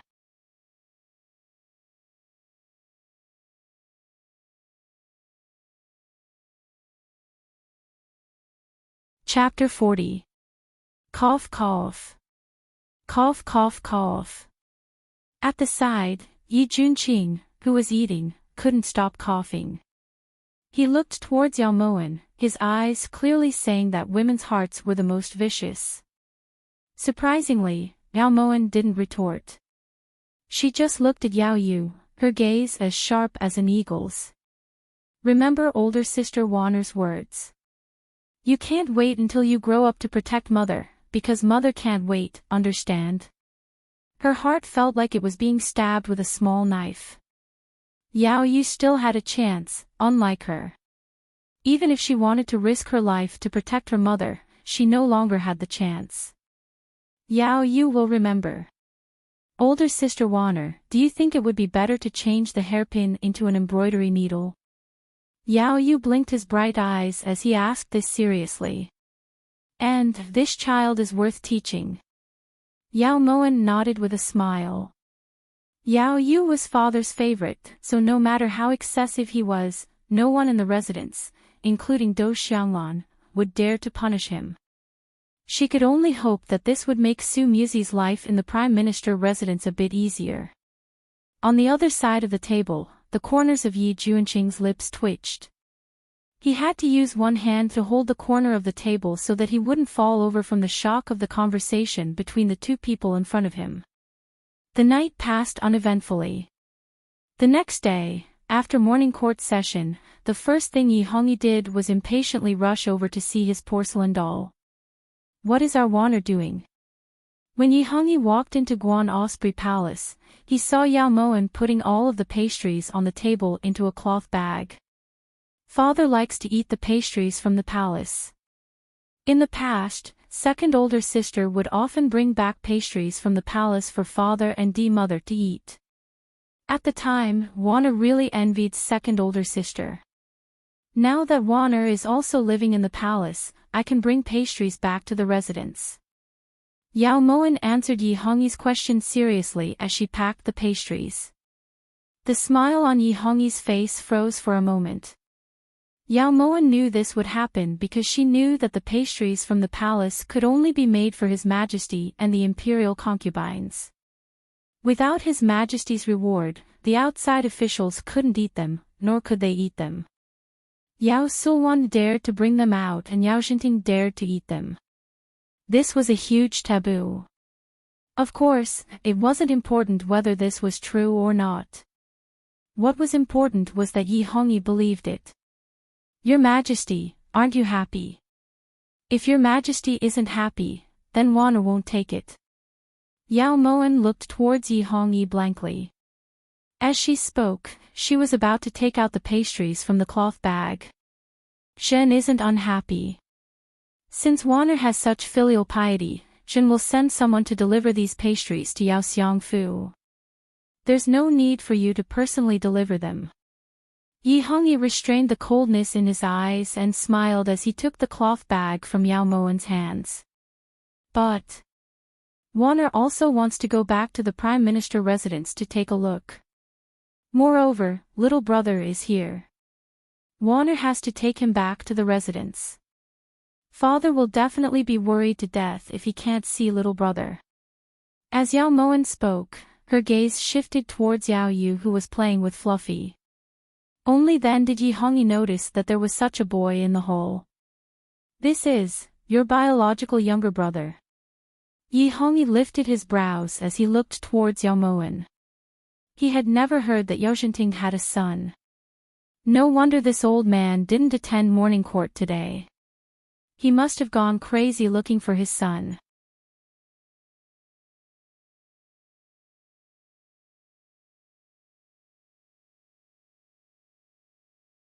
Chapter 41. Wana also misses your Majesty. Yao Moan nodded happily and gave Yi Hongyi a light peck on the cheek before putting away the pastries. Yi Junqing, who had just walked in, happened to see this scene. He had to admit that Yao Moan's side profile was very similar to Mo Xian's. Mo Xian had given up everything for Yi Hongyi in this life, but in the end, they hadn't been able to grow old together. Back then, at Rippling Waves Pavilion, he had accompanied her to look up at the blue dome of heaven. She had once said that she had chosen the right star for him. When he saw the light in her eyes, Yi Junqing had finally decided to send troops to rescue the trapped Yi Hongyi. Wana, did you forget about Junqing's breakfast? When Yi Hongyi saw Yi Junqing, he hooked a finger around Yao Moan's nose as he smiled affectionately. You're here. Wana thought you weren't going to eat anymore. What should I do? Yao Moan looked towards Yi Junqing in realization. Ever since he found out that Yao Moan was pretending to be stupid, Yi Junqing always resisted seeing Yao Moan's naive appearance. This subject brother will take his leave. Yi Junqing ignored Yao Moan and cupped his hands to leave Guan Osprey Palace. However, he was stopped by Yi Hongyi. Junqing, Wana is returning to the Prime Minister's residence today. We still have political matters to take care of, so help us protect Wana. Don't let anyone bully our darling. Yi Hongyi seemed to speak lightly, but in reality, there was an undeniable dignity in his words. This subject, Your Majesty, is the best. Take these. When Yao Moan saw that Yi Junqing was about to refuse, she suddenly walked over to Yi Junqing with the cloth bag in her hand and impolitely shoved the bag into Yi Junqing's hand. Your Majesty, then Wana is leaving. Yao Moan turned and pulled Yao Yu over before leaving Guan Osprey Palace. When Yi Junqing saw the oil seeping out of the cloth bag and rubbing against his body, he suddenly had the urge to beat someone up. He quickly chased after her. At the sides, Lu Xing and Ting Yu bowed respectfully before following him out of Guan Osprey Palace. As Yi Hongyi watched Yi Junqing leave, a cold glint flashed through his eyes. Prime Minister Yao's residence was also the place where Yi Junqing and Yao Maxin had first met. If he had to go back to that place again, his heart would definitely ache. Even if he couldn't kill Yi Junqing right now, he still didn't want him to live comfortably. Since it was not an official trip, there was no need to make it public. On the way, Yao Moen had Lu Xing drive the carriage. Ting Yu took Yao Yu to the carriage while she and Yi Junqing sat in the other carriage. You're good at lying, and you're even better at playing dumb. I really don't know how Ma Xin could have a younger sister like you. If it weren't for the fact that he was holding a cloth bag, Yi Junqing would rather die than sit in the same car as Yao Moen. Isn't that good? At least His Majesty likes it, replied Yao Moen indifferently. His Majesty likes you because you're Ma Xin's little sister. In his opinion, Ma Xin was incomparably good and had done everything for Yi Hongyi, so there was no reason for Yi Hongyi not to love her. At that time, every time he saw Mo Axan, he would see traces of happiness on her face. As for that confession, Yi Junqing was certain that Mo Axan had willingly left it behind in order to ensure the stability of Yi Hongyi's empire. So that's what Your Highness thinks. Ha! As expected, Your Highness is intelligent and far-sighted, unparalleled in this world. Yao Moen laughed in spite of herself as she looked towards Yi Junqing. Her fingers gradually tightened in her sleeves, only stopping when she felt pain.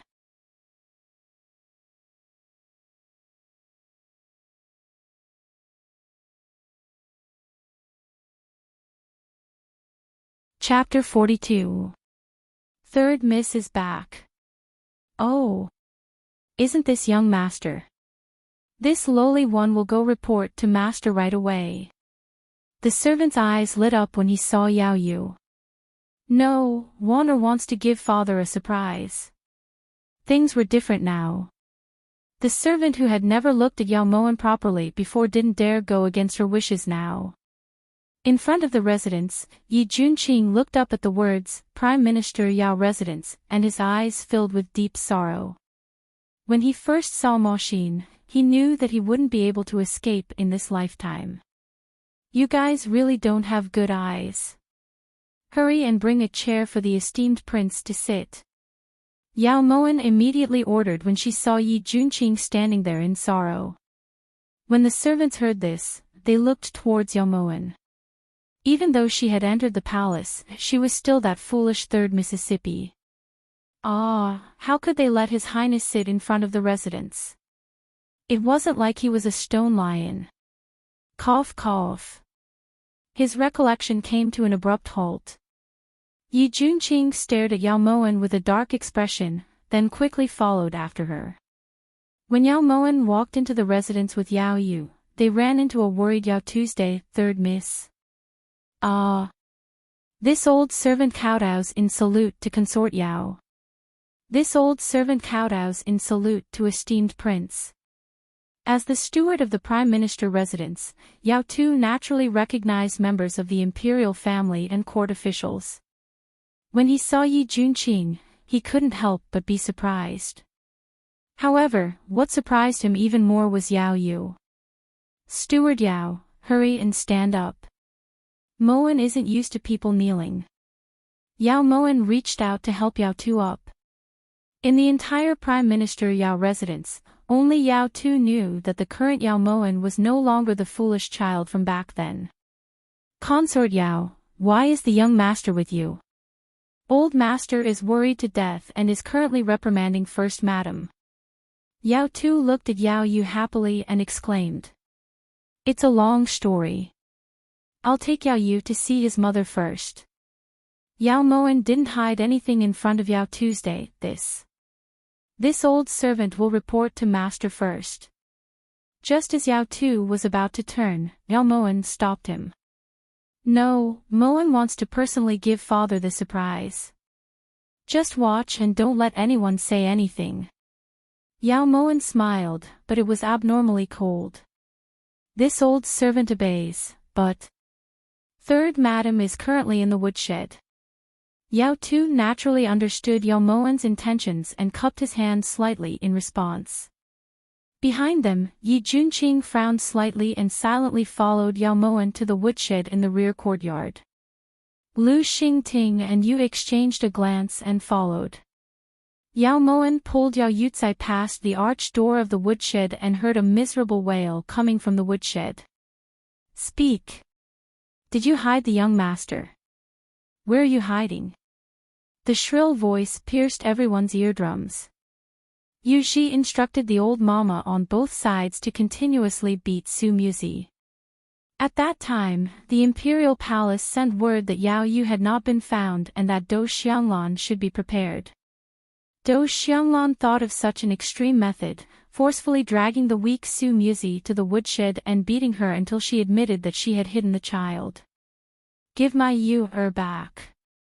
Ah, Su Muzi's miserable voice rang out. You're still being stubborn. Beat them up. Hit him hard. The fierce voice sounded again. Outside the door, Yao Yu heard his mother's wails and immediately clenched his fists. He was just about to rush in when Yao Moan stopped him.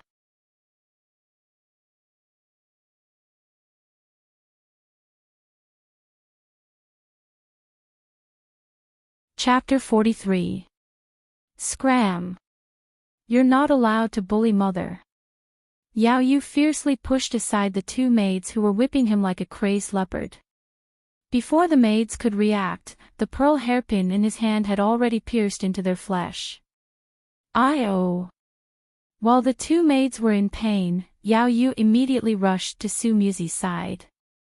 His heart ached as he looked at his mother who was covered in blood. Tears fell down his face. Little young master. Su Muzi. You're still saying you didn't hide him.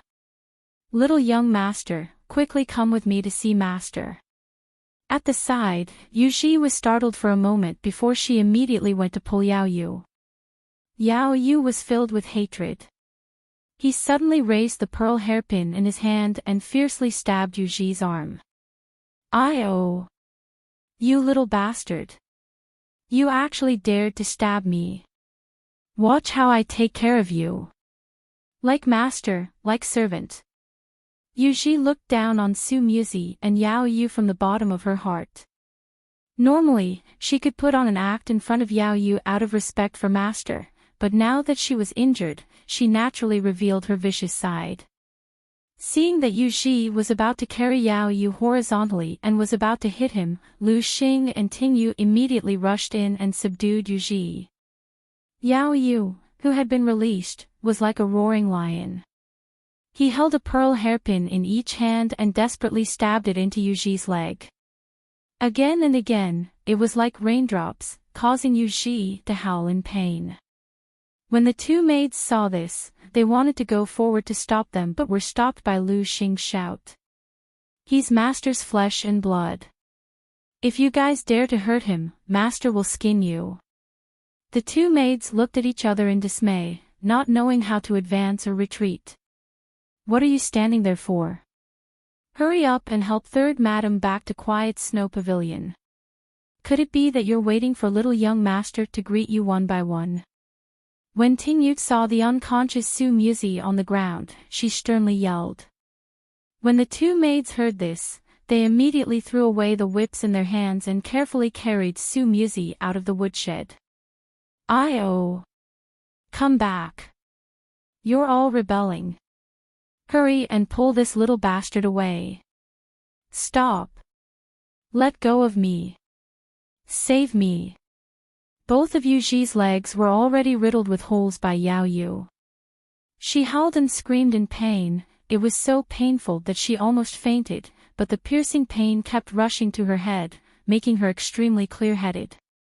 Yao Moan only indicated for Lu Xing and Ting Yu to let go when Yao Yu was tired.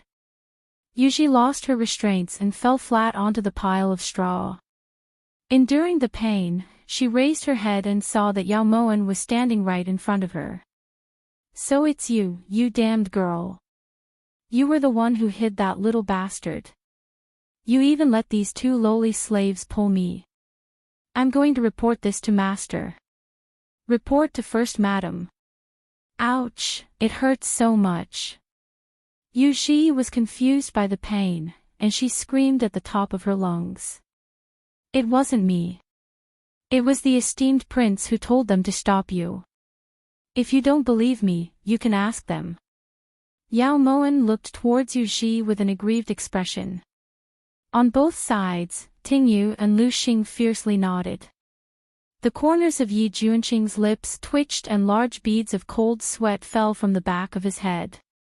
He couldn't help but look towards Yao Moen, but Yao Moen only shrugged slightly, looking as if there was nothing she could do. Just because you called me a damned girl, it wouldn't be too much even if I cut you down. Yi Junqing swept a cold glance over Yu Ji, but didn't deny it. Yao Yu, come here. Third older sister will accompany you to find father. Yao Moen pulled the panting Yao Yu and walked out of the woodshed without looking back. Ting Yu and Lu Xing naturally followed after her. Yu Ji was the only one left in the woodshed, screaming for help. Before Yao Moen even stepped into Bamboo Wish Pavilion, she heard a roar coming from inside.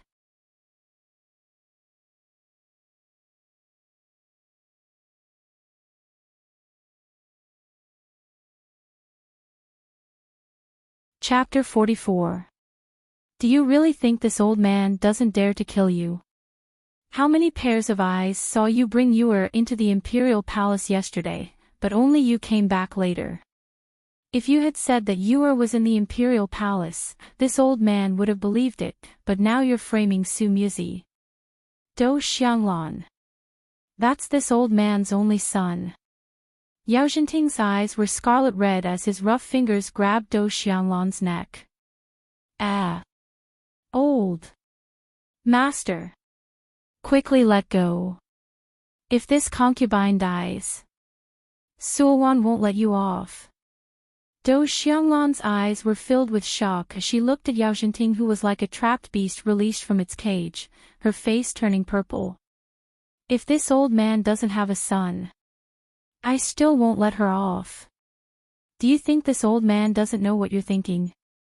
Do Xianglan. You're overestimating that Imperial Gui Fei of yours too much. If she was powerful, she'd be the Empress by now. How could she be a mere Imperial Gui Fei? This old man will give you one last chance. Hand over Yuer and this old man will spare your life. Otherwise. Yao Zhenting narrowed his eyes and increased the strength in his grip. Ah. Let go. Hurry and let go. When Do Xianglan's voice grew softer and softer and her eyes rolled back, the door was suddenly pushed open from the outside and Yao Yu jumped in. Behind him, Yao Moen stood at the door with a cold expression, her eyes as cold as frost. She wouldn't let Do Xianglan die so easily. Some debts had to be settled one by one. Yuer. It's great that you're all right. That's great. The instant Yao Zhenting saw Yao Yu, he threw off Do Xianglan and hugged Yao Yu tightly in his arms. His slightly stubbled mouth kept kissing Yao Yu's face. Yao Moen could clearly see tears flash through Yao Zhenting's eyes. Just how much he loved this son of his. Cough cough. Cough cough cough. Do Xianglan, who had been thrown to the ground by Yao Zhenting, took deep breaths. After a while, her expression returned to normal. Warner kowtows in salute to father. After watching this show, Yao Moen finally stepped into the room and walked gracefully to Yao Zhenting. Moen. Ah. This old subject kowtows in salute to consort Yao, kowtows in salute to esteemed prince. Yao Zhenting looked towards Yao Moen in surprise. Only when he saw Yi Junqing walk in did he realize that he had forgotten himself. He hastily let go of Yao Yu and bowed respectfully. How could Wander accept father's greeting? Quickly get up. When Yao Moen saw this, she hurriedly walked forward to help Yao Zhenting up. Why are you still standing there? Hurry and serve tea to consort Yao and the esteemed prince. Yao Zhenting glared at Do Xianglan, who had just caught her breath. Yao Mo Wan. Why is Yao Yu with you? Are you the one who hit him? Say it. The moment she saw Yao Yu and Yao Moen, Do Xianglan was instantly enlightened. No wonder Kai Ying couldn't find Yao Yu, it was definitely this damned girl's doing.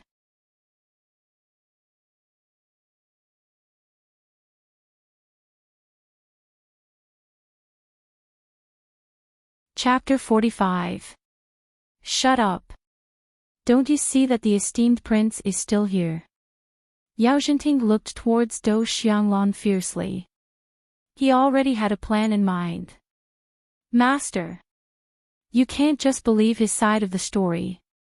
Do Xianglan hurriedly explained. I've let the esteemed prince see a joke. Consort Yao, prince, please come to the main hall. Yao Zhenting temporarily suppressed his anger and gestured respectfully for them to leave. Then he pulled Yao Yu out of Bamboo Wish Pavilion. On the way back to the palace, Yao Moen was silent. Whenever she thought of Su Muzi's blood-stained body, she couldn't help but think of her mother. At that time, she had been too foolish, actually believing that father and Do Xianglan would treat her mother well. In order to help Yi Hongyi consolidate his power, the number of times she visited her mother could be counted on one hand. It was only when she knelt in front of her mother's bed that she saw the true faces of these hypocrites. Unfortunately, it was too late.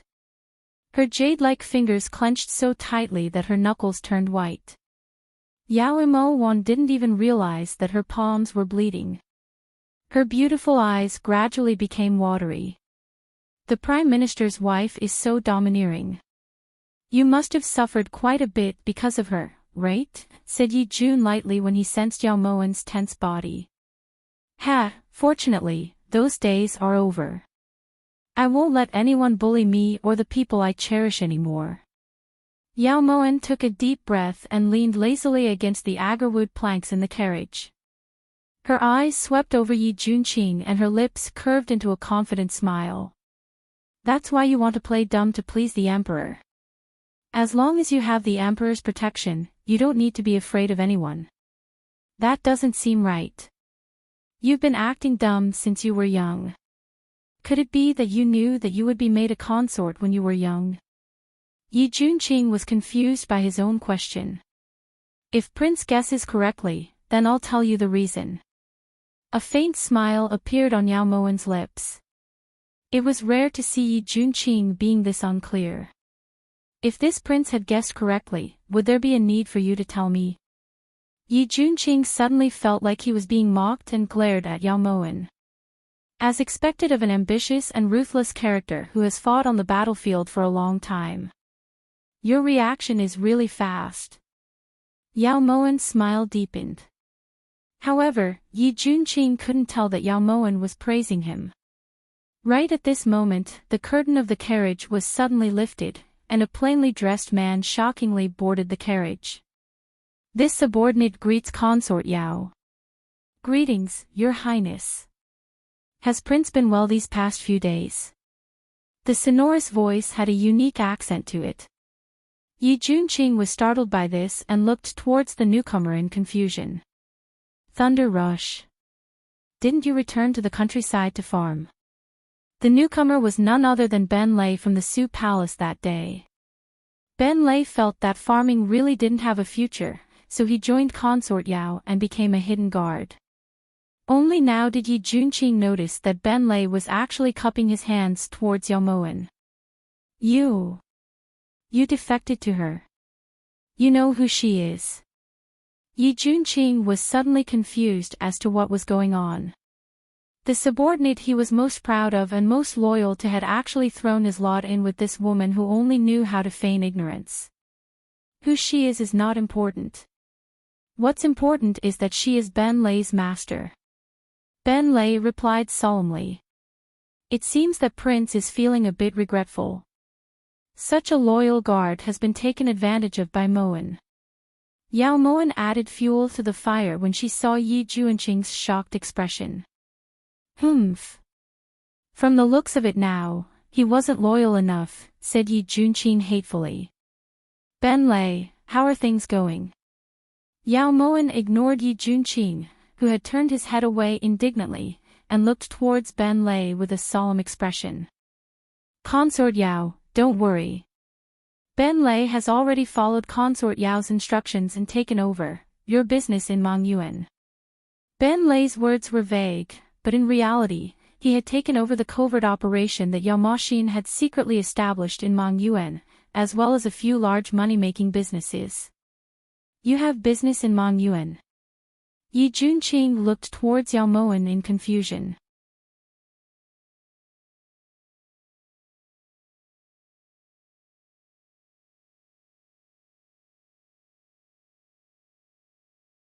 Chapter 46. Well done. Here are the instructions for the next step. I'll leave Mangyuan to you. Yao Moen casually took out a bamboo tube from her sleeve and handed it to Ben Lei. Don't worry, master. Ben Lei definitely won't let you down. Ben Lei took the bamboo tube and subconsciously looked towards Yi Junqing. When he saw Yao Moen nod slightly, he didn't delay any longer and left the carriage. Yao Moen's heart was indescribably heavy. She leaned heavily against the wood and looked towards the carriage shed. Mangyuan was a place with many metal mines, so it had the reputation of being a land of fish and rice. It was located at the border of Chu and Shu and wasn't included in the two countries' territories. It had always been a point of conflict between Chu and Shu. At the time, Yao Moen had secretly sent people to live here behind Yi Hongyi's back. She had also allocated funds to build a money house, a cloth house, and a grain house. Furthermore, she had privately bought horses and soldiers. She had wanted to wait until the time was right to tell Yi Hongyi and give him a pleasant surprise. However, she hadn't expected that Yi Hongyi would beat her to it and give her a huge, pleasant surprise. After returning to the imperial palace, Yi Junqing got off the carriage and left without saying a single word to Yao Moen. Yao Moen understood his current state of mind. The vanguard he was most proud of had thrown himself under her wing, so Yi Junqing definitely felt betrayed. Yao Moen couldn't help but smile as she watched Yi Junqing leave. If you don't want to fight, don't fight, that's fine. Moen will fight for you and fight for you. No matter what method she uses, Moen will return you a magnificent great chew. Nyang Nyang, the esteemed prince seems unhappy, asked Tingyu in a small voice. She seemed to have noticed something was off. Let him be. Yao Moen sighed lightly, then walked towards Guan Osprey Palace with Tingyu and Lu Xing. Just as the three of them reached the imperial garden, they suddenly heard a low moan coming from a canna tree about half a person tall on the left. Nyang Nyang. Lu Xing instinctively moved in front of Yao Moen and looked towards the bushes on the left. Yao Moen was speechless and gave Lu Xing a look. Lu Xing immediately jumped into the canna tree. Yao Moen was very moved.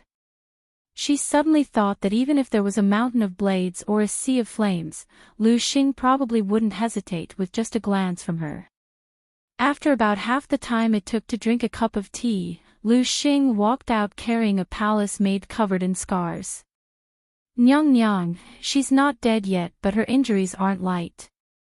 As she looked at the palace maid in Lu Xing's arms, her hair was in a mess, her neck was bruised, and her body was covered in wounds of various sizes. Yao Mo Wan's gaze turned cold. This was definitely in Bingshan's work. Lu Xing, carefully send her to the shack at the back of Changle Palace. Then think of a way to get some medicine and food for her. Do your best to save her. Yao Mo Wan lifted her eyes to look around. Fortunately, no one noticed. Yes. Lu Xing never asked for the reason.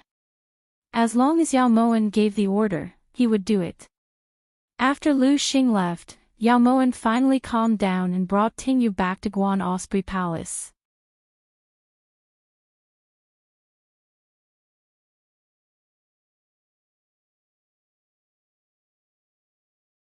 Chapter 47.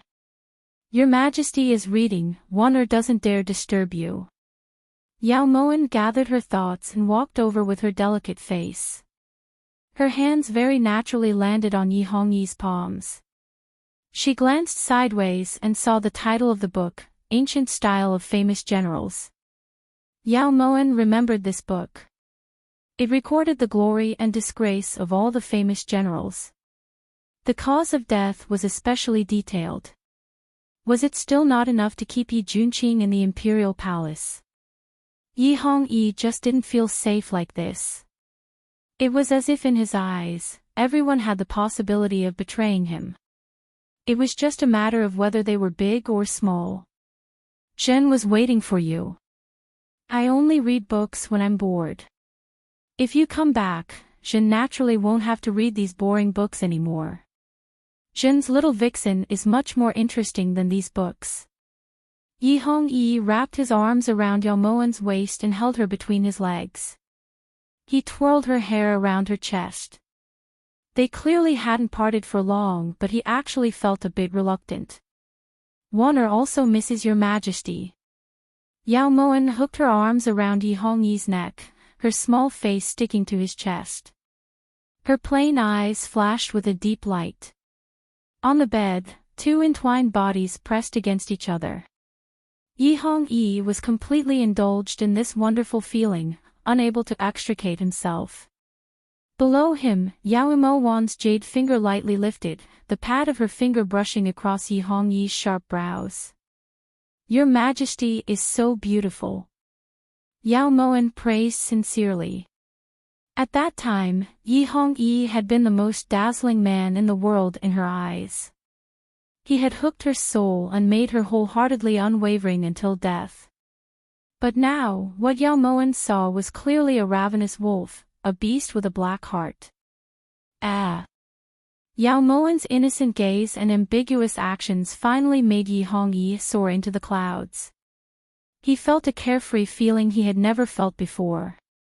Wanner is really Zhen's vixen. Yi Hongyi flipped over and lay down next to Yao Moan.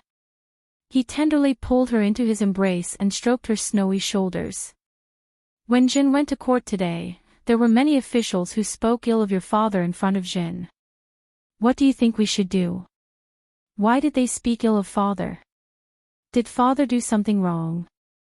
If father did something wrong, he should be punished. Every time Wanner does something wrong, she will be punished. Yao Moan innocently looked towards Yi Hongyi. That kind of serious expression made Yi Hongyi unable to help but laugh. Wanner also has a time when she makes mistakes. And every time I do something wrong, the mother will lock Wanner in the woodshed for several days. She won't give her food or water, and she'll even have Yuji whip Wanner. It really hurts. Yao Moan deliberately moved her body closer to Yi Hongyi, as if she was seeking shelter. What did you do wrong for them to punish you like this? Does the Prime Minister not care? When he felt the body in his arms tremble slightly, the depths of Yi Hongyi's eyes turned cold. Wanner doesn't know either.